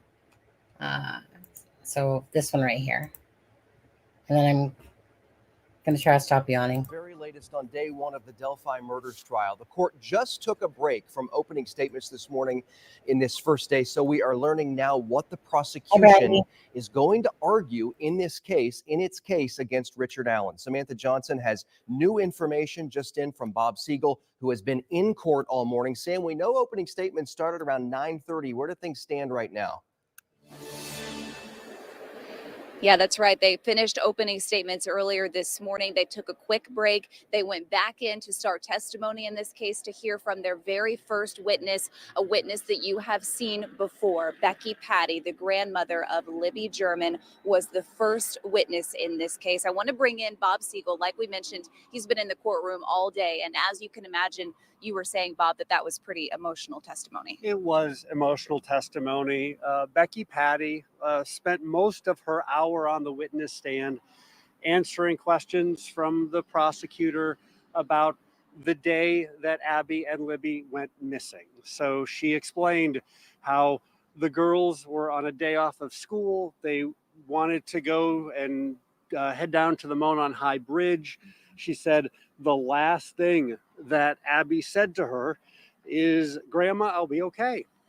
So I think every parent can relate to the heartbreak and the teary-eyed testimony that she gave. She went on to explain that when her granddaughter and Abby, who were best friends, did not show up at the time that they were supposed to, she quickly knew something was wrong because she said that Libby, her granddaughter, would always be in contact with her, always had her phone with her. She said, we kept calling, and they just didn't get any answer. So they went to look for themselves, and then they contacted police. The next day, they explained that there were search parties that they went out to, and probably the most touching quote that she gave and that she told the jury while she was on the stand, she said she found out that the girls were found. And she said, and I'll quote here, "I couldn't understand why they were not taking me to her. And then I saw the coroner's van driving by, and that's when I realized they weren't alive."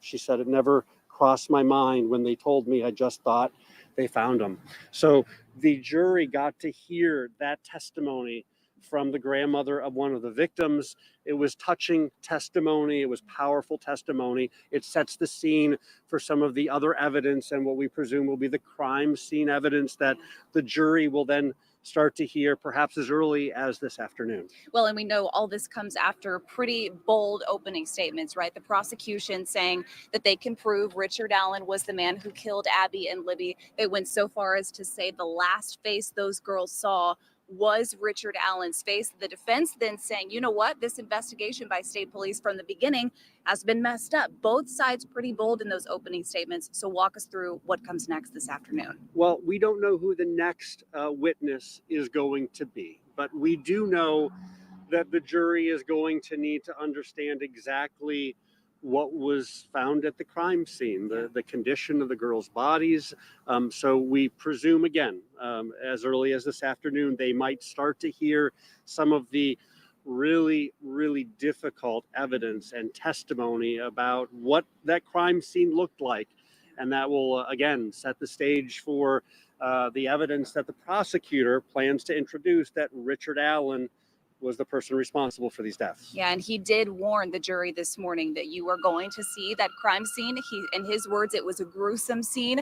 We know you'll be back in the courtroom this afternoon. Of course, you'll have an update for us tonight on 13 News, everything that develops today. Yeah, we have a break until 1:30, then it's back in the courtroom. We expect at least 4-5 more hours of testimony this afternoon. All right, that's the latest here. Of course, we'll continue to keep you updated throughout the day. Dustin, we'll send it back to you for now.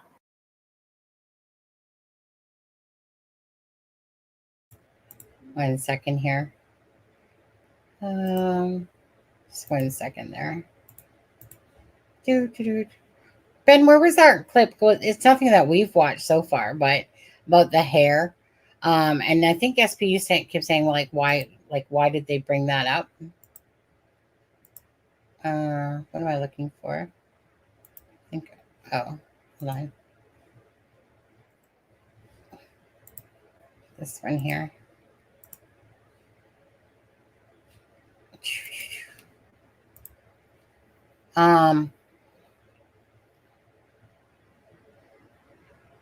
Right. Yeah.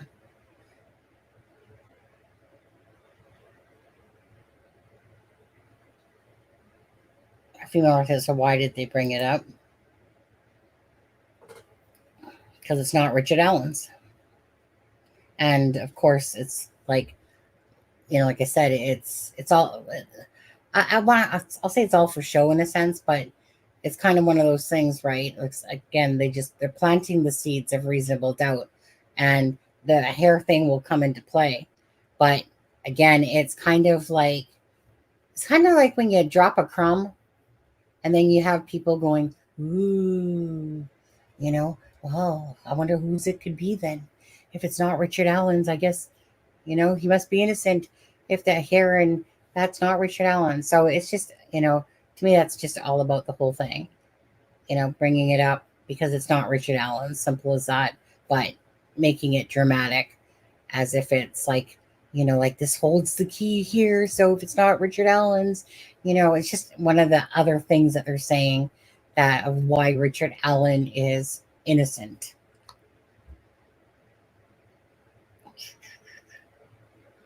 Yeah, I remember someone said that.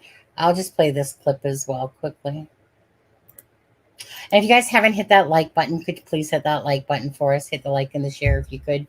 And of course, many hearts and prayers go out to the victims' families as they're in court and have to endure even the more horrific details, of the crime and stuff like that as well. 1 second here. Which, I think it's this one. Happening today, the start of the Delphi double murder trial. Opening statements are set to get underway in the 2017 killings of Indiana teens Abby Williams and Libby German. Here's ABC's Alex Perez. Nearly 8 years after the murders of 13-year-old Abby Williams and 14-year-old Libby German, opening arguments in the trial of Richard Allen, the man accused of killing the teenagers. The jury, selected from a nearby county and sequestered, made up of 16 people, including alternates, 10 women and 6 men. The bodies of the two friends discovered in Delphi back on Valentine's Day 2017 after they went for a hike at the Manon High Bridge Trail. Libby leaving a trail of evidence for investigators, including this picture she Snapchatted of Abby, this image believed to be of a suspect, and this chilling audio. The judge ruled more than 60 alleged jailhouse confessions Allen made can be used in court. We believe you are hiding in plain sight. After years of hunting for a suspect, authorities arrested Allen in 2022 after they say they linked a bullet at the crime scene to his gun. The married father lived in Delphi and worked at the local CVS. The prosecutor's witness list, about 50 people. The defense list, 120 people. Now, jurors have been told not to discuss the case or watch the news. The trial is expected to last about a month. Happening today, after 7.5 years of waiting, Abby Williams and Libby German will finally have their day in court. The two teenagers tragically murdered in Delphi back in 2017. Richard Allen arrested 2 years ago in connection with the murders and has been in custody ever since. Kit Hanley is live outside the courthouse there in Carroll County, and she has the very latest of what is happening now. Kit, did opening statements get underway according to what you believe at this point? Yeah. Hey, Angela, good morning. We do hear that opening statements are underway as they were set to start here at 9. But as we look here behind me, you can see that that line that was forming, that long line all night long, is now gone. And that's because all of those people are inside the courthouse awaiting the start of the opening statements that should be underway now. And speaking of the opening statements, I'm here joined with Max Lewis, who's been following everything very closely 2 years ago, 7 years ago, and now. We want to talk about what's going to be unfolding in court this morning, especially pertaining to the two sketches. Yeah. So we want to get into this response that we received, the defense's response to the prosecution's request to have the two original sketches, if we could pull those up on the screen there, excluded from the trial. The defense, of course, wants them in, stating that they are highly relevant, and we want to especially talk about number 6 and number 7 in this document we received, to the extent that the sketches do not resemble Richard Allen. They are, quote, highly relevant. Now, Max, let's talk about the background of these sketches. What does this mean, and how does this change things today? Yeah, so the sketches were released during this investigation. Obviously, we just had an arrest 2 years ago, so we went 5+ years of police investigating this. One of those sketches came earlier on in the investigation. The second one, it looks extremely different from the first one. It was almost shocking. I remember when they released this sketch because it looked nothing like the person that they had been, saying they were looking for all those years. So that's sort of the background on those sketches. Obviously, the defense, as you had said, wants those in because they don't look like Richard Allen. And so they sort of, paint a picture that state police have got the wrong guy, or so the defense claims. Obviously, the prosecution wants them out because they say it'll confuse the jury. And they say, because of the difference in the sketches and the way Richard Allen looks, it just sort of maybe adds a little bit of that doubt in those jurors' minds if they see those sketches. Yes. And, let's talk about the jury. We have 8 women, we have 4 men plus 4 alternates, all staying in a hotel in Lafayette, and they will be sequestered the entirety of the trial, the month-long trial. What does that mean, and what are the guidelines, those strict guidelines that they have to follow? Yeah, a lot of effort was put into making sure they have a fair and impartial jury. That's why they were picked in Fort Wayne, counties away from here. So yeah, we got actually a briefing from the judge yesterday on what that's going to be like for those jurors. When they reported for duty yesterday, they were sworn in.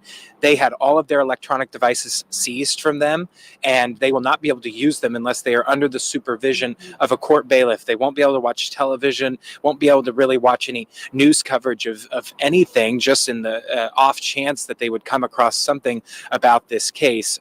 So their life is going to be very controlled for the next 4 weeks. An interesting thing, actually, I didn't mention on the air yesterday, obviously this trial overlaps over the election. The election is going to be coming up. So we asked, will these people be able to vote? And the judge said that they were instructed that they needed to vote before they reported for duty yesterday, because they are not going to be able to be taken back to Allen County to vote for the election coming up here. Yeah, so life is going to be very different starting today and into the next month. That is some great insight there. I just have one more question for you before we leave. Now, of course, today is about the girls, Abby and Libby. And, you did a story recently about the overall sentiment here in the Delphi community. What's that been like? What's the mood been like leading up to this trial? Yeah, I think people are really just anxious to sort of close this chapter. It's been a horrible chapter, several years of not knowing of a killer being out there. And so I think people are really, they don't like that Delphi is forever associated with this. Anytime somebody mentions that they're from Delphi, this is what people think of. So I think people are very interested in getting that case closed. Tonight's Max Lewis was in court for jury selection, showing us what happened so far and the issues the judge will hear tomorrow. A jury is now seated in the highly anticipated Delphi double murders trial. 12 jurors and 4 alternates will hear opening statements in the trial on Friday. We've already heard that stuff. So, you said WTHR posted a more detailed account of Becky's testimony. Is that the one we already watched?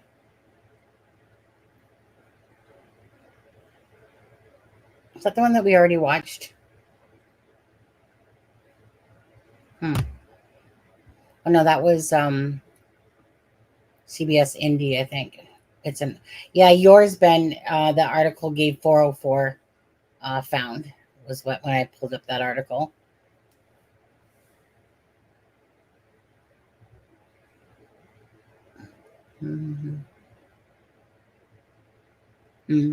Oh, okay. Let me. I'll take a look.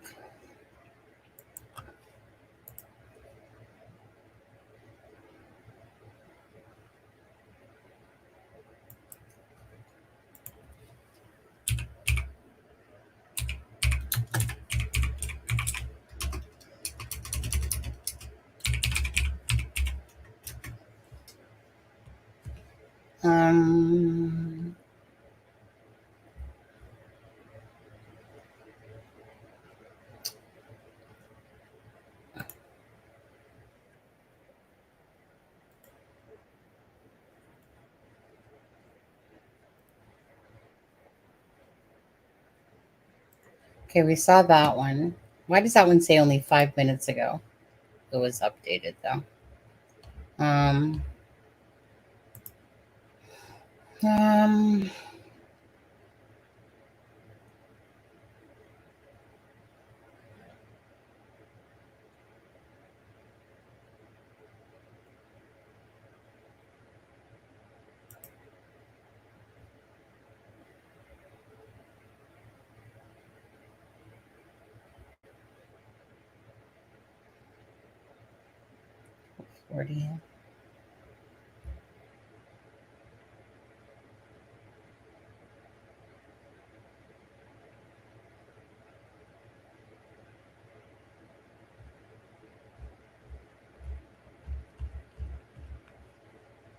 Yeah, I'm not sure which the article that look on the DVD. It's explaining Becky's testimony.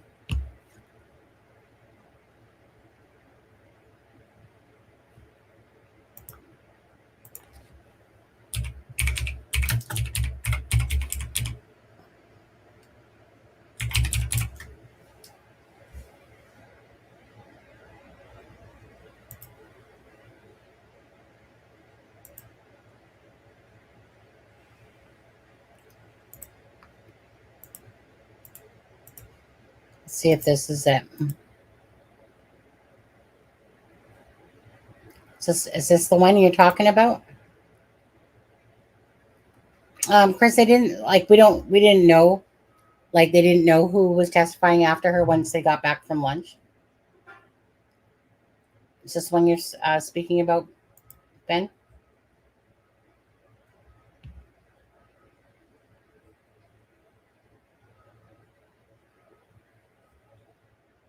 Okay. Let's see here. Put this bigger, as big as I can go. Okay, so it says 11:22 a.m. after a 25-minute break took proceedings. The prosecutor's first witness was Becky Patty, Libby's grandmother, who said that she and her husband, Mike Patty, the prosecutor's first witness was Becky Patty, Libby's grandmother, who said she and her husband, Mike Patty, said Libby and Kelsey. Does that even make sense? Libby was very active and very smart. Becky said Abby went on spring break with Libby and Patty. God, so whoever wrote this sucks.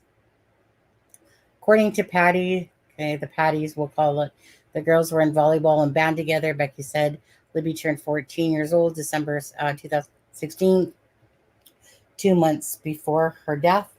According to Becky, the girls did not have school on. Is this the article? Ben? Yeah?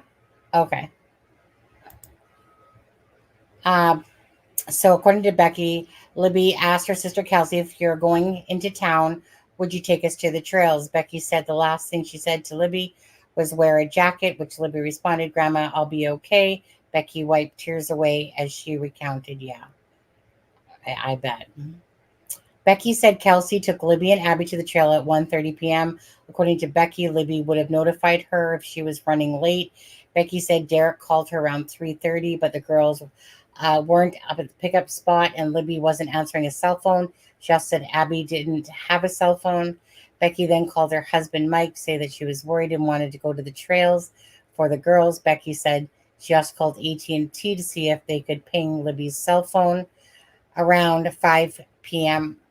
I make sure I got okay. Okay. Sorry, just looking in chat for a second. Okay. Around 5 p.m., Becky told Mike to call the police because it was starting to get dark out. Becky said she called Anna, Abby's mom, to tell the girls were missing. We kept calling and calling, Becky said, as tears were in her eyes. Aww. Becky said family members eventually went home and joined the search parties on the morning on February 14th, 2017. During the search, Becky said she said a friend ran up to her and said they had found the girls, which Becky interpreted as they were safe. Then Becky said her younger sister Melissa was crying and could only say, I'm sorry. I couldn't understand why they weren't taking me to her. And then I saw the coroner's van by, and that's when I realized they weren't alive. Becky said, it never crossed my mind when they told me. I just found them. During cross-examination, Baldwin asked Becky to reiterate that Libby was vocal and stood up for others. In the redirect, prosecutor attorney Stacey Diner asked Becky if Libby had ever been exposed to guns, which Becky replied no. Becky said her husband had a long gun for hunting and a handgun, but Becky said Libby was never around the guns. Becky's testimony ended after 1 hour. I thought Mike had talked about when he would go hunting with Libby. Huh. I remember that in an interview. Anyways, Andrew Baldwin delivered the defense's opening statement, starting with the statement, Richard Allen is truly innocent and there is reasonable doubt. Baldwin went on to say, we want the truth to come out in this courtroom for the families. Baldwin said that the state's investigation was messed up from the beginning. Baldwin accused the state of losing interview after interview we will never see. Baldwin said hair found in Abby's hand has a root with DNA. The DNA seemed possibly match. Oh, there we go. The DNA seemed to possibly match a female relative of Libby, not Allen. See, Baldwin said the hair found in Abby's hand had a root DNA. The DNA seemed to possibly match a female relative of Libby. Okay. So that part right there, that tells you, right? They didn't say that part, during the testimony because they would have said that in any of the news things, right? That was the card that they played to ball drop or mic drop type of thing, right? Boom. That the hair isn't Richard Allen's, but what they didn't say at that time was, but by the way, it's a relatives of Libby's, Kelsey, right? But that was the point of why they said it the way that they said it, kind of like that mic drop moment, and people going, oh. In the 7 years, they never turned over the mother of the sister's hair to In 7 years, they never turned over the mother or sister's hair to be tested for DNA, Baldwin said. Baldwin also attacked the cell phone evidence in the state's case. Baldwin held up a phone and said, forensic data on these phones don't lie.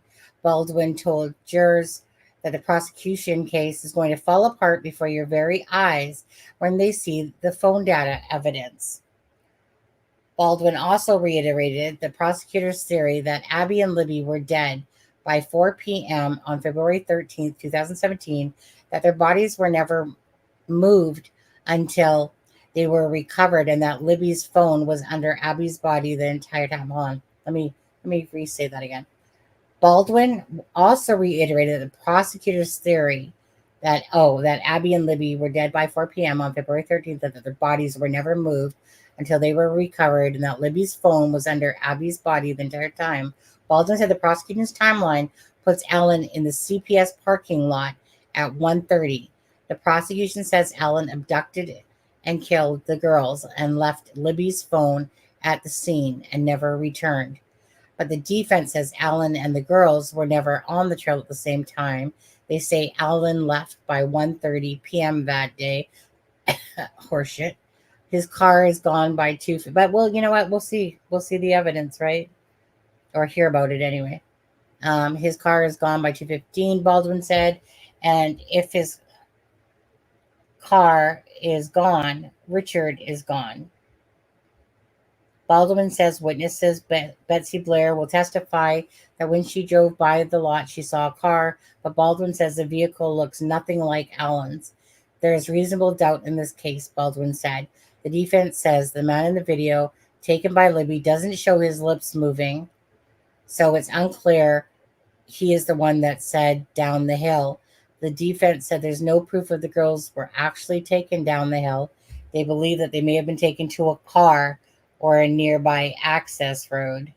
There's not going to be strong evidence of what happened from that point in time, Baldwin said. Baldwin said Libby's phone received a signal until 5:44 p.m. on the 13th, and then it was no longer connected until 4:33 a.m. on February 14th. Really? So hold on. Baldwin said that Libby's phone received a signal until 5:44 p.m. It was no longer connected until 4:33 a.m. on February 14th. Baldwin said the evidence will show that someone else handled Libby's phone after the murders. Richard Allen was home and never came back, Baldwin said.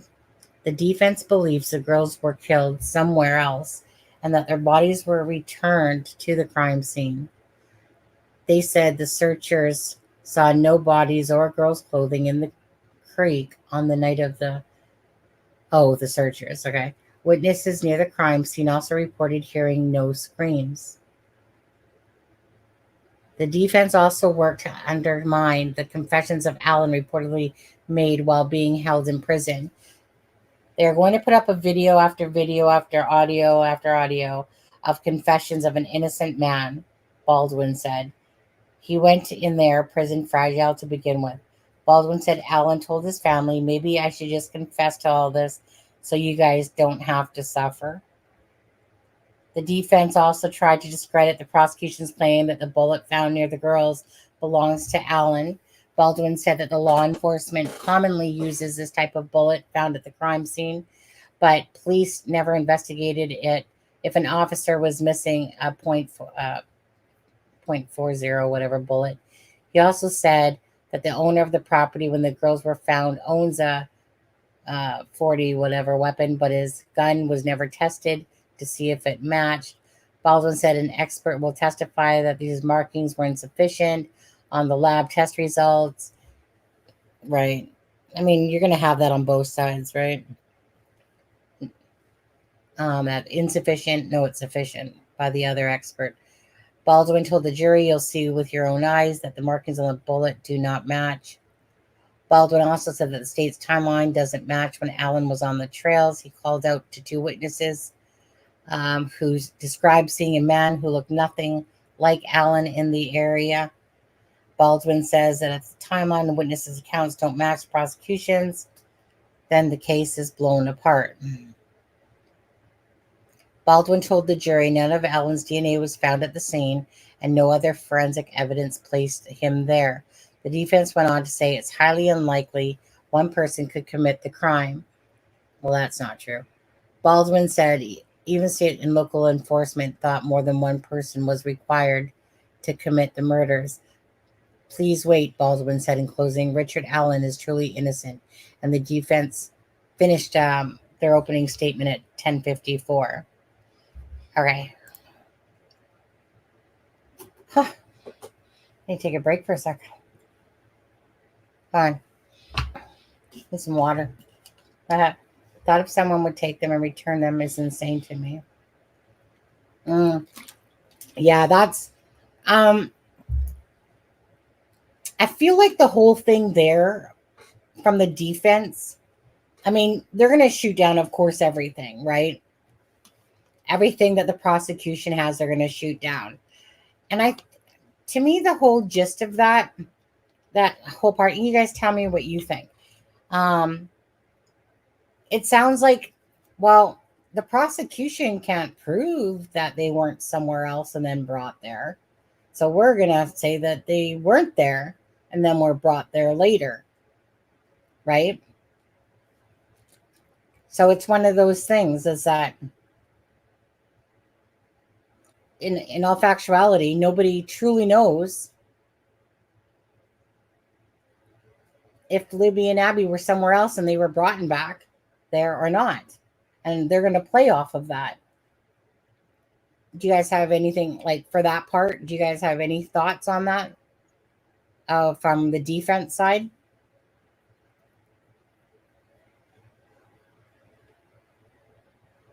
Well, that's just it, right? I mean, that's what it kind of comes down to, though. While the prosecution saying, like that they were barely moved and they were dragged from this spot to this spot.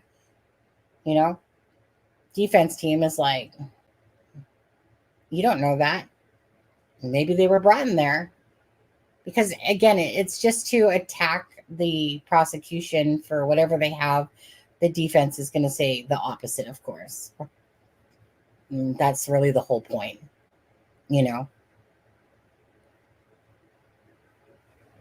I wonder how much. I think one second, my camera just went blurry. I think is it better? Or maybe maybe my eyes are blurry. One sec.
So just quickly, what do you guys think about the phone being turned on at 4:33?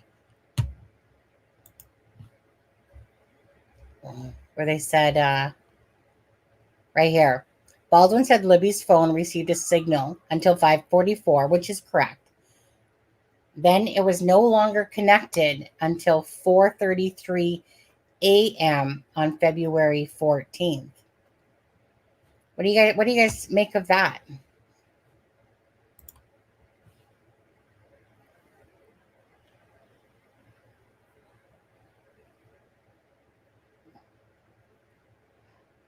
No, you won't get to see the crime scene photos, Chris.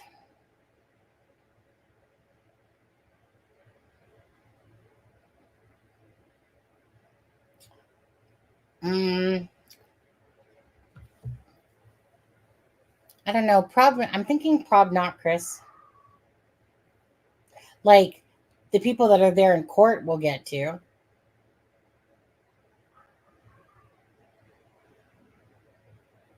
Like, did they say that there's not going to be any transcripts released?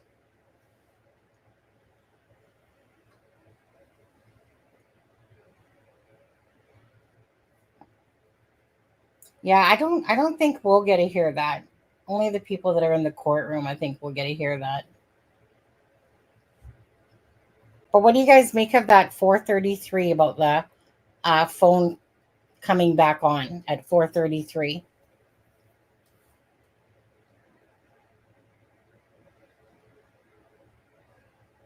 That doesn't, like, how do you make sense of that?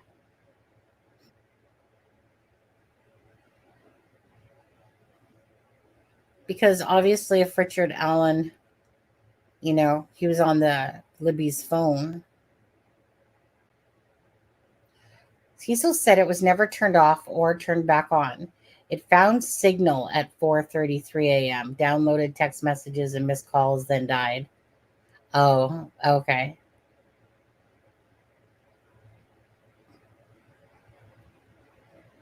That sounds probably more right.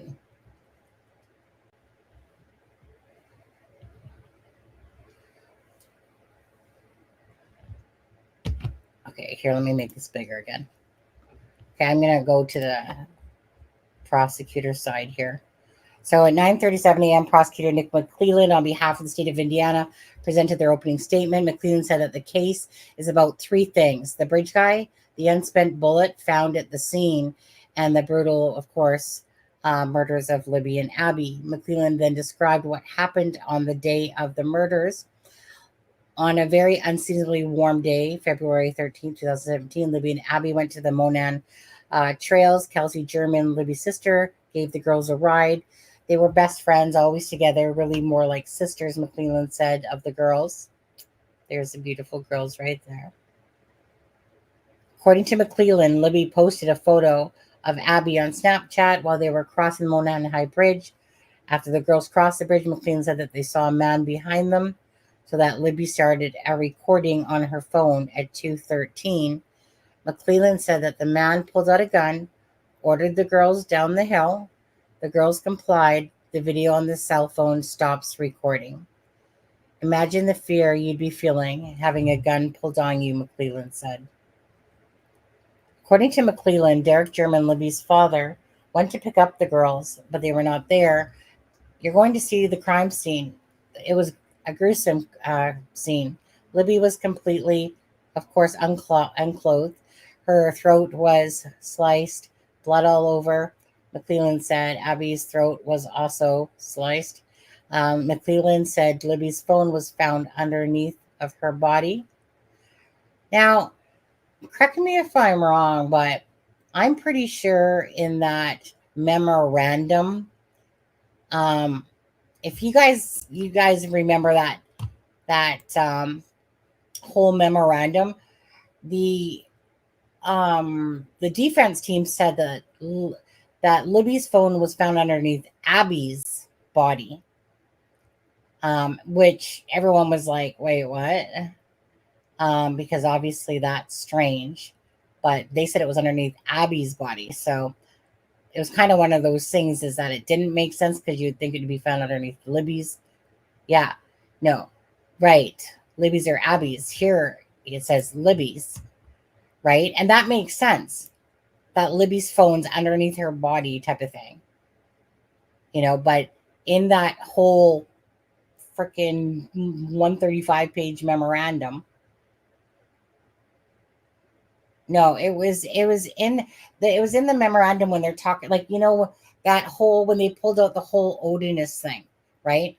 That whole Odinist theory and all the things. Remember that 135-page thing or whatever the heck it was?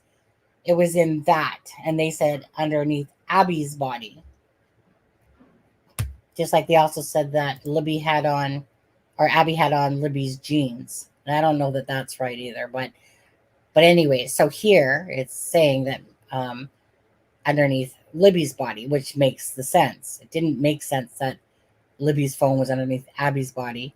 But again, right, we only get a read shit, but it didn't make sense then. It makes sense being Abby or Libby's phone underneath her own body. McClellan said that the jury will hear 3 people who were at the trail that day who saw a man walking on the trail with a purpose, but not very friendly. McClellan said all 3 will testify that the man they saw was the bridge guy. According to McClellan, Allen testified that he was on the trail that day. Investigators also found a gun in his house and showed a bullet found at the crime scene cycled through the gun. McClellan said Allen also admitted he committed the crime to his wife, mother, giving those admissions freely. Admissions that only the killer would know, according to McClellan. McClellan said for years, Allen is hiding in plain sight. McClellan concluded that his opening statement with this: the last face the girls saw before their throats were slit was Richard Allen's face. At 9:22, when proceedings started for the day, Gall read the jury the instructions. If the state proves to fail each element beyond a reasonable doubt, you must find the defendant not guilty, Gall told the jury. The state has the burden to prove the defendant is guilty beyond a reasonable doubt. Gall reminded the jury that Allen is not required to prove his innocence. Gall said jurors are allowed to take notes throughout the trial, but those notes cannot be taken out of the courtroom. You should keep an open mind, Gall told the jurors, reminding them to wait for all the evidence before forming a verdict. At 9:11, the first day of the trial started approximately 10 minutes late because Special Judge Francis Gall said some media members, not WTHR, violated decorum order and videotaping the arrival of the jurors at the courthouse. Those media members were banned and their equipment was confiscated. Allen, who is wearing a lavender dress shirt and khaki pants, was reading with reading glasses on top of his head, bowed his head in prayer before Gall and the jury entered the courtroom. Gall ruled the composite sketches of the suspects released by Indiana State Police prior to Allen's arrest will not be permitted during the trial. The first day of the trial started. There will not be any updates available until the lunch break, because the people in the courtroom cannot have cameras, cell phones, or other electronic devices. 8 a.m., senior investigator Bob Segal prepares to enter the Carroll County Courthouse for the first day of Richard Allen. 13 News, 12 media seats in the courtroom for Friday, October 18th. There was more than 60 people in the public line to get inside the courtroom. Only 24 were allowed in addition to the 12 media members and families of the victims and Allen. At 7:50 a.m., attorneys Baldwin and Brozzi, Richard, defense teams, they arrived. Opening statements will begin. Okay.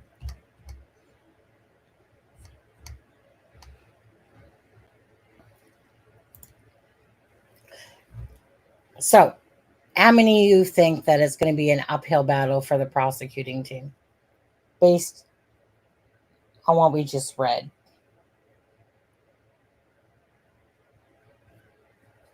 I mean, there's definitely lots of reasonable doubts in this case, but it's a matter of what the prosecution has, to prove that Richard Allen was there. I mean, but there definitely are things that we know about from the witnesses, saying black and another one saying blue and the different things. But then it just really becomes about the prosecution and what evidence it has. Yeah, that will be an exhibit. Yeah, maybe eventually. Hey, Shireen. Listening but not watching. Well, I wish you were up here with me. Charmaine, are you going to be able to come on tonight?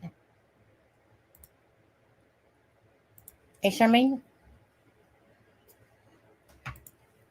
Oops. Are you going to be able to join us tonight, Charmaine? I want to hear from Adam.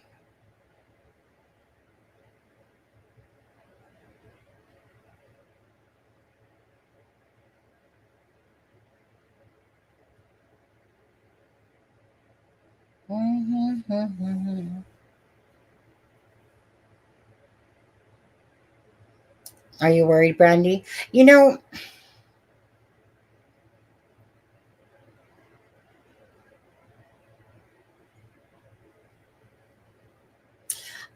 I can absolutely see why. Looking, seeing what we're seeing at this moment, you know, that feeling of, you know, he's guilty, but what if there's a reasonable doubt there, you know, for a juror, because it just takes one. Or, you know, like we all know that the defense is like going to do everything that they can to make the jury believe otherwise, right? Again, no one like for the defense to say, hey, the girls weren't even there originally, they were placed there later, phone came on at 4:30 in the morning, etc., etc. But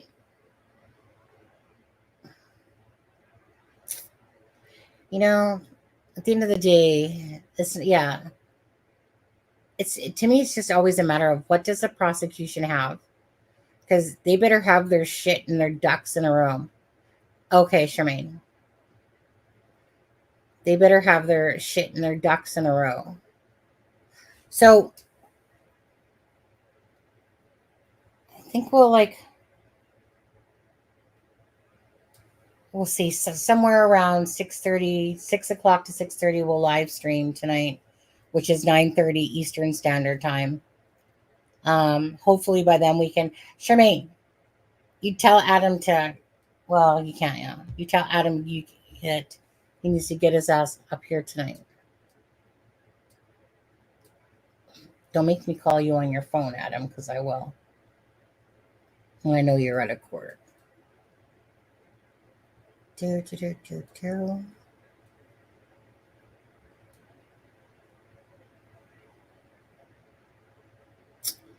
Well, that's just it.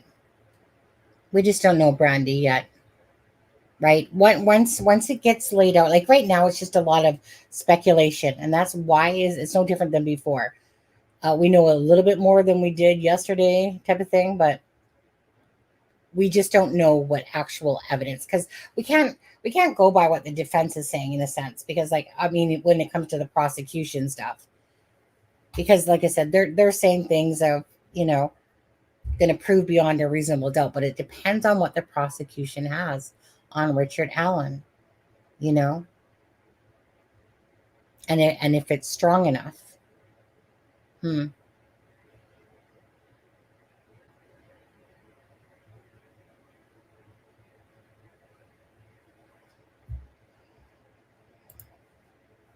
Before the 30-second video ends, yeah, one of the girls is heard screaming. He's got a gun. So who else, other than the BG, could pull a gun in such a short time? Yeah. Yeah, but I mean, we knew he had a gun for a long time, the BG.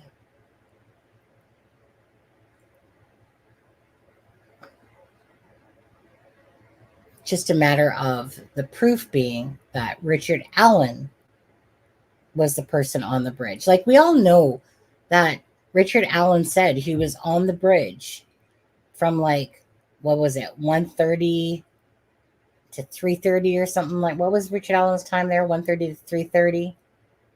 You know, I think it was close to 4 when the muddy and bloody thing happened.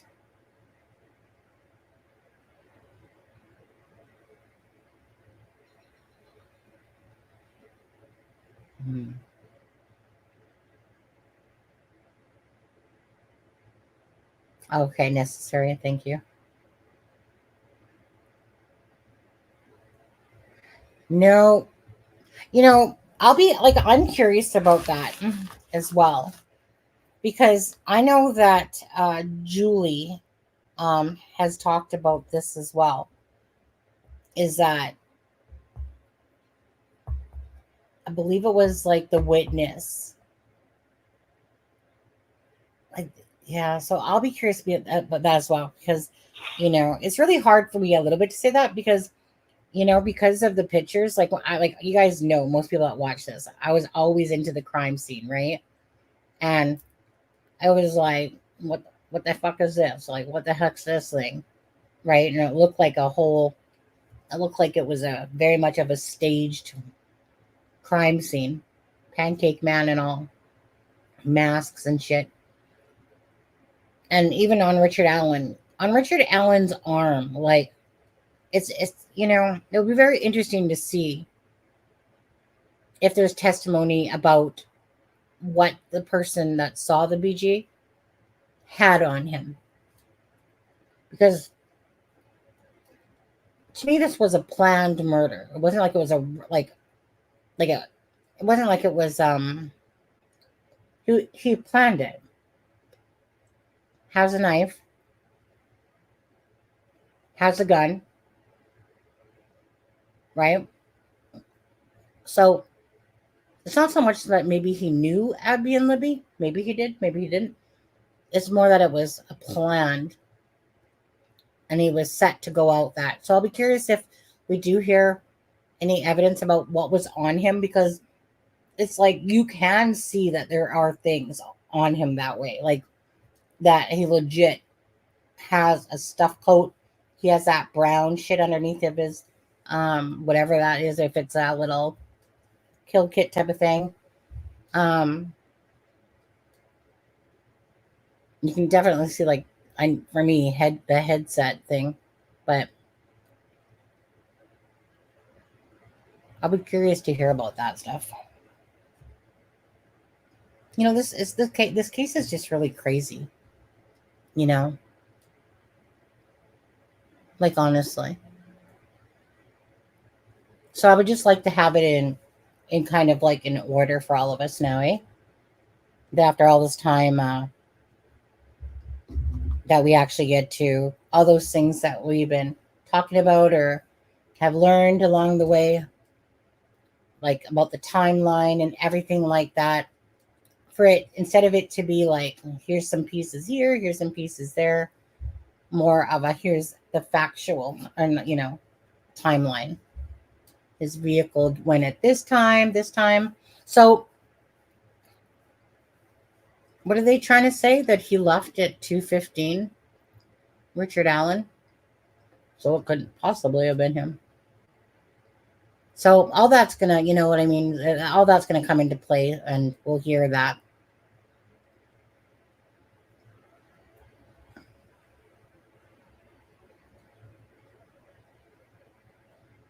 I still think he's guilty as fuck, but so I'm under the impression that he's guilty as fuck. But we'll see what the evidence brings out and see if I can be swayed in my own thinking. If there's that much, like, I know that there is reasonable doubt based on certain things, right? But that would depend what the prosecution has.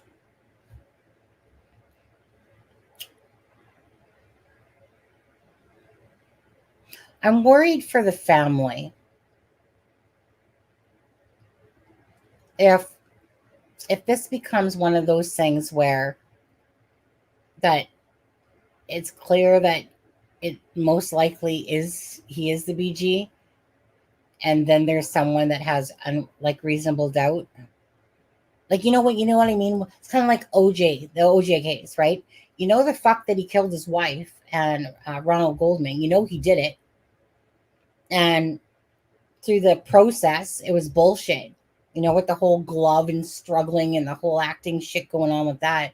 And then he gets off. And I remember him doing an interview where he might as well just have admitted it, because he pretty much had admitted it, but didn't say it in those words, but said it enough. It's like somebody knowing that they can't be charged, and then like OJ Simpson was just so full of himself. He just said a narcissistic, all about me type of person. He was just a me, type of person. So that's what worries me, is for the family, that when somebody, let's say he is guilty, and then they get off because of those technicalities, or maybe he did it, but that one juror just wouldn't budge, so it becomes a hung jury.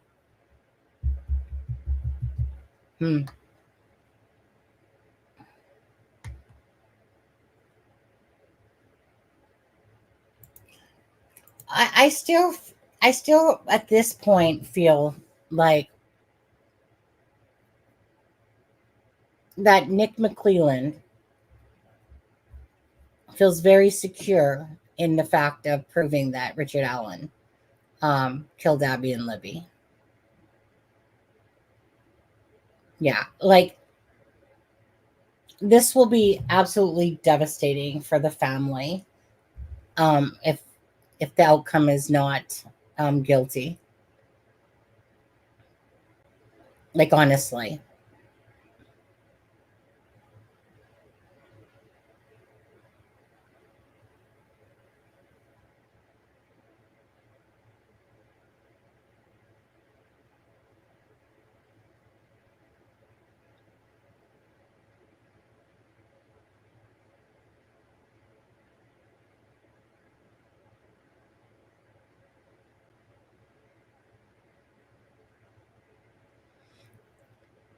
Yeah, you're right about that, Gail. Obviously, for Kathy, it's kind of like the Rex Heuermann case, really, about that, you know. But in all fairness, there's going to be more people that more care about the victims' families than the person that's related to the accused. That's just a given, unfortunately. But yet true, it happens. Because obviously, with Kathy Allen and the family, you know what I mean? It's going to be a shock for everyone, but just for different reasons. Like, imagine finding out that your father, if Richard Allen is found guilty, but they're not going to believe it, I'm sure. Right? If Kathy's standing in his corner and stuff like that and blah, blah, blah, it's one of those things. It's, can you blame someone if they're living with someone for all those years, have a child, and then come to find out he's being charged for the murder of Abby and Libby? I mean, all you have to do is put yourself in that person's shoes, and how would you feel? Everyone's going to be against you regardless, right? Because of association. Yeah. Like, again, we can sit here and talk till we're blue in the face, but until we see all the evidence that comes out, and how strong the evidence is or isn't, what do you guys think? Any of you guys? Okay. Obviously, we know that, again, the confessions, that he didn't take out his family and he didn't shoot Abby and Libby in the back, and but you got to remember, this is 61 confessions over time. So in your head, it's like, okay, I want to know, when was the first confession, second confession, right? Those would have been near the start, right, when he was arrested. And so when was the confession that he shot the girls in the back? Was that confession number 58? When it's well into it, it's probably like these confessions didn't all just happen, like, it would have been more spread out. We won't hear an update till next break. Yeah, no, Chris. Again, she testified before lunch, so now it should be somebody else after that, but they didn't know who it was. No, I heard it was a half day, like 9 till noon.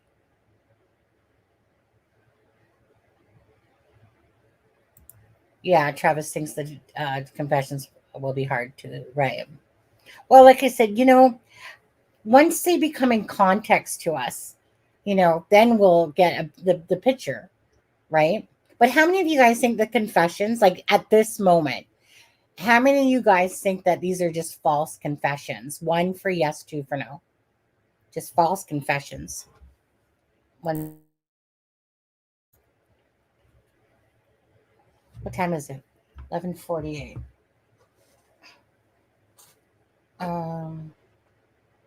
Let's see.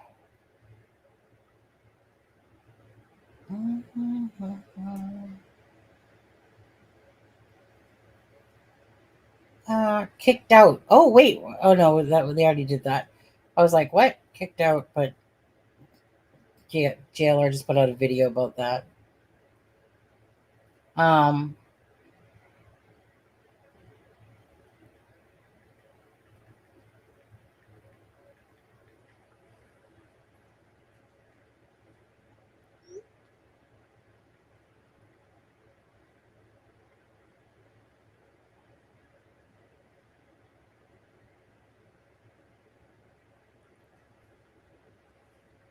Thankfully we'll know soon. I think he confessed, realized that was not.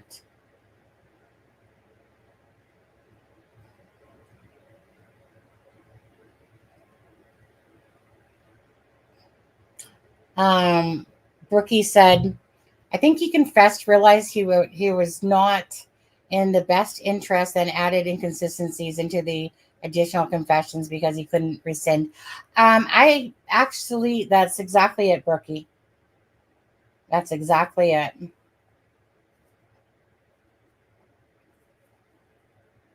Is it when the defense says, "Oh, you got mental issues? Let's, throw in some more confessions in there," because remember the defense was trying to get rid of those early on. So, I bet you any money it's one of those things where it's the earlier like. I hope that they say them in order, right? Of when each one happened. Because obviously, if there's that timeline involved, it can be looked at along with those confessions. But that's kind of how I see it: is confessed, and then, oh wait, got to throw in a few more. Now I got to put it off balance.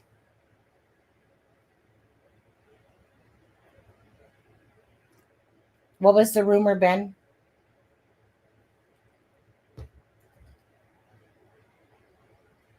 Yeah, I agree.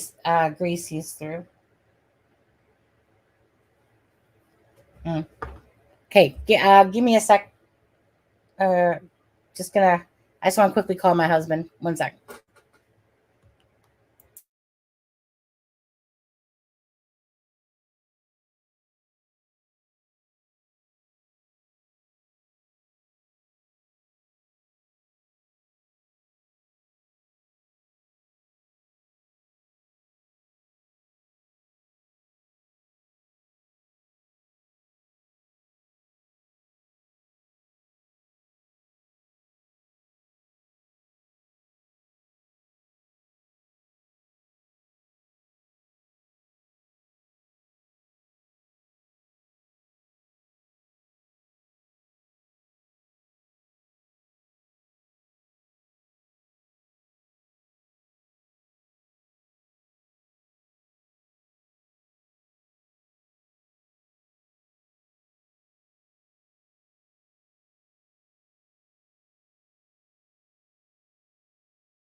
1 second. Okay, I'm back.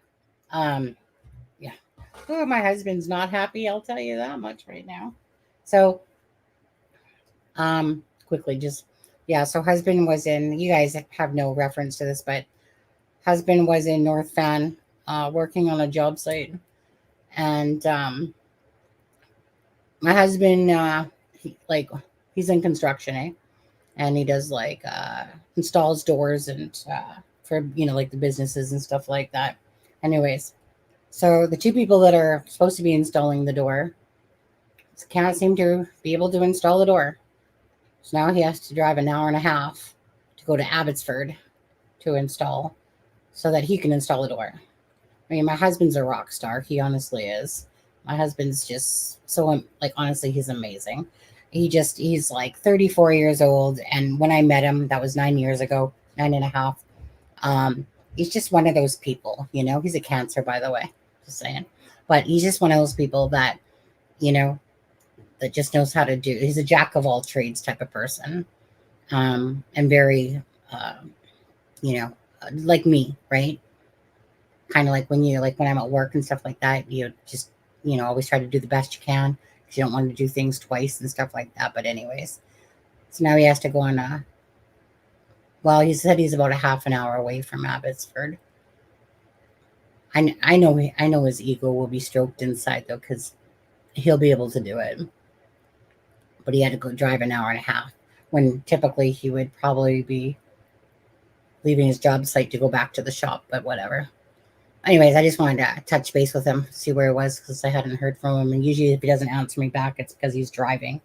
So yeah, and it's kind of a pissy ass day here today, actually. I'm not sure about you guys, but it's raining here today.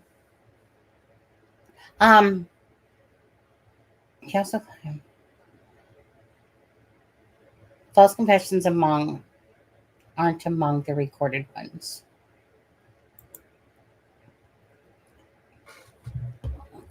SP, when you say that, are you talking about the total amount? Like the false confessions, like in the 61, that they're separate from the actual recorded ones, you mean? Is that what you're meaning?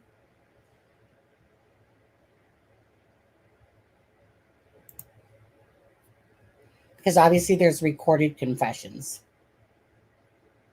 So is that what you mean? Like there's all these false confessions that were more like the third hand, second hand type of thing that, well, like say Dr. Walla, for instance.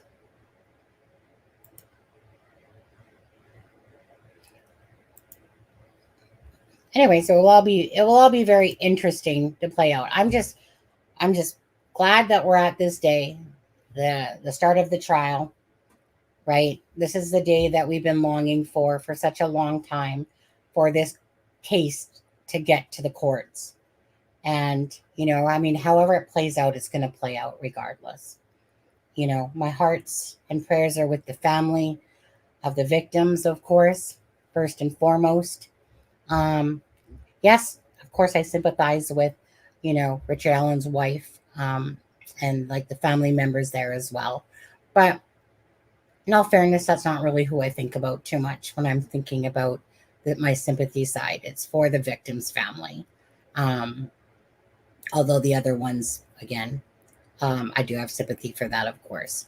But it's Abby and Libby that we've been fighting for the justice for. And Becky and Kathy has to see her husband. I mean, honestly, but to be in Kathy's shoes and to have your husband ripped away from you in a sense and watch your whole life flip upside down, I couldn't imagine. Would be the most devastating thing. Just imagine that though, right? It still always gets me. It's like someone coming up to me and telling me, and then the police knock on the door and telling me that my husband's being arrested for, murder. I'd be like, are you kidding? Like, my husband, no, would not do something like that. So I can only imagine. I think what I'm going to do is I'm probably going to end this live now, so I can get a little bit of rest, before we do our live tonight. Oh my goodness, 5.5 hours I've been doing this live. No sleep. 61 full confessions and 40 plus incriminating statements. There was a domestic violence call to their residents. Yeah, I remember that, Kelly. Okay. Thank you guys. If you guys haven't hit the like, hit the like. But I think, yeah, I need a rest before tonight. It's 12 o'clock my time. And we'll do a live at about we'll say between 9 and 9:30 Eastern Standard Time, somewhere in there. And hopefully by then I can have spoke to Adam and see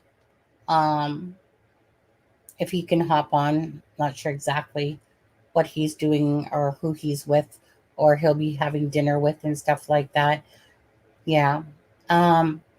So Mark, thank you very much for the $3.99 super sticker. It's a crime and shame we do popped up 5 gift memberships. So congratulations to those people that got the free membership. Belinda became a new member, and Daisy donated $4.99 as well. So thank you guys very much for that. But thank you guys also for hitting the like button and stuff like that. And it's always, everything is about bringing awareness first and foremost, and for the the victims and the families. And you guys know that I also, another case that really bugs me is the Sebastian Rogers case as well, with that 15-year-old autistic boy. That's a mind fuck case in itself as well. What stood out to me is when they asked Becky if Libby would stick up. Oh, okay. Would stick up for other people. I bet she was sticking up for Abby, and it pissed Rick off. Some kind of sassing, and he snapped. I mean, the defense asked that, right?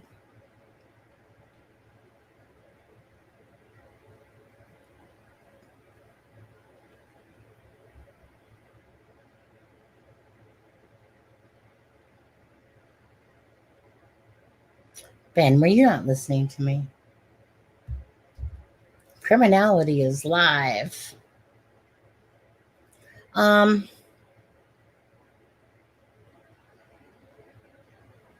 Yeah. I'm too tired to think about it, but they obviously asked that question for a reason. Bet she was sticking up for Abby, and it pissed off Rick.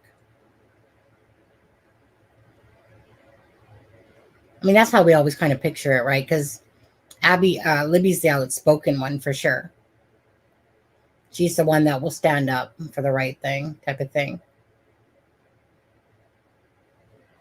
But why did they actually ask that question? I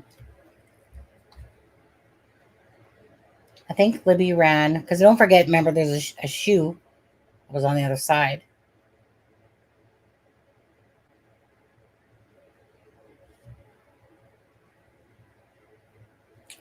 I'm also going to be popping it out. Yeah, hi. Okay, Gail.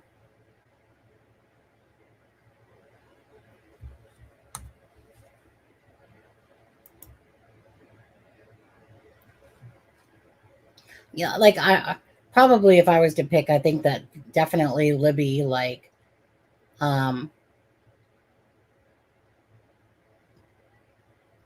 would definitely be the more vocal of the two. And if anyone's going to make a move, I would think it would be her.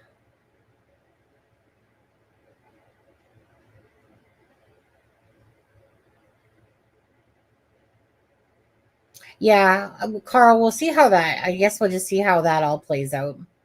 Like, so tonight, like I said, we'll see who can all join tonight. Ivy should be, maybe Jenica, hopefully Charmaine, hopefully Adam, of course, can. But I can't talk to them until or ask until he's out of court. Then I can message him.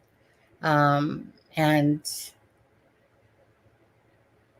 yeah, just see how it went.